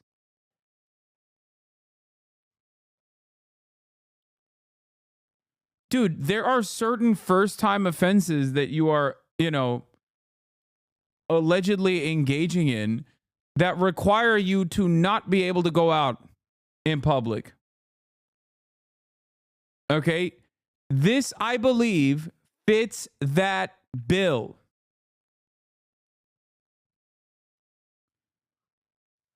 As opposed to, not that far away, in Florida, a judge put a $100,000 bail on a woman having a phone call, a claim denials phone call.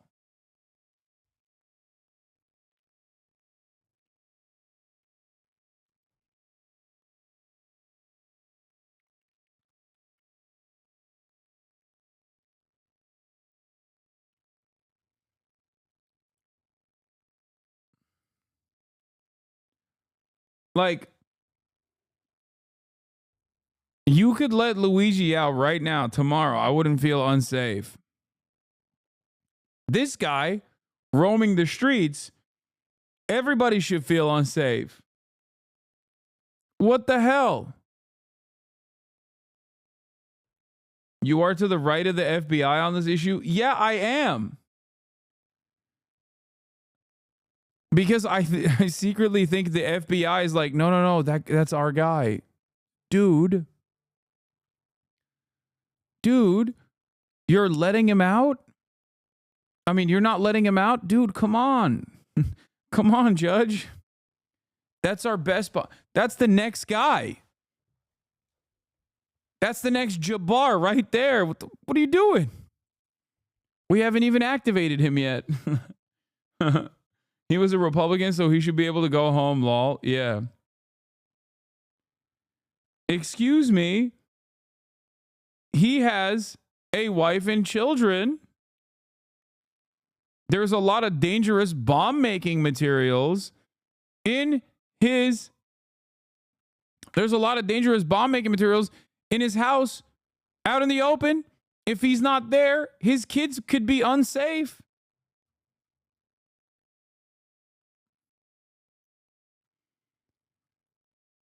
Oh my God, he's out. He's out on bond.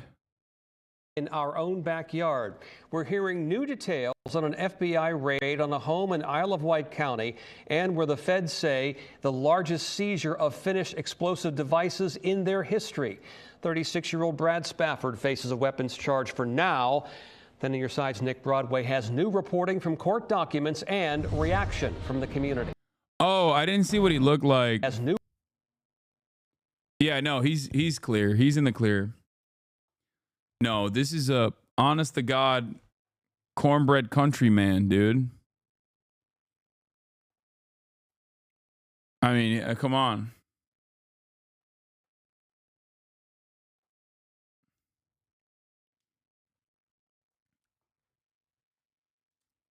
Yeah, he one of them good old boys.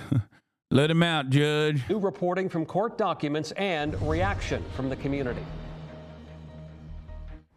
The people I spoke with who live nearby say they don't know much about Brad Spafford and haven't even met him. They told me he and his family moved to this house behind me just a few months ago. Those who spoke with me did not want to appear on camera. They tell me Spafford and his family kept to themselves after moving to the 20-acre farm last fall. A friend of the suspect acted as an informant for the FBI for more than a year. They told agents Spafford was stockpiling weapons, at one point blowing 3 fingers off his hand while making homemade explosives. The informant said Spafford used pictures of President Biden for target practice, alleging he hoped a shooter doesn't miss Kamala. They also told the FBI that Spafford and his friends are preparing to do something Spafford cannot do alone. In mid-December, the FBI swarmed in with a helicopter. I mean, don't investigate the friends either, I think. I wouldn't. I think they're all fine. They're just good old boys, you know, hanging out, having fun. What's wrong with you? You're weird for thinking it.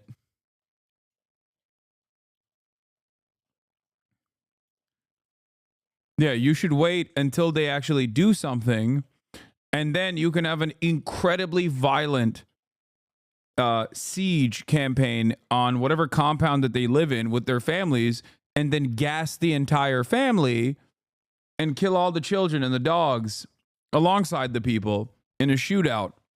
And then you can pat yourself on the back. Like, yeah, we did it. Only after the bombs have exploded, of course. And you can tell the media, hey, he was on our radar, by the way, but we let him go.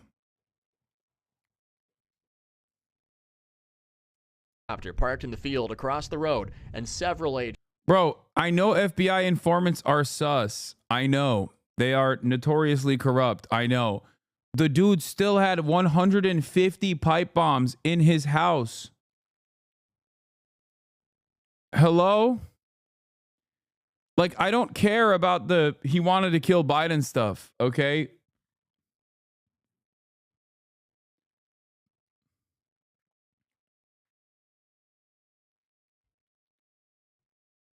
That's it. For me, listen, I have a fairly high bar to clear in terms of what I think constitutes a grave threat to the public. Okay?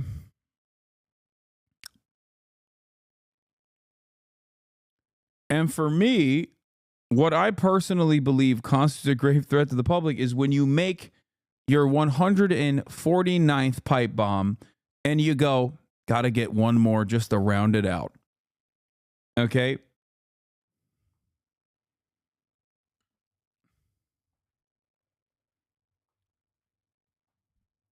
That's it. You do that, and I'm like, maybe you should be in jail.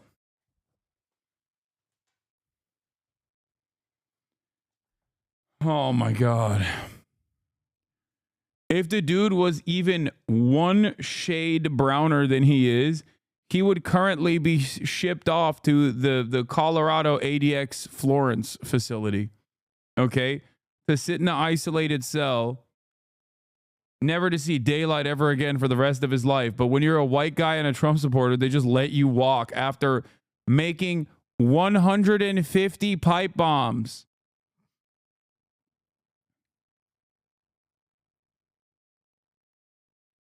That is crazy.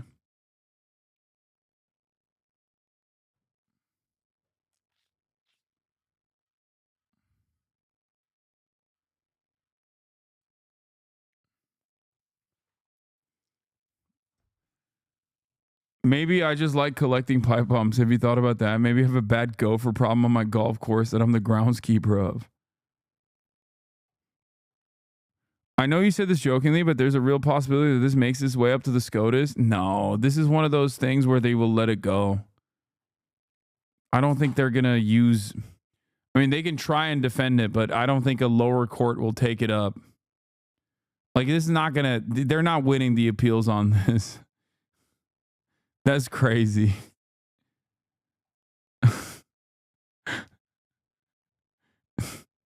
Like, there's a couple things that even the federal government doesn't mess with, and that's, I think, pipe bombs is one of them. Of course, Anderson is there tonight, and I know it's a city, Anderson, where you have spent so much time reporting, and I know it means a lot that you're there. So thanks very much to Anderson. And let's go also to the new details on the Cybertruck explosion in Las Vegas. Okay, there's also additional information coming out of South Korea, second best Korea.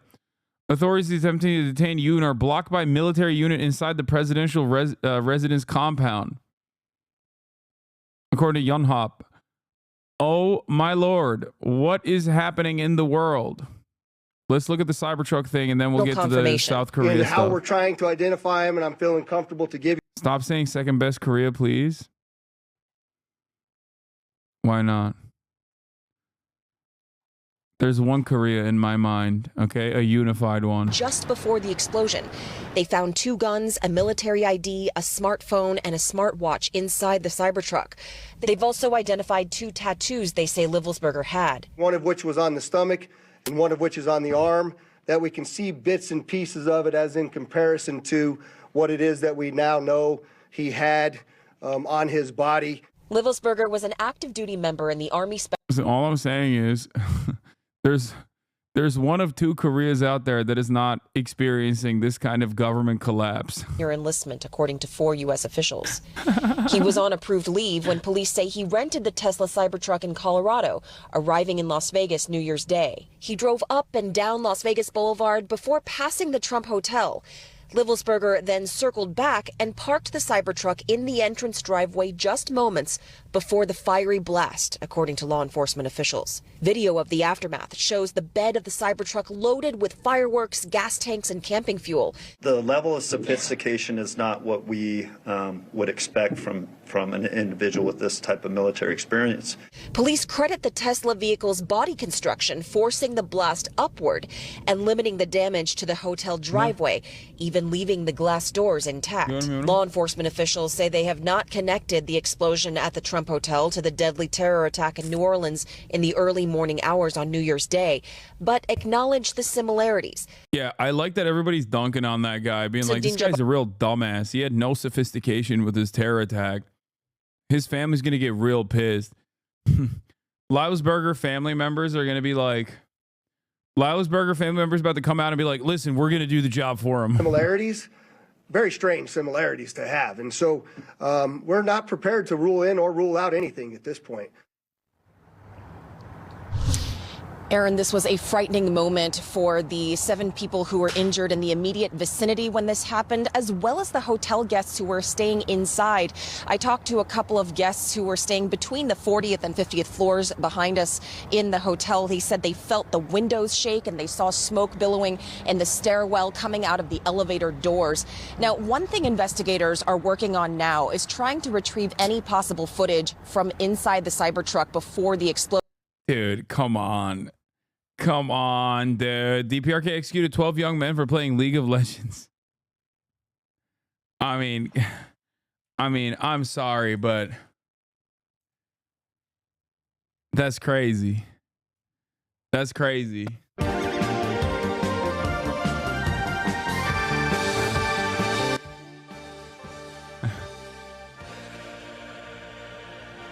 That's crazy. Gotta do it to him.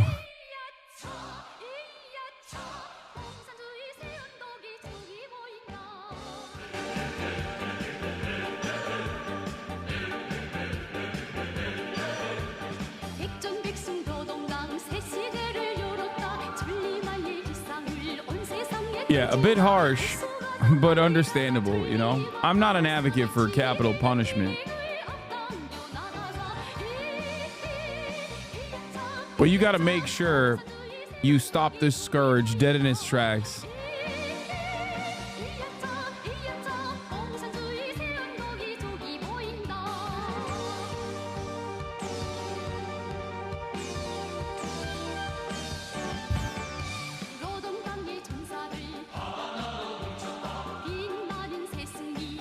Why are playing propaganda WTF? What? Has to try to get plat in rivals because he isn't good enough to hit plat in league. I will never be bad enough as a person to play League of Legends. How dare you? Are you proud of us, Hasan? Y'all are crazy. You have a Hostwit faction?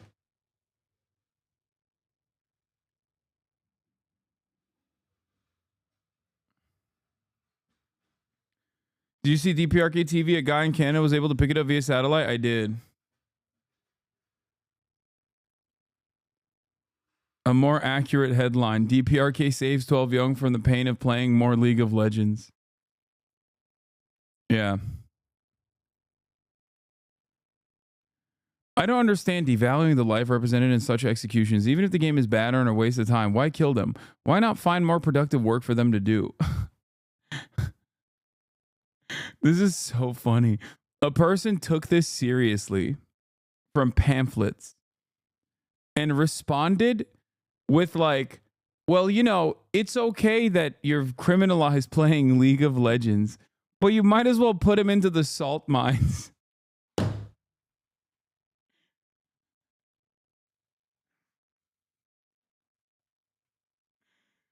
Oh God. The average American's processing capabilities of like foreign adversaries is like tuned to the level of a fucking child. Okay?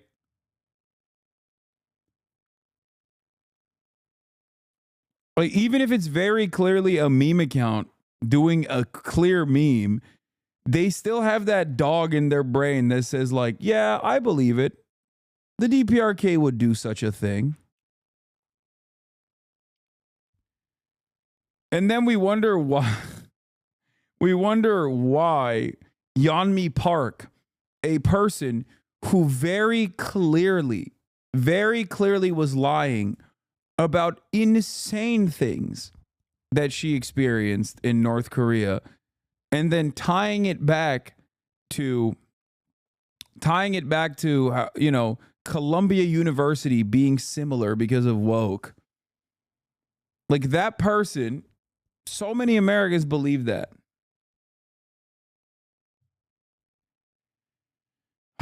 Would they not legitimately do that? Is possible? No, they would not legitimately do that. What are you saying, dude?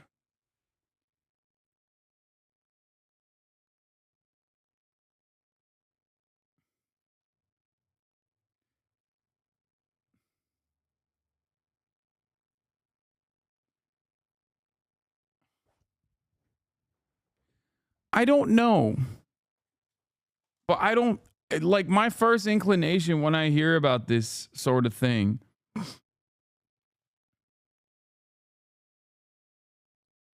Not me, Park. That wasn't me. I literally never said that.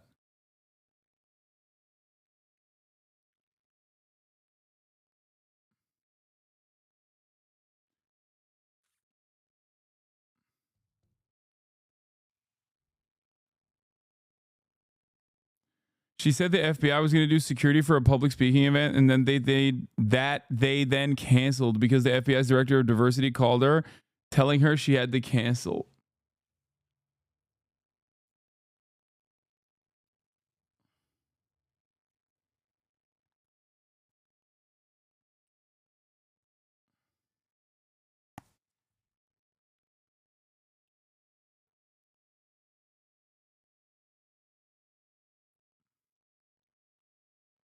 Have you ever been in North Korea? How do you know?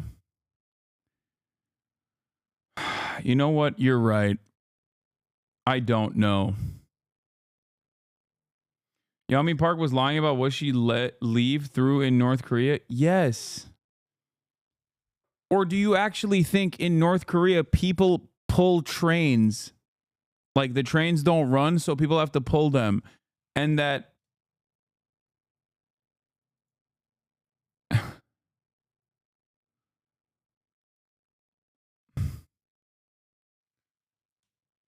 and that they actually have to eat human feces, and then they would eat rats, and then sometimes the rats would eat them, and then the rat would be beefier, and then they would eat the rats again, and they would trade rats for rocks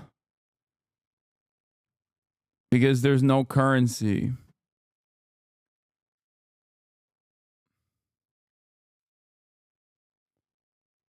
Like, listen, I'm not one of these dudes that's like, they're eating burger every day in Democratic People's Republic of Korea. They eat burger all the time. They eat burger for breakfast, which I also think is funny because it's such a common like left book position created by Americans because let me tell you why that is inherently an American statement. Because they think eating burger is the peak of civilization. So even if you're like a rugged Maoist Leninist or Maoist third worldist, okay, you still think like, oh no, you don't understand. They're doing fantastic. What do I have? Evidence to show that they're doing fantastic? They eat burger all day, every day. No, there is a pizza place. That is not a lie, by the way. They do have a pizza in DPRK. That's correct. That isn't a lie. There's a pizza restaurant in Pyongyang. I mean, though I know of.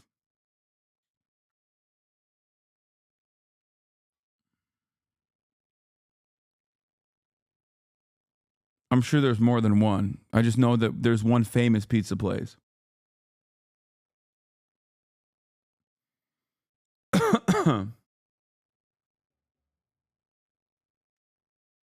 There's also a Brazilian steakhouse in Pyongyang that the Brazilian consul runs. Oh, that's sick.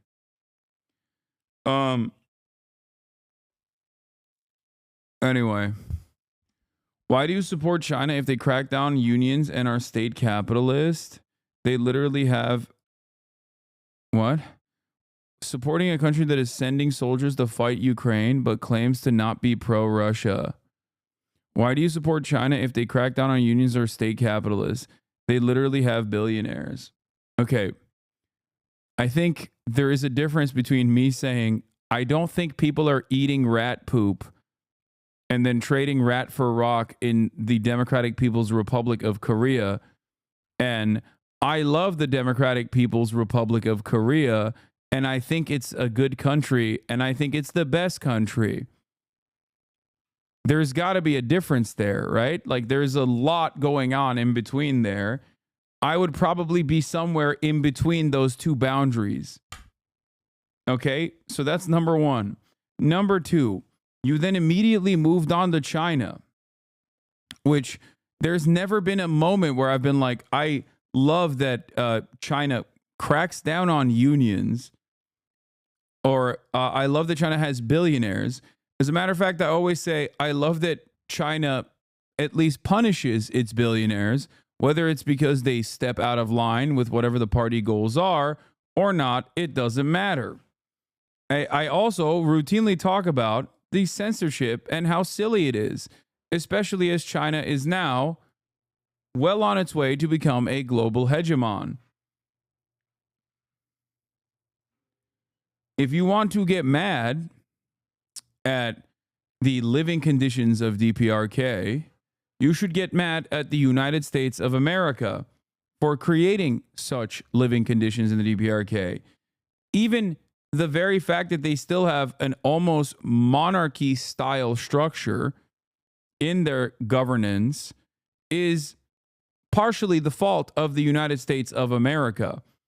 There were, numerous times where America did not have to involve itself with the affairs of Korea, but instead they chose to do so because they wanted to make sure they had a authoritarian military dictatorship planted firmly within the American sphere of influence that they wanted to use as a bulwark against the growing growing Chinese communist movement in the region and the USSR during the Cold War. I can't think of any other country that has been so forcibly partitioned by a Western superpower like this in the post-colonial era. Anyway, I hope that this clarifies for you what my position is. Defending the DPRK is a wild position to take and definitely not being normal or horrible. Why are you defending DPRK? They're a cruel, fascist, failed state. Once again, I will reiterate my position because it's so difficult for people to comprehend. American brains, unfortunately, are limited to simple thoughts. I am not defending the DPRK. I am not defending the Kim family. I am simply stating that the greatest harm done to the people of the DPRK, was done to them not by their corrupt authoritarian state, but by the United States of America. And I even further posit that if the United States of America had not done such unimaginable harm that continues to this day through the unlimited sanctions regime that we've implemented, they would probably have an easier time moving towards some semblance of whatever you would consider to be a liberal democracy. Okay? Stop being so easygoing when talking about North Korea and PRC. No, I get that part, brother, but it came off that way. No, it didn't come off that way. You are just primed into thinking that it is that way. And any sort of, hey, man, you're actually wrong, that's not how things are, immediately creates this Western chauvinism. It immediately creates this Western chauvinist inference that, no, you're actually not meeting the standards. Like your analysis and your criticism is not reaching the standards that I expected to. You should be sitting there and saying they have the same haircuts and they eat dog poop every day. One must ask the question why you immediately rush to go, ooh, any sort of like any sort of pushback against the well-established Western position, oftentimes exaggerated insanities that go on there, and not just like the regular old awful poverty that they experience over there. Any sort of pushback against that is instantly seen as a defense of the DPRK. If you take this position at Thanksgiving dinner, you're going to turn people off and make them think you're crazy. I don't care. Okay? Wait, really? You think if I say, hey, there's this one random country out there, okay, that we have just starved out for decades at this point, maybe we should allow them to enter the global marketplace so they can liberalize. You think that like people are going to go, that's unacceptable. No, we should kill all of them? Maybe. Okay, maybe your parents might, but I don't care.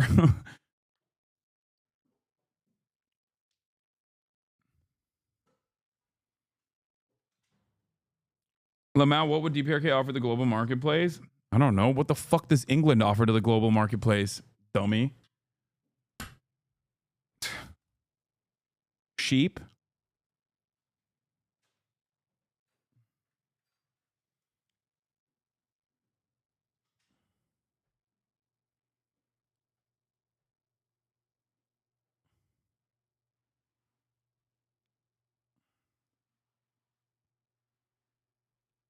It's so funny. You can't even say like, hey, it's crazy that we have just this unimaginably cruel sanctions regime on countries like the DPRK, on countries like Cuba, or even countries like Iran. And and people turn around and go, wow, that's insane. No, we should stamp on their neck harder. Yeah, here. Wait, what the heck? Playback speed is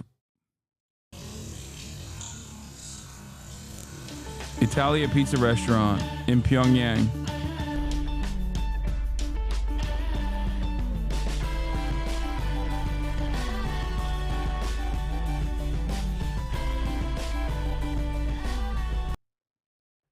It's really interesting because like whenever you see a country that is otherwise presented as a monolithic force of evil on this planet, okay?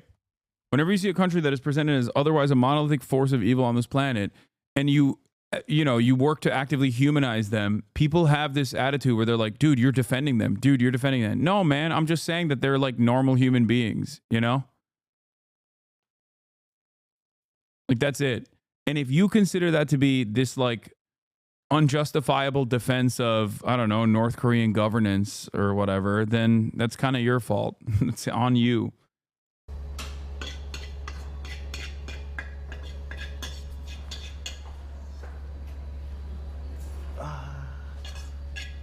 Spaghetti sogogi? Yeah. Oh, okay. Sogogi.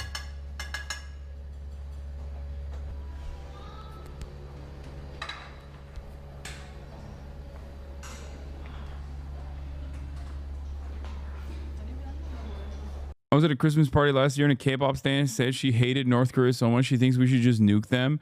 Does she not realize that there's probably like family members of the wonderful state of South Korea that she loves that still live in North Korea? That's crazy. And I was like, whoa, hold up. What if we just let them into the global community like you said? And she was like, yeah, actually, that makes more sense. Americans just don't think deeply about their genocidal tendencies. It's important to challenge them. Exactly.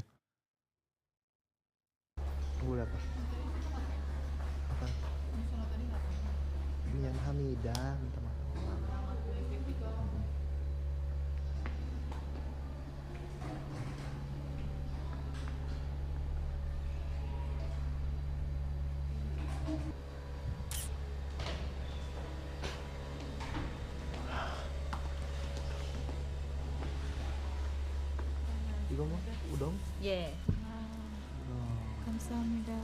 This is what they're making at the Italian restaurant.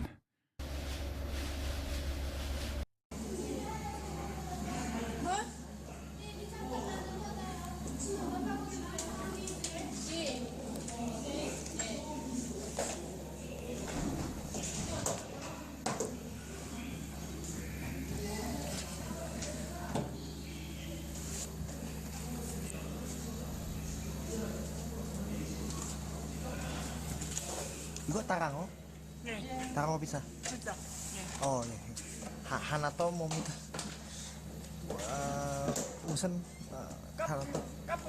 Capri. Wouldn't it be consistent then to advocate for the Kim family to surrender and relinquish the state to the West? Wouldn't that immediately improve their living conditions by lifting the embargo? Yeah, if I didn't know anything about the history of the DPRK, the Korean War, and Western intervention in the country, and I was just like kind of stupid and said stuff like that. Yeah, I mean, that would go hard if I was a dumb guy. Like, what do you mean surrender to the West? This is the classic, like, can't you tell Hamas to release the hostages take? Like,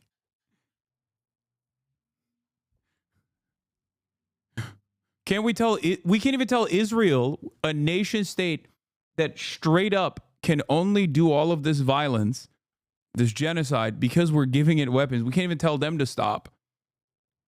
The hell do you mean? Yeah, what you're saying goes hard if you're stupid.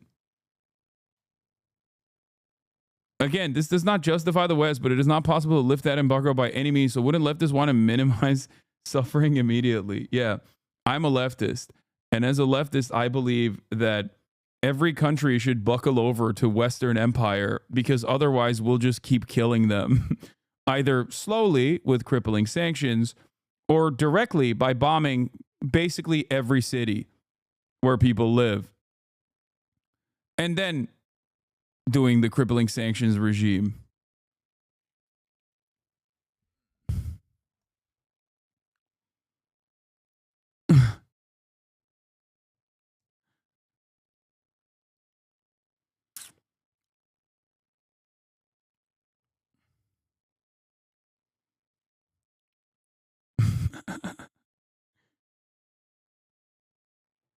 That's amazing.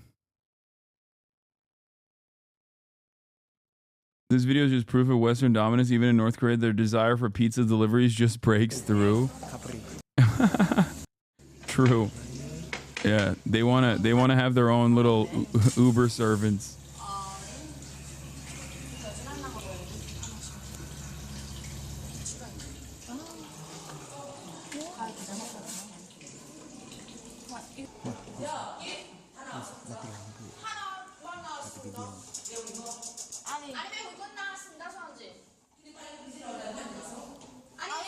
What are they putting on that pizza?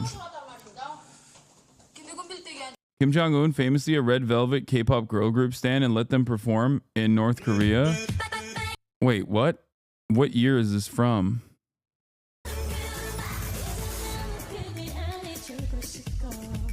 Oh my God.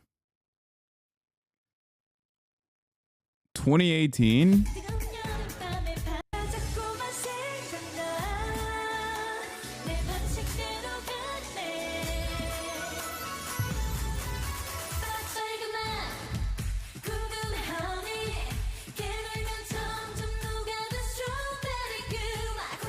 This song goes hard.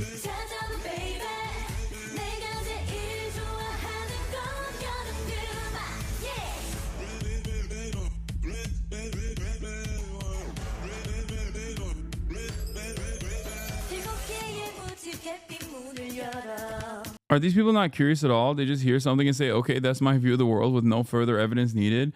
I think you're misunderstanding how important fear is in this conversation. Fear of the other, fear of the unknown. That's enough. Why, if you're living in the heart of empire, you don't care. Why would you ever think about what's going on in other countries? Why would you support a Korea that is owned by corporations, run by a handful of ultra wealthy families, and forces its own workforce to slave away for minimum wages? When did I say that?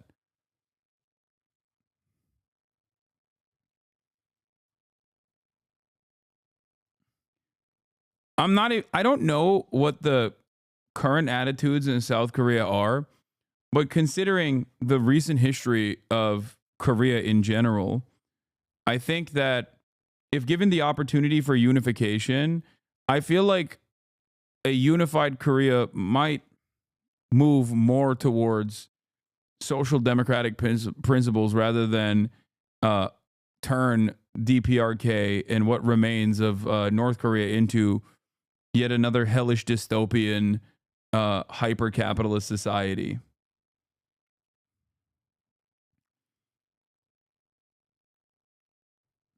Especially because in spite of all of the murder, in spite of all of the death and the destruction and the murder that brutal authoritarian leadership committed, the many crimes that South Korean leadership committed that the American government totally oversaw and offered funding and support for and defense for in times of need, South Koreans still have a pretty robust culture of discontent. We even saw that with the immediate mobilization that took place after the president.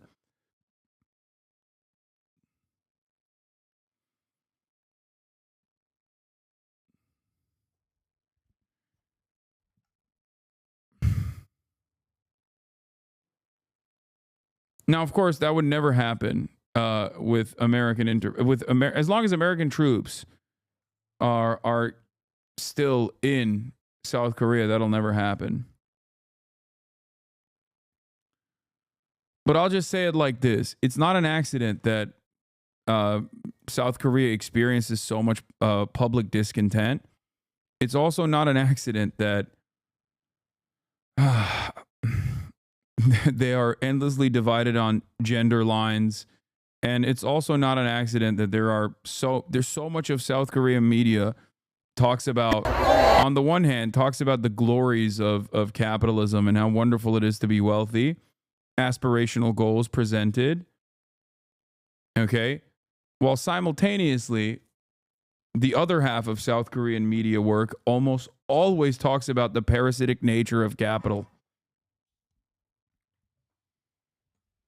Young Koreans in their 20s and 30s know how much China has infiltrated Korea, the National Assembly, the media, elections, etc. They are out at night in the cold to stop the arrest of President Yoon, to stand with him against anti-state forces influenced by the Chinese Communist Party.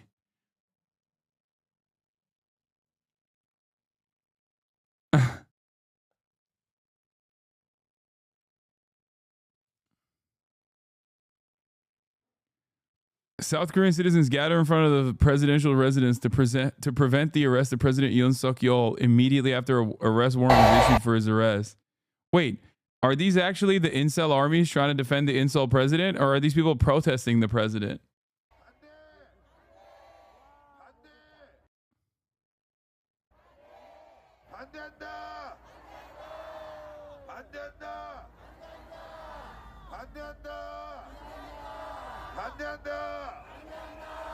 자, 또 높게 흔들으세요. 높게 해외 많은 시민들, 국민들이 또 우리 교민들이 볼 수 있게 높게 흔들어 주세요. They don't look young. Yeah.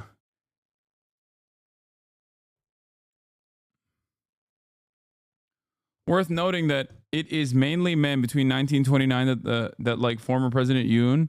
So yes, this is the incel army. You'll notice how other protests were just listening to girl group music because women were driving force behind the impeachment protest compared to this.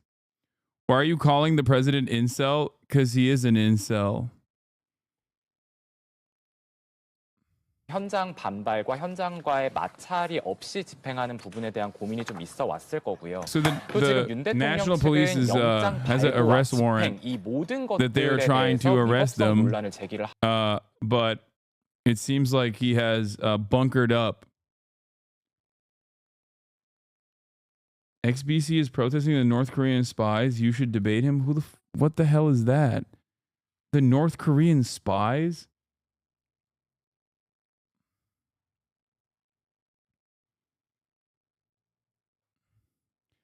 Yes, chatters, he has a wife, I know, and he loves his wife. But also, he still drummed up support from the incel forces. XBC are streaming from the pro-Yoon protest trying to block his arrest. They went full Korean MAGA saying that the commies are taking over. That's amazing. Oh, God, I love how stupid our politics are. And how they end up corrupting the minds of politics enjoyers globally. That's amazing.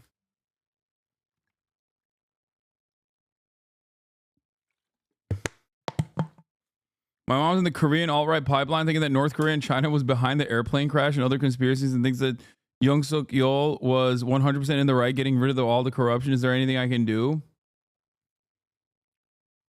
That is amazing, dude.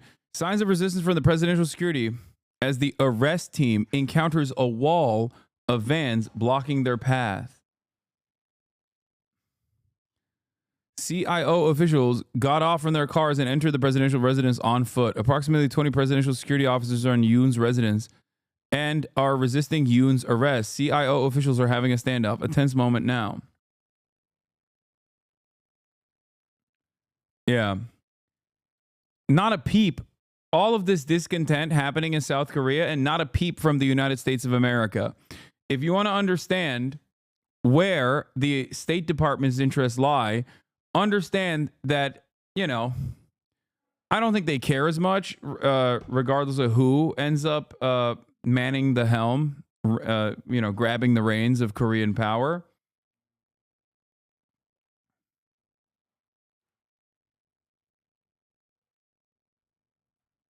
But having said that, they do not have stop the steal. Oh my God, they have stopped the steal signs. Oh my God. Oh my God. Oh my God. They're going to be like, build the wall.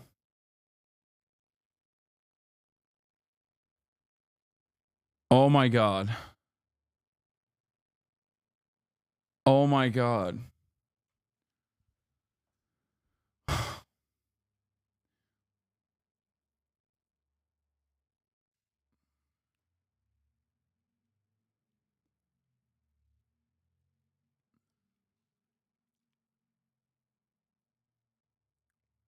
Build the wall.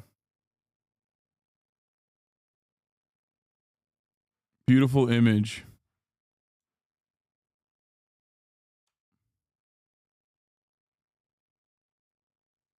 They are literally wearing MAGA hats. They very much care. Korean Democrats will kill a military alliance with Japan.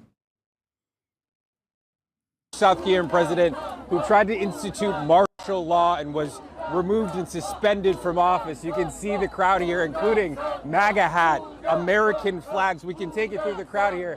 These are, of course, hardcore conservative supporters who are trying to block the arrest. There is now an arrest warrant for the president who has been impeached. These people very passionate, protesting all day, in fact, laying down in front of his residence.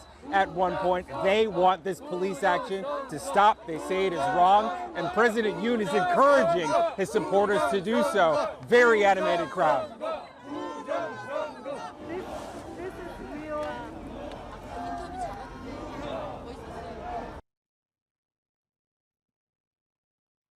Amazing. That is amazing, dude. I feel like I gotta go. I gotta go to South Korea, man. It's popping over there.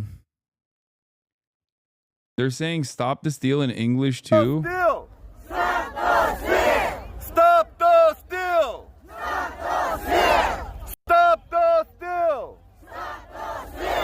Stop the steal! Stop the steal! We will never atone for the crimes that we have committed. Okay. America's interventions around the globe are so vast and so severe and so awful and also endlessly persistent. Like,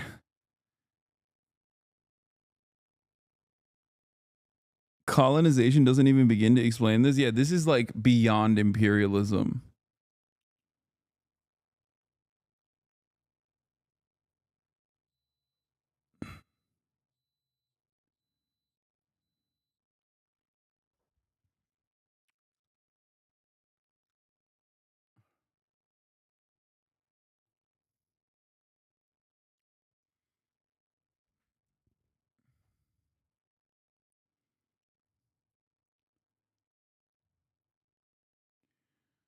The amount of brain rot that we have exported to the globe is crazy.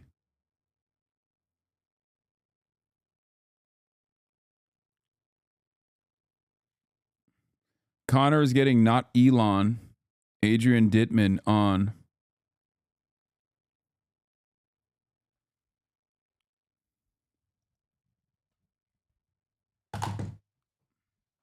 Not Elon Musk.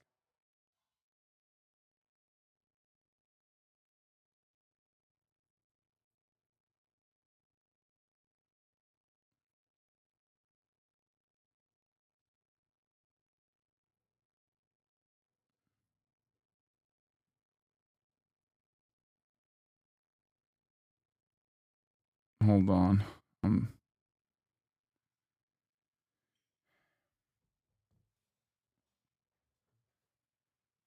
Connor said DMs though. How do we know he actually responded to DMs? I believe it.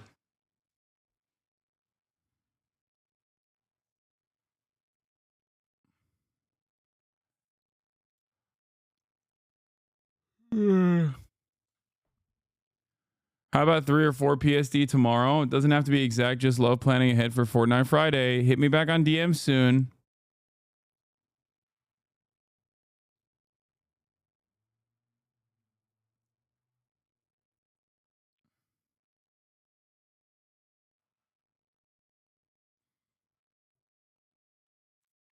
The protesters support you and are also frowned upon by a lot of Koreans, supposedly because Korea is still under national mourning due to the plane crash.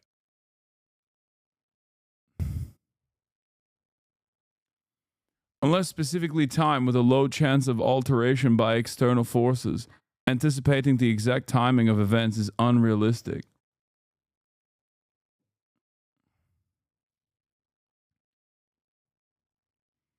Speaking of South Korea, did you see the season 2 of Squid Game? Yeah, I started watching it. Any other updates, not from like an insane hog account, about what's happening in South Korea?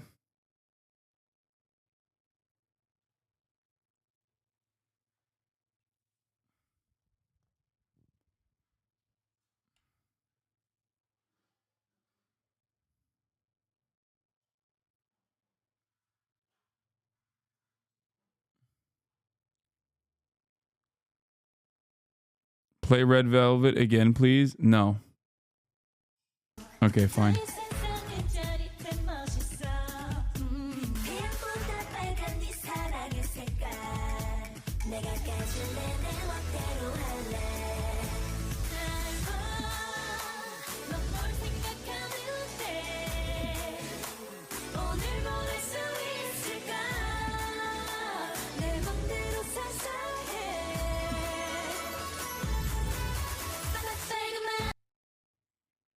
Okay.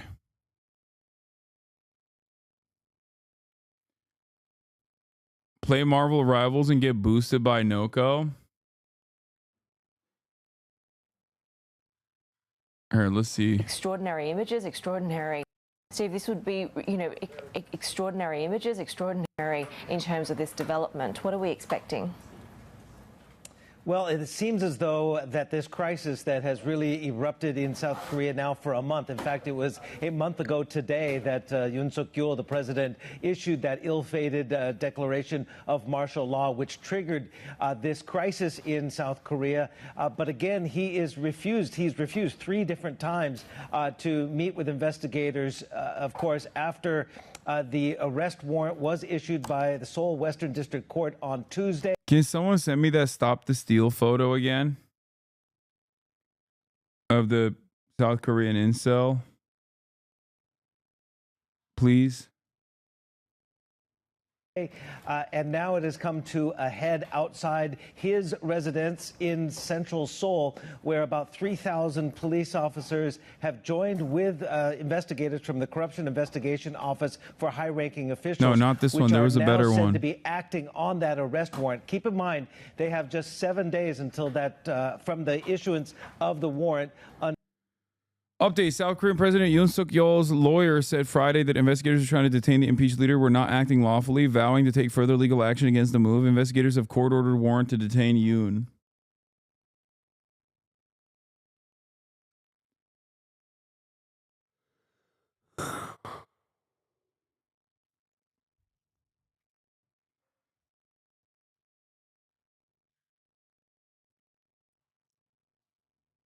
Third Korea possible? Who knows?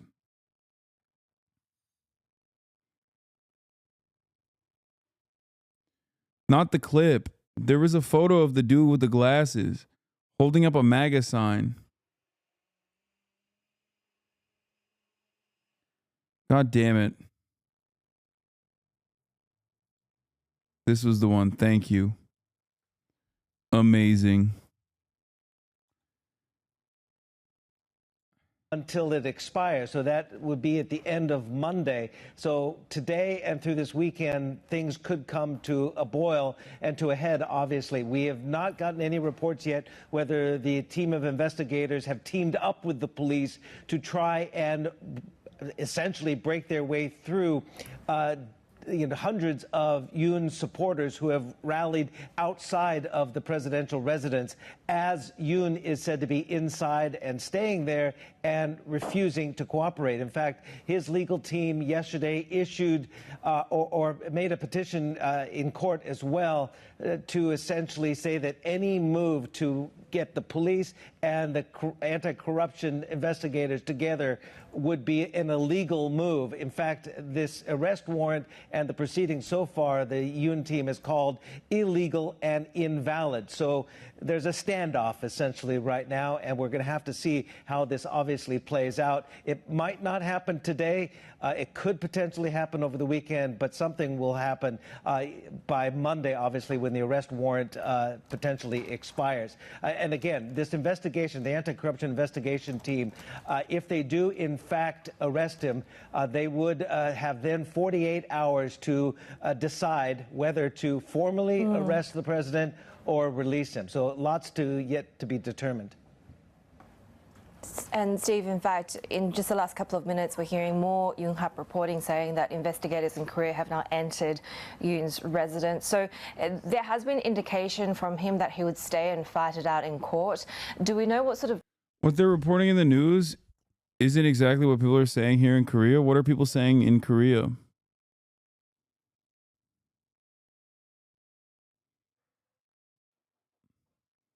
That the president is actually brave and we must stop the steal? Is that what you're going to say? time frame, what happens from here? And, you know, this is a country that's engulfed in sort of so many different types of crises at the moment. Do we expect any sort of stability any time to come? Well, we obviously have to hear the results from the Constitutional Court. So following that impeachment on December 14th, the ball was then handed on to the Constitutional Court and they've begun, we're hearing, deliberations on the move to potentially remove President Yoon. So the Constitutional Court would, either have to rule by, I don't know the exact date, but on whether to uphold. The congressman had discretionary spending where they could basically spend what they want. The opposing party wanted to audit them. Okay.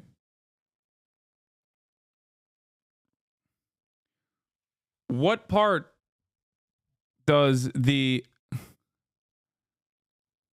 congressman who were being audited refuse to work with Yoon?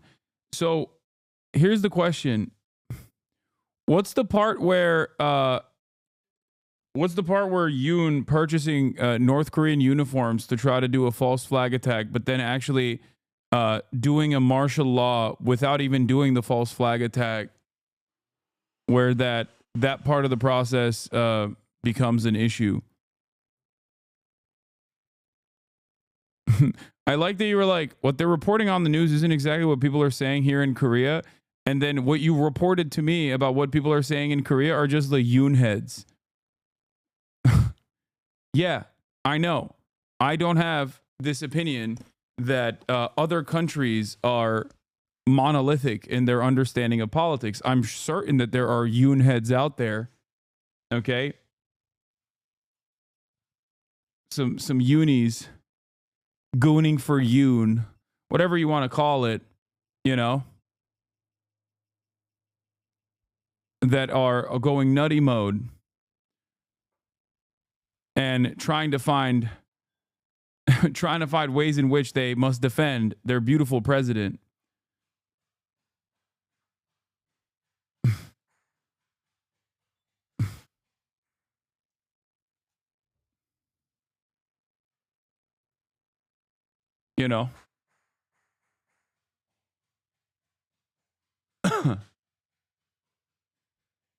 Hold the impeachment and then go ahead for the proceedings to potentially remove the president. So there are still a number of... The uniform story was debunked weeks ago. The more serious charge and investigation right now is that Yoon approved the military conducting drone incursions in the North Korea to provoke a North Korean attack and pave the way for martial law.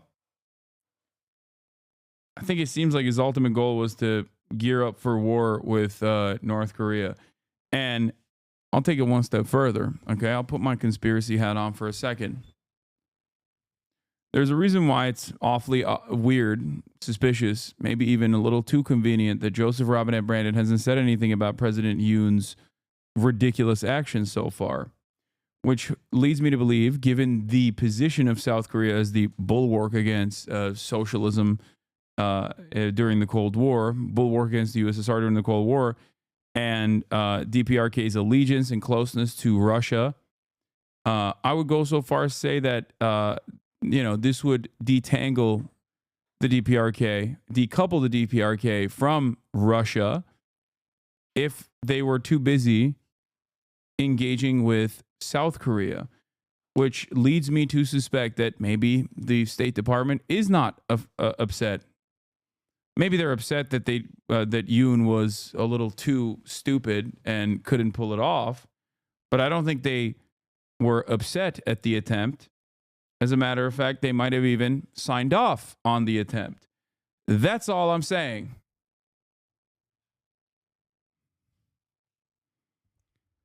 And if you think that that is a far-fetched conspiracy theory, you sound like Alex Jones. I sound like Alex Jones. This is what I mean. When it comes to foreign policy, so many people are just simply oblivious to like America's involvement and intervention in every country, especially a country like South Korea, a nation that like only exists because America divided the country, that has a permanent military base on the nation state. And you're like, oh, that's just like Alex Jones. Yeah, that's just like vampire lizard people. You're right.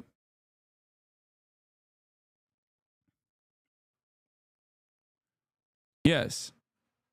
DPRK sending soldiers to Ukraine and aligning itself with Russia is obviously something that the American government doesn't appreciate. So would the American government use a vassal state like South Korea to forcibly remove that allegiance? Certainly.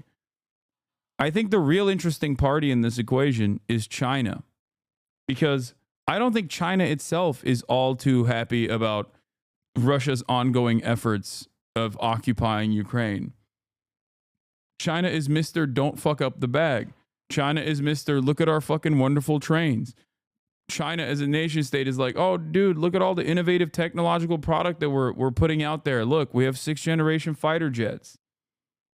Look how sweet they are. So China doesn't like that Russia is, one, consistently waging war in Ukraine. They've made that very clear. And two, China probably doesn't appreciate that Russia and North Korea are more firm in their relationship with one another. That probably threatens Chinese control over North Korea.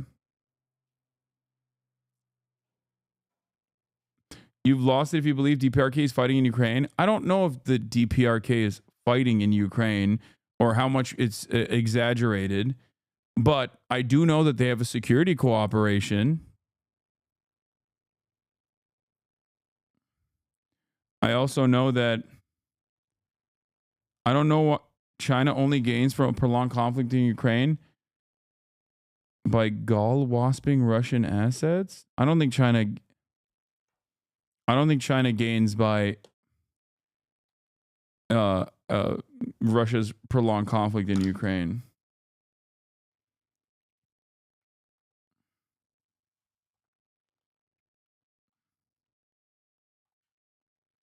Procedural steps to go.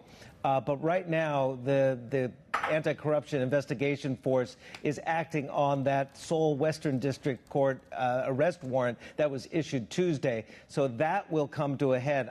I believe President Yoon is probably trying to hold out as long as possible for the warrant to expire on Monday and then move to the next step. So there's a procedure going on here. Whether, of course, the anti-corruption investigation officers and the police can, as you said, they've entered the house, whether they can formally arrest him and take him into custody and begin that process is something that is going to be playing out over the next few hours. And in fact, Steve, this is sort of playing out over the next few minutes, it seems. Investigators in South Korea having entered Yoon's... Do you think they appreciate the West is using some of their attention on Russia?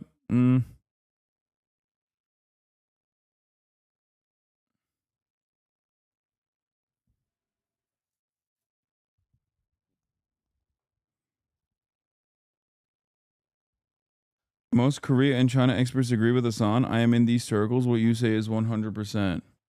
Residents have now attempted to arrest Yoon. They've begun exercising their arrest warrant. This is according to the latest in Yonhap, and obviously this is moving very quickly. I think China gains from Russia's war by having the U.S. deplete its arms. I don't think China gains from Russia's war because Russia depletes U.S. munitions, especially because there are very different battles that would take place if China were to ever engage with America like that. I don't think that anyone would benefit from that, and I don't think China wants that either. I think that's a crazy thing to assume. You're making it seem as though America and China are gearing up for hot war rather than a cold one. If anything, at most it'll be a cold one. We've also seen, of course, a number of... And yes, war is beneficial for countries like the United States of America that are sheltered from the worst aspects of said war, given its positioning, and also rely on a constant war economy for domestic manufacturing. If you are the number one exporter on the planet, if you're the manufacturing hub of the entire globe and you rely on complicated trade agreements to ensure that you consistently get a steady flow of raw materials and also energy from numerous different partners on both sides of this said war, then yeah, it's not beneficial for you at all.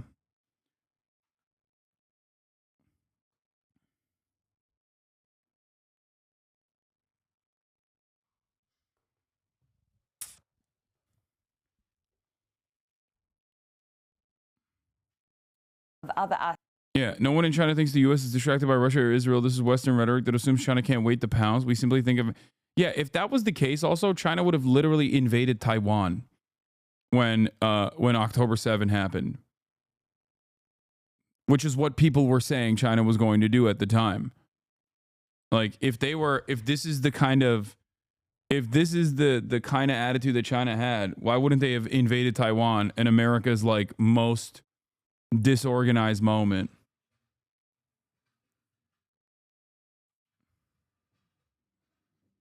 If that was genuinely an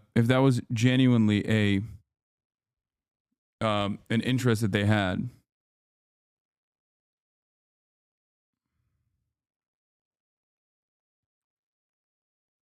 I think they just don't want to.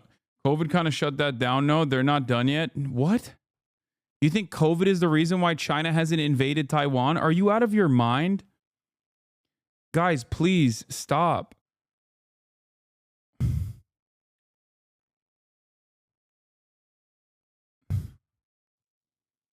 What are you guys saying? The current cooperation they have with Taiwan is beneficial.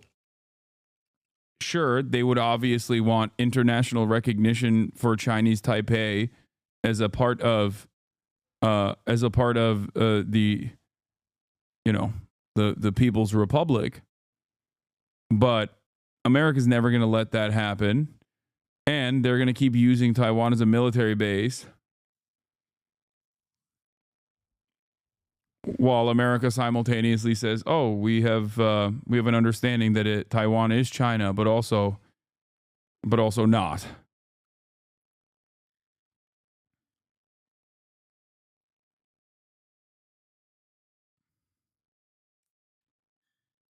Aspects of this crisis, and the fact that the opposition as well as the leadership that remains in place hasn't been in place for very long. They're now dealing with, of course, not just this constitutional crisis and the governance crisis, but also trying to manage the country through the aftermath in the mourning period after the Jeju Airlines disaster as well. We've also seen South Korea cutting their growth forecast after this martial law fiasco. How big are the challenges? Not just the USA, West allies are on the same note. There's nothing. The West allies are nothing. It's an invention. Okay? It's an invention of continued American dominance. Oh man, Estonia's opinions. I really want to know what Estonia's opinions are on the matter. We have NATO. Our Western allies are directly a part of American intervention around the globe. Okay?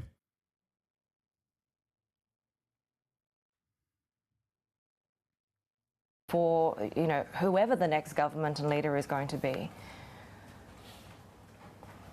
The storm in South Korea right now, given the constitutional and presidential crisis and that air crash and a period of mourning in South Korea, it's just absolutely mind-boggling to think how and what the next steps of recovery of confidence will take as this constitutional crisis potentially can go for the next month or two as the Constitutional Court reviews the whole process. But, any next administration, if we want to even jump ahead and speculate on that, would obviously first task would be to restore that confidence and restore order in the presidential office. My 80 IQ OSIN prediction is that China will invade Taiwan in the late 2040s, 100th year of the founding of the CCP in 2049, Hong Kong total integration by 2047, and Macau total integration in 2049. Pretty sure anniversaries are huge in Confucianism, and they'd also want to be a superpower by 2050. I mean, maybe. I don't think so, but who knows?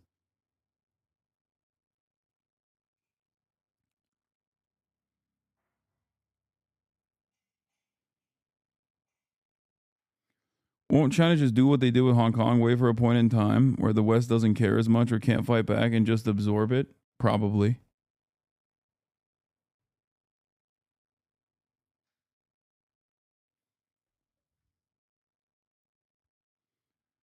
I just don't think that China cares about numerology like that.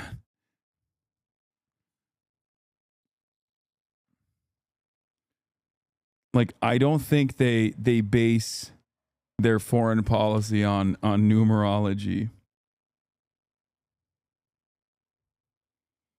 Also, absorb it is funny when talking about Hong Kong because, like, you know, it was on a lender, it was on loan.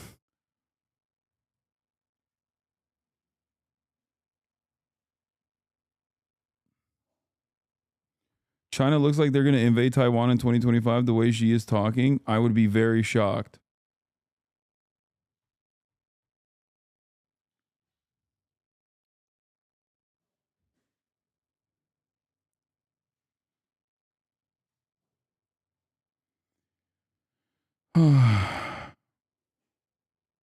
Macau is definitely the one thing separating China from being a real superpower. Yeah.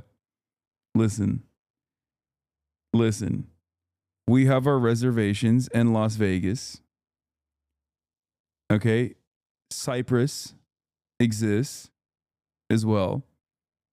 All great superpowers around the world need a holdover space for unlimited, unrestricted gambling. You can't have it until it's like firmly within your bosom. Although I personally, Macau is protected by Ronin.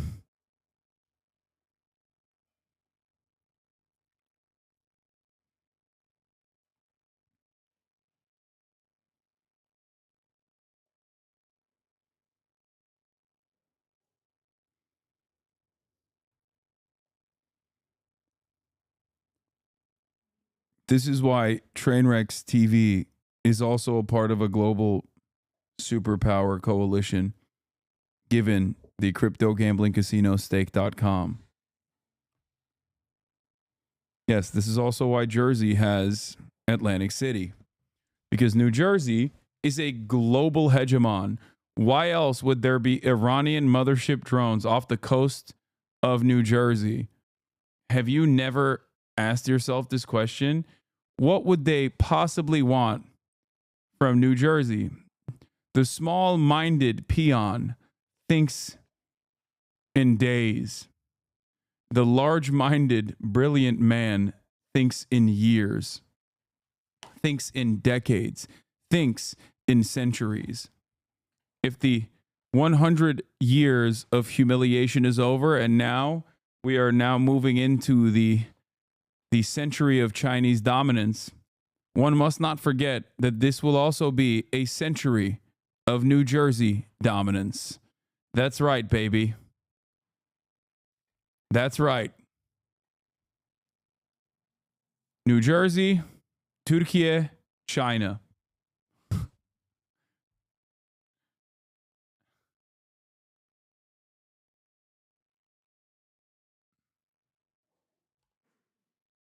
Your bias law?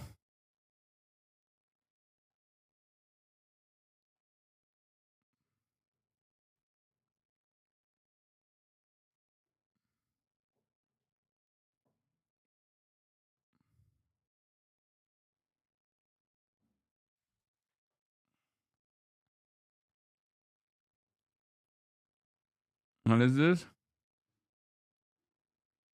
Civilians have been killed in Gaza, from what you know. Who gives a shit? Okay, but don't you feel like, for example, children? Children grow up to be Arabs. את יודעת כמה חפים מפשע נהרגו בעזה? טוב, אז כנראה שנעצור. ואת לא רוצה לענות על זה? תודה. אוקיי, אפשר לשאול למה? כי אני לא חושבת שיש מישהו שהוא חף פשע שם. צר. את יודעת כמה חפים מפשע It's so funny seeing these like otherwise lovely old ladies that look like they're probably kind to their immediate family members say such unrestricted Nazi style politics, like demonstrate such rapacious supremacist Nazi attitudes. It's crazy. Like, you wouldn't expect this person to be the second coming of Adolf Hitler from afar. You know what I mean? You'd be like, oh, that's a lovely old grandma. It's a lovely aunt. And the lovely aunt is like, yeah, we should execute every child. We should keep the adults around and just kill all the children instead, because then we'll teach the adults a lesson because the children will become adults anyway.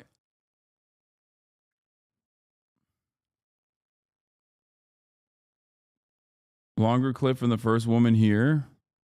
Civilians have been killed in Gaza, from what you know. Who gives a shit? Okay, but don't you feel like, for example, children? Children grow up to be Arabs.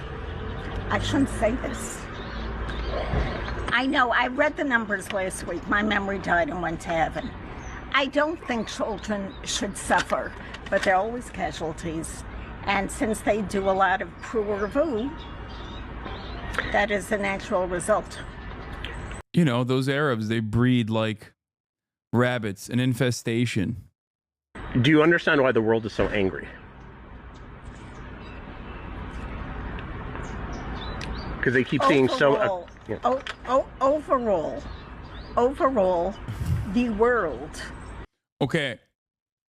This person, even recognizing that the world is angry, puts her as like one of the more progressive members of Israeli society, okay? I was going to say, I'm suspecting that she will say it's because they're anti-Semitic, or like the talking tree here, okay? The dialogue tree goes into two directions here. Why do you think the world is angry then? Anti-Semitism is the, average hardliner position. Or they just simply don't understand the living conditions that we have here with Arabs. Does not really understand what's going on here. They do not grasp the concept that Israel was attacked. And Palestinians, there is no such thing as Palestinians. They're Arabs who have many countries to flee to and nobody wants them to. But if we do call them Palestinians, their parents use them as human shields to gain sympathy. The natural instinct of a Jewish mother is to protect her child. Palestinian women do not have that. How do you know this? From years of living here. Can you give an example of something you've seen? As I said, my memory died and went to heaven, but I read newspapers every single day, and I've read many different stories where the woman took her child and put her in front, and then she thought this is going to gain sympathy with her readers around the world, and it does.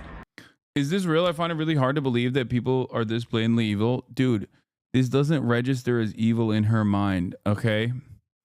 That's what's so... This is what people don't ever comprehend, okay? From where we're standing, we hear this lady say some of the most horrifying things with ease, and we are shocked. In her mind, she thinks this is the most normal thing you could say. Like, do you think supporters of the Nazi government in Nazi Germany were like, oh yeah, we love killing Jewish people because it's awesome because we're bad? No, they thought Jewish people were evil and scary monsters. There is always a cycle of propaganda that must justify the horrifying actions that the state takes. There's so much literature on this. There's so much research dedicated to how oftentimes also conducted by Jewish scholars, Jewish academics as well, many of which also are not exactly supporters of Israel either.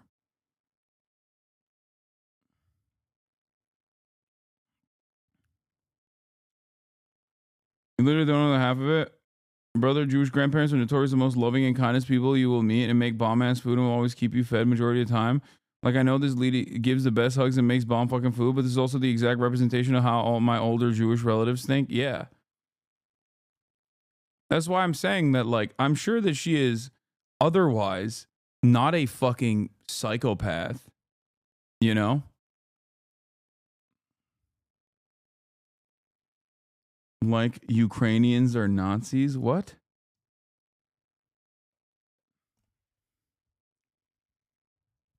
No one actually believes that, I don't think. That's like a really shitty justification at best. That I don't even know if Russians believe that. I'm sure there are some Russians who do.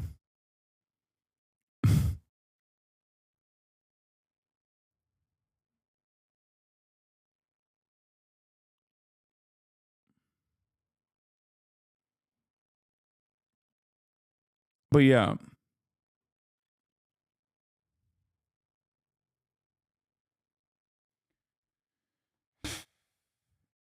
She does not consider what she's saying to be evil. Okay?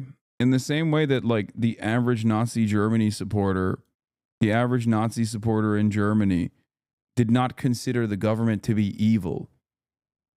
At most, they considered it to be a necessary evil. That's just an H3 fan who saw the episode where their Ukrainian correspondent, what?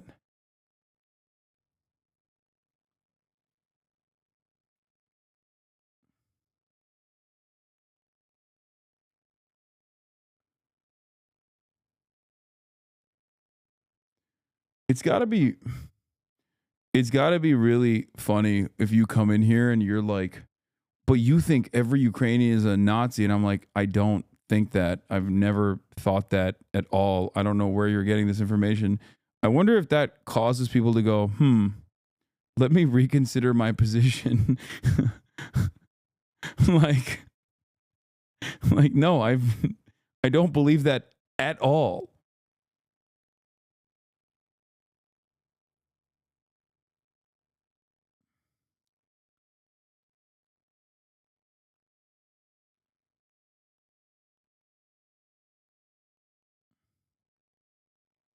Let's see what this lady had to say. מפשע נהרגו בעזה. לא, זה גם לא מעניין אותי. לא? למה? לא מעניין אותי, אני... How many...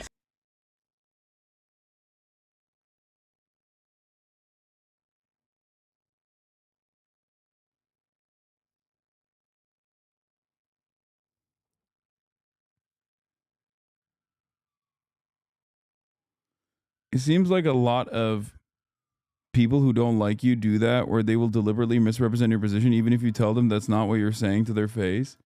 But it's so strange. It's such a strange thing to say.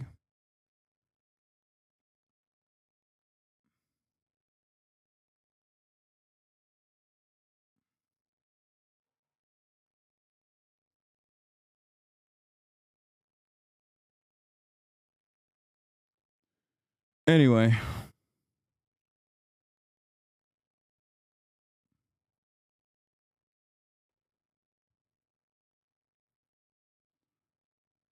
New York Post did a stage tour of the Nola attackers' homes, like a 1-1 comparison with your average Israeli propaganda video where they talk about the calendar like as a hit list.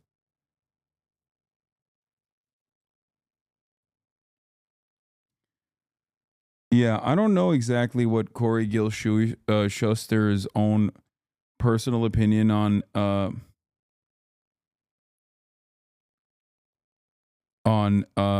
Israel is, but I have watched his videos before, and they are very interesting.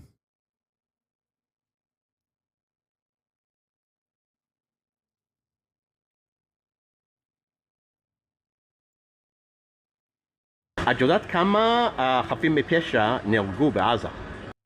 לא, זה גם לא מעניין אותי. לא? למה? לא מעניין אותי, אני הייתי עד 7 באוקטובר האמנתי ב... Germany as a country still exists. The Nazi ideology was largely defeated in the country. Most Germans have ancestors that fought for the Nazis but completely disavow their actions. Why do people not think this is possible for Zionism in Israel is such a funny take to have as a 25-month subscriber, as the AfD is rising up in popularity in Germany right now. And also, it is so patently ahistorical. For the past 25 months that you've subscribed, were you just like not paying attention? Anytime I've talked about German politics immediately in the aftermath of World War II and what German governance looked like, the Nazis were instantly brought back to power.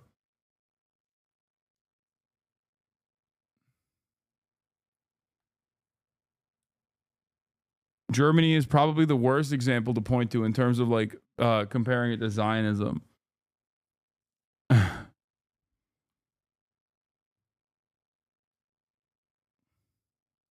שלום ובשיח ובדו-שיח. אחרי זה הבנתי שאין עם מי לדבר. כולם שם מחבלים. לצערי הרב. אבל ילדים, כאילו. לא, אני אומרת בכנות, לא מעניין אותי. אתה יודע כמה חפים מפשע נהרגו בעזה? כן. כמה? כמה מדווחים או כמה? 35,000? מה אתה חושב? 35,000, 30,000. אני דווקא מהאום, זה פחות. 16,000. 16,000. אוקיי. It is actually less when filmed. Wait, what? אתה מבין למה העולם כועס על ישראל? כן, בטח. אז מה אפשר לעשות? פשוט לא להתייחס, פשוט להיכנס ברמב"ם. אוקיי. כמו לשפוט בני זוג מהצד, איך הם רבים, איך הם זה. תהיה בתוכו בזוגיות, בלבל את השכל. שיש שבת שלום. את יודעת כמה חפים מפשע נהרגו בעזה? טוב, אז כנראה שנעצור. ואת לא רוצה לענות על זה? תודה. אוקיי, אפשר לשאול למה? כי אני לא חושבת שיש מישהו שהוא חף פשע שם. צר. אבל ילדים אבל, נגיד. הילדים מסכנים, אין ספק, אבל הם לא יגדלו להיות ילדים חפים מפשע, לצערי. Oh, it's sad though. Sadly, all those kids are gonna do murder. החינוך, לדעתי, הכל מתחיל בחינוך. ואם החינוך הוא בעייתי. Projection.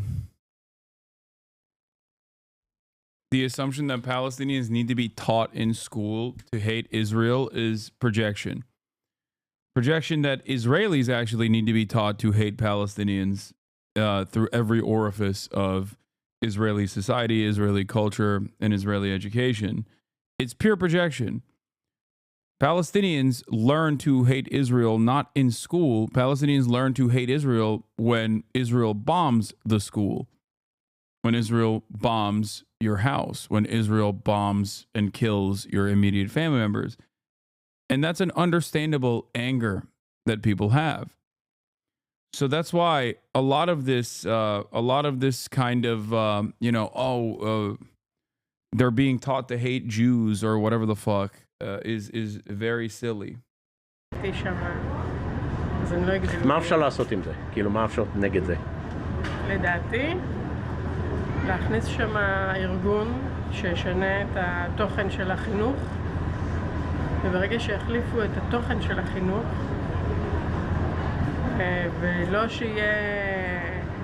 ושלא יהיה מצב שבו החינוך יהיה רק כדי להרוג יהודים, או שנאה, אז יהיה שינוי. כל עוד המצב הוא כמו שהוא היום, לצערי המצב לא ישתנה. אתה יודע כמה חפים מפשע נהרגו בעזה? 15,000, 20,000? זה משהו כמו 40,000 לפי... 40,000, אוקיי.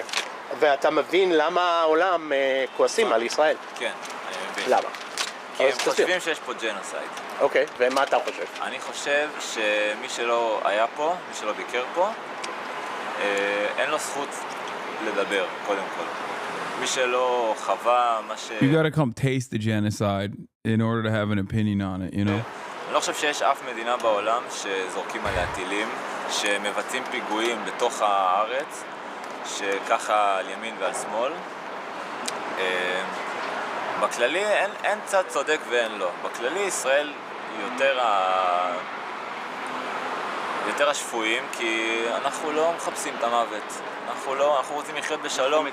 אנחנו עשינו שלום עם סוריה, עם מצרים, עם ירדן. לא עשינו עם סוריה, אבל בסדר, עוד לא. He said we didn't make peace with Syria. כמו שהמשפט אומר, ברגע שנניח את נשקנו, לא תהיה ישראל, ברגע שהם יניחו את נשקם, יהיה שלום. How many civilians have been killed in Gaza, from what you know? Who gives a shit? Okay, but don't you feel like, for example... I wonder if that applies for us Americans who are funding this thing we can't talk about. I mean, dude, the reality is America post 9/11, you know, if you ask them, should we kill every Muslim on the planet? There's a button to press to kill every Muslim on the planet. You'd be shocked at the results. Every country has some, I wouldn't say universal moral principles, but most people operate in a similar framework. You know, that's it. Children? Children grow up to be Arabs. I shouldn't say this. I know, I read the numbers last week. My memory died and went to heaven. I don't think children should suffer, but they're always casualties.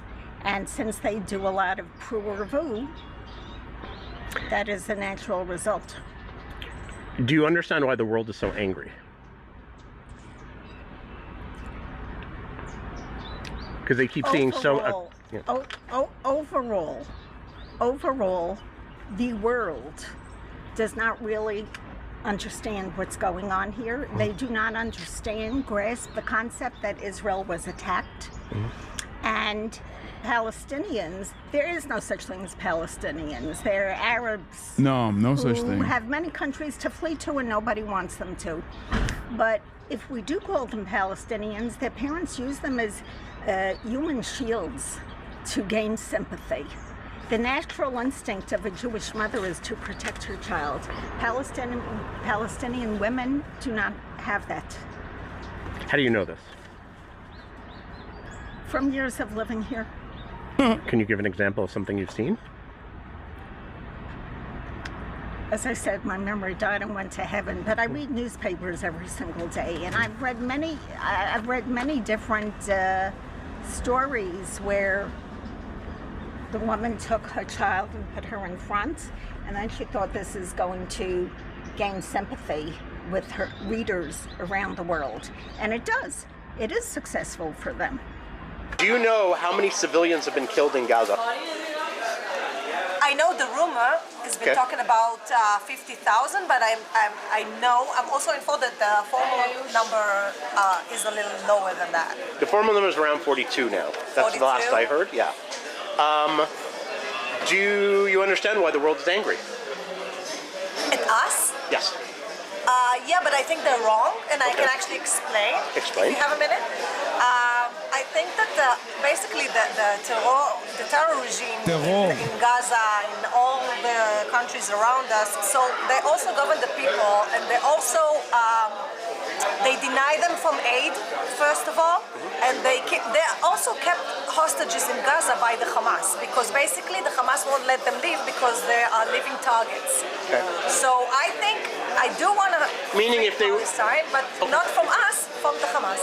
So meaning if they were allowed to leave to go to Egypt, let's say, because Israel's not going to take them in, obviously. So if they were allowed to go to Egypt, Egypt would let them. Obviously. Yeah, put these Arabs somewhere else. Another Arab country, you know? It's just the same. Far fewer people would be killed. That's what you mean? Yeah, Egypt and Jordan, they should definitely go there. And by the way, Egypt already had the chance to take on Gaza, but eventually they decided not, and this is how it became our problem. But then again, I don't think that we should solve it anymore, because you're not supposed to solve your enemy's problems. So it's up to them, and the Arabs should be more willing to accept them. Okay, but don't you think Israel has a moral responsibility? It's a difficult question, because I really think that war has, I think that the Western world probably is not aware of like what war means, actually. And I think that again, the taking care of your own enemies is a little bit it's conflicting, you know. It's not our fault that we are stronger than them. Yeah, it's also not our fault that we defend ourselves and we have every right to defend ourselves. So that's what I think. Yeah. Anyone else have anything to say? Yeah, free Palestine from Hamas, and don't hate us Jews. We're really nice people, and we love life. We want peace. We just want peace, love, and rock and roll. Yeah, man. Okay. Wait, and you're willing to have peace with Palestinians? Yeah, of course. Yes, anytime. Anytime. Send with anybody, anywhere. If they want peace, we want it. Yes. Do you know how many civilians have been killed in Gaza? You know, okay, one moment. No, I don't know exactly, but I don't want to ask that kind of question. No? Okay. Can I ask why? No, don't take the pictures. רגע, אני לא רוצה אוקיי, אז מה רצית להגיד? מה שרציתי להגיד שיכול להיות שאנשים מתעניינים כמה פלסטינאים נהרגים או דברים כאלה, אבל לא כל האנשים שואלים כמה ישראלים נהרגו, או זה לא רק עניין של להיהרג ממש, אין כמעט ישראלי שלא נפגע. לא מהמלחמה הזו, לא רק מהמלחמה הזו, אלא למעשה במהלך כל השנים האלה. והפגיעות הן נפשיות גם, הפגיעות הן לא רק של ישראלים ספציפית, אלא גם בכל העולם.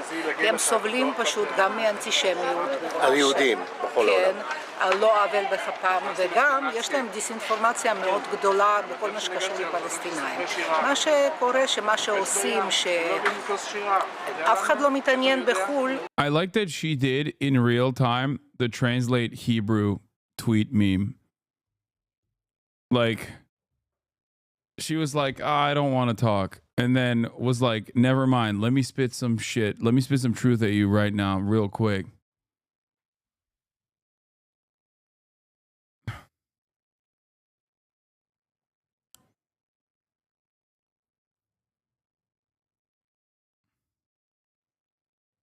כמה ילדים לא ישנו בלילה, כמה ילדים עשו פיפי בגלל שהם שומעים את החדשות, ואני לא מדברת רק על המלחמה. תאר לעצמך קודם כל מה הילדים מרגישים וחושבים אחרי 7 לאוקטובר. ומה הילדים חושבים ומה קורה לילדים שהם שומרים על כל הרציחות האלה ועל כל הטרוריזם הזה שקורה.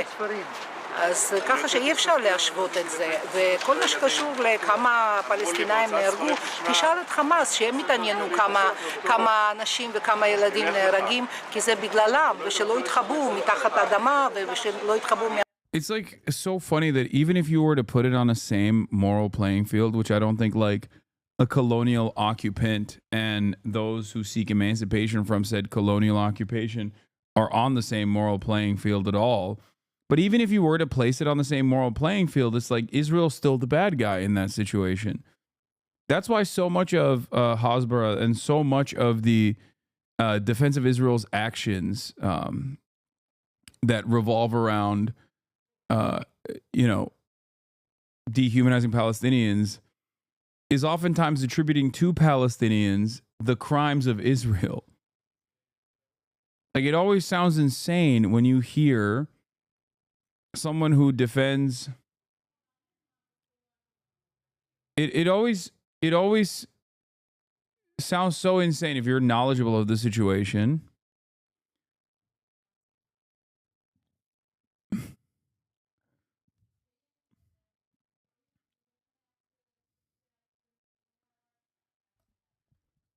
Where every accusation is a confession of Israel's crimes. Which is ironic because then it turns around and basically justifies Hamas. Because if you're justifying violent action, unlimited violence against an organization, a unit, or a military force, a militant force that has done these atrocities, then you're literally justifying October 7. You're justifying more than October 7, which is what Israel is doing to Gaza already. מאחורי האזרחים פלסטינאים, אוקיי? וחוץ מזה גם מה שקורה עם פלסטינאים, הם בעצמם גם לא צריכים להרשות את זה. זה בעצם מה שהם עושים, אם הם נותנים, למרות שאני מבינה שגם הם מפחדים, אבל כל מה שקורה זה אי אפשר להתייחס לזה שישראלים כביכול פוגעים בפלסטינאים. זה לא בא משם, זה מתחיל מזה, זה מתחיל מכל הפעולות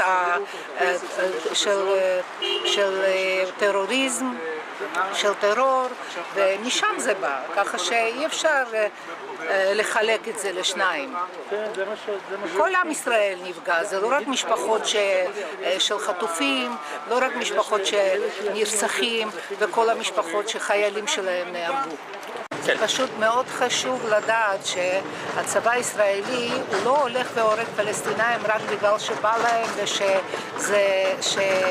בשביל לרצוח, לא הולכים לשם בשביל לרצוח. הם מודיעים מראש, הם גם זורקים להם מהמטוסים פתקים שמזהירים אותם, אם יש מקומות שהם הולכים להפציץ שהם יודעים שזה נשק. שום צבא בעולם לא עושה את זה. ואיזה צבא כן יכול להתמודד עם זה כמו שצבא שלנו מתמודד. האזרחים שנמצאים בלב Yeah, it's so hard. The biggest difficulty is coping with all of the death of children. You know, oh man, it's such a tough job that the Israeli occupying force has, you know. They have to live with themselves after killing all of those children. Can we just reframe the conversation to the real victims here? Me, my feelings, the feelings of people who have done untold atrocities, countless atrocities. מקום שנמצאים שם טרוריסטים והנשק, איך אפשר להתמודד עם זה בצורה אחרת? לכן נפגעים גם האנשים. הצבא שלנו הוא הכי מוסרי בעולם, ככה שפשוט חשוב שידעו, שום צבא בעולם לא עושה את זה. וגם איזה צבא בעולם, תגיד לי בבקשה, נותן סיוע הומניטרי במהלך המלחמה לאויב שבא לרצוח ולטבוח ולאנוס. שום צבא בעולם. החיילים שלנו הם הכי הומניים. פשוט חשוב שידעו את זה. הם לא באים לרצוח, הם רוצים רק להגן על מדינת ישראל ועל האזרחים שלהם. Do you know how many civilians have been killed in Gaza? I don't know the exact amount, but I think it's around 20 to 25K. I think something like. According to Bibi and according to the UN, it's around 16,000. That was the latest thing. Okay. Do you understand why internationally the people are very disturbed by this? Yeah, I do, because they don't really understand why it's happening. They just see it. They scroll on Twitter or whatever it is. They just see it. They see the facts, and they don't understand why it's happening. They don't really get the bigger picture of the story. So what is that? What's and the bigger picture of the story is, everything is happening because of a group, a little violent, called Hamas. Basically everything is happening because of that. They started everything. They have always wanted war. Israelis never want war. We don't want it. Never.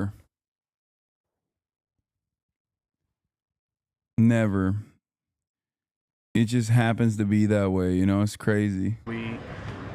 We even barely wanted to start this war after what happened. Do you know what I mean? And that's basically. Does it bother you there are so many civilians getting killed? Listen, my brother has been inside the Gaza Strip for around 4.5 months. So I know a little bit more than usual people around, even around Israel. But listen, most of the kids there that are getting killed, I never support little children dying. I never want it. But if you look at the bigger picture, which is shit, I don't want to look at it like that. Sorry about my. You never want children to die, but some children have bad vibes, they just happen to be Palestinian. My French. Most of them will grow up not to hate Israel. I don't really care if you hate Israel, because most of the world hates Israel. But most of them will grow up not only supporting Hamas, which is a crime by itself, but joining them, which is the worst of the worst. Listen, what happened a couple of years ago with Gilad Shalit, we took one soldier that was held captive for around 1,000 prisoners, and most of those prisoners are the cause of what happened on the 10th of October. So we don't know what will happen, you know, in years to come, if we'll keep doing it, right? But at the end of the day, I think that a kid running around shouldn't die, right? Shooting what? Shouldn't die. Oh, shouldn't die. He shouldn't die. That being said, I don't know what it'll grow up to. You know, most of them, like around 75-ish%, despise Israel with everything that they hate about the world. Like, they hate everything about Israel. They don't want anything to do with us. They want us all dead, gone, and fucking, you know, they want my head on a spike. And I have never done anything bad ever to any person. Even though I did serve in the IDF for 3 years. I did do it, but... Did you serve in the West Bank or Gaza? No, I didn't. I served at the... I don't know if I want to say. You don't have to say. It's okay. I'll say it, I don't care. I served at the Iron Dome, and the Iron Dome is only about defense. It's not about attack, which is why I wanted to serve there. You know, even though it was kind of, you know, mentally tough, but it's all about defense. It's all about defending your own family. You know, there's rockets flying above your family. All you want is that to stop it. You know what I mean? Yeah. So if you look at it like that, that's what I want. You were asked very quickly, all these civilian deaths are going to create more people who hate Israel, who want more to kill. Aren't you thinking about that? What's your response? Listen, I think that as soon as more Hamas terrorists die, they'll bring much less war. Even if the exchange is 1 or 2 Hamas terrorists for at least 4 civilians, I don't want it to happen. I don't want civilians to die. Nobody does. That's what happens in war, you know. There's no war without civilians dying. And the quickest way to end the war is to just terminate as many terrorists as we can. It doesn't matter. So Hamas needs to just get wiped off the map. It doesn't matter how it is. They are literally just devils walking around us. They're not even human beings, in my opinion. All they see in their head is just eliminating every single human being that doesn't support, you know, Islam, that's not Islamic, that's not Muslim. You know, there's different perspectives to that. You know, not everyone in the world is gonna be Muslim, no matter how you try. So that's just an act of terrorism. And that's it, I think. Somebody coming in, are we gonna get killed? No, we're not. Okay, hi everybody. I'm glad you got to this point in the video, which means you got to the end. I really need your help.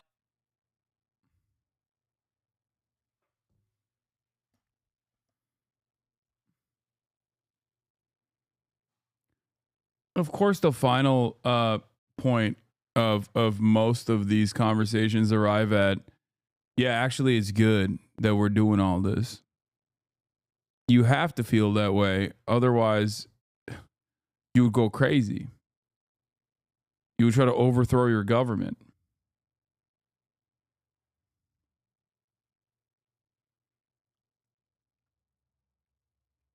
And all of this violence, all of these violent desires make it so that Israeli society can be dominated by some of the worst right-wing forces without the population ever understanding what's happening to them. Now, it might not be, it's nowhere near as consequential as just like wholesale destruction and death. But this is something that already happened in like 2018. And will continue to escalate and will continue to get worse for Israeli society, as many Israelis refuse to understand why the world feels the way that they do about Israel, and why why the worst dipshit right-wing assholes continue to control the government and even take away some of the social liberties that they might enjoyed.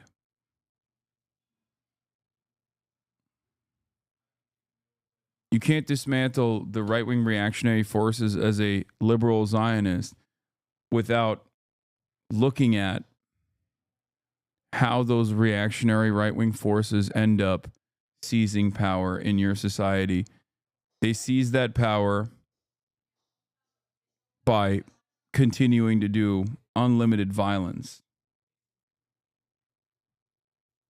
Anyway, on that note, I'm going to end it here because I have to do my podcast as always. So I apologize. I also have a call with my new live streaming bag company. The guys I'm using specifically so that I can give you banger IRL streams in Japan. Love you guys. And I will see you tomorrow. All right, peace.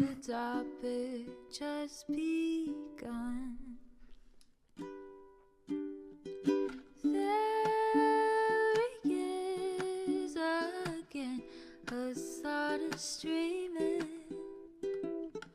Hasan is streaming. There he is again. Hasan is streaming. Hasan is streaming. Review in the P.O. box. Uncle Uyghur's face. Sudden Discord agitprop. Great names take embrace. Tiny Bernie Sanders, LGBTQ Air Force. The whole left at your fingertips, on at your door. H3 crowded debate, the Young Turks online show. 3 full fucking years of this, plenty more to go. 90-day fiance talks of champagne bourgeoisie. A Trump rally live reaction on mass riot at DC. There he is again. Hasan is streaming. Hasan is streaming. There he is again.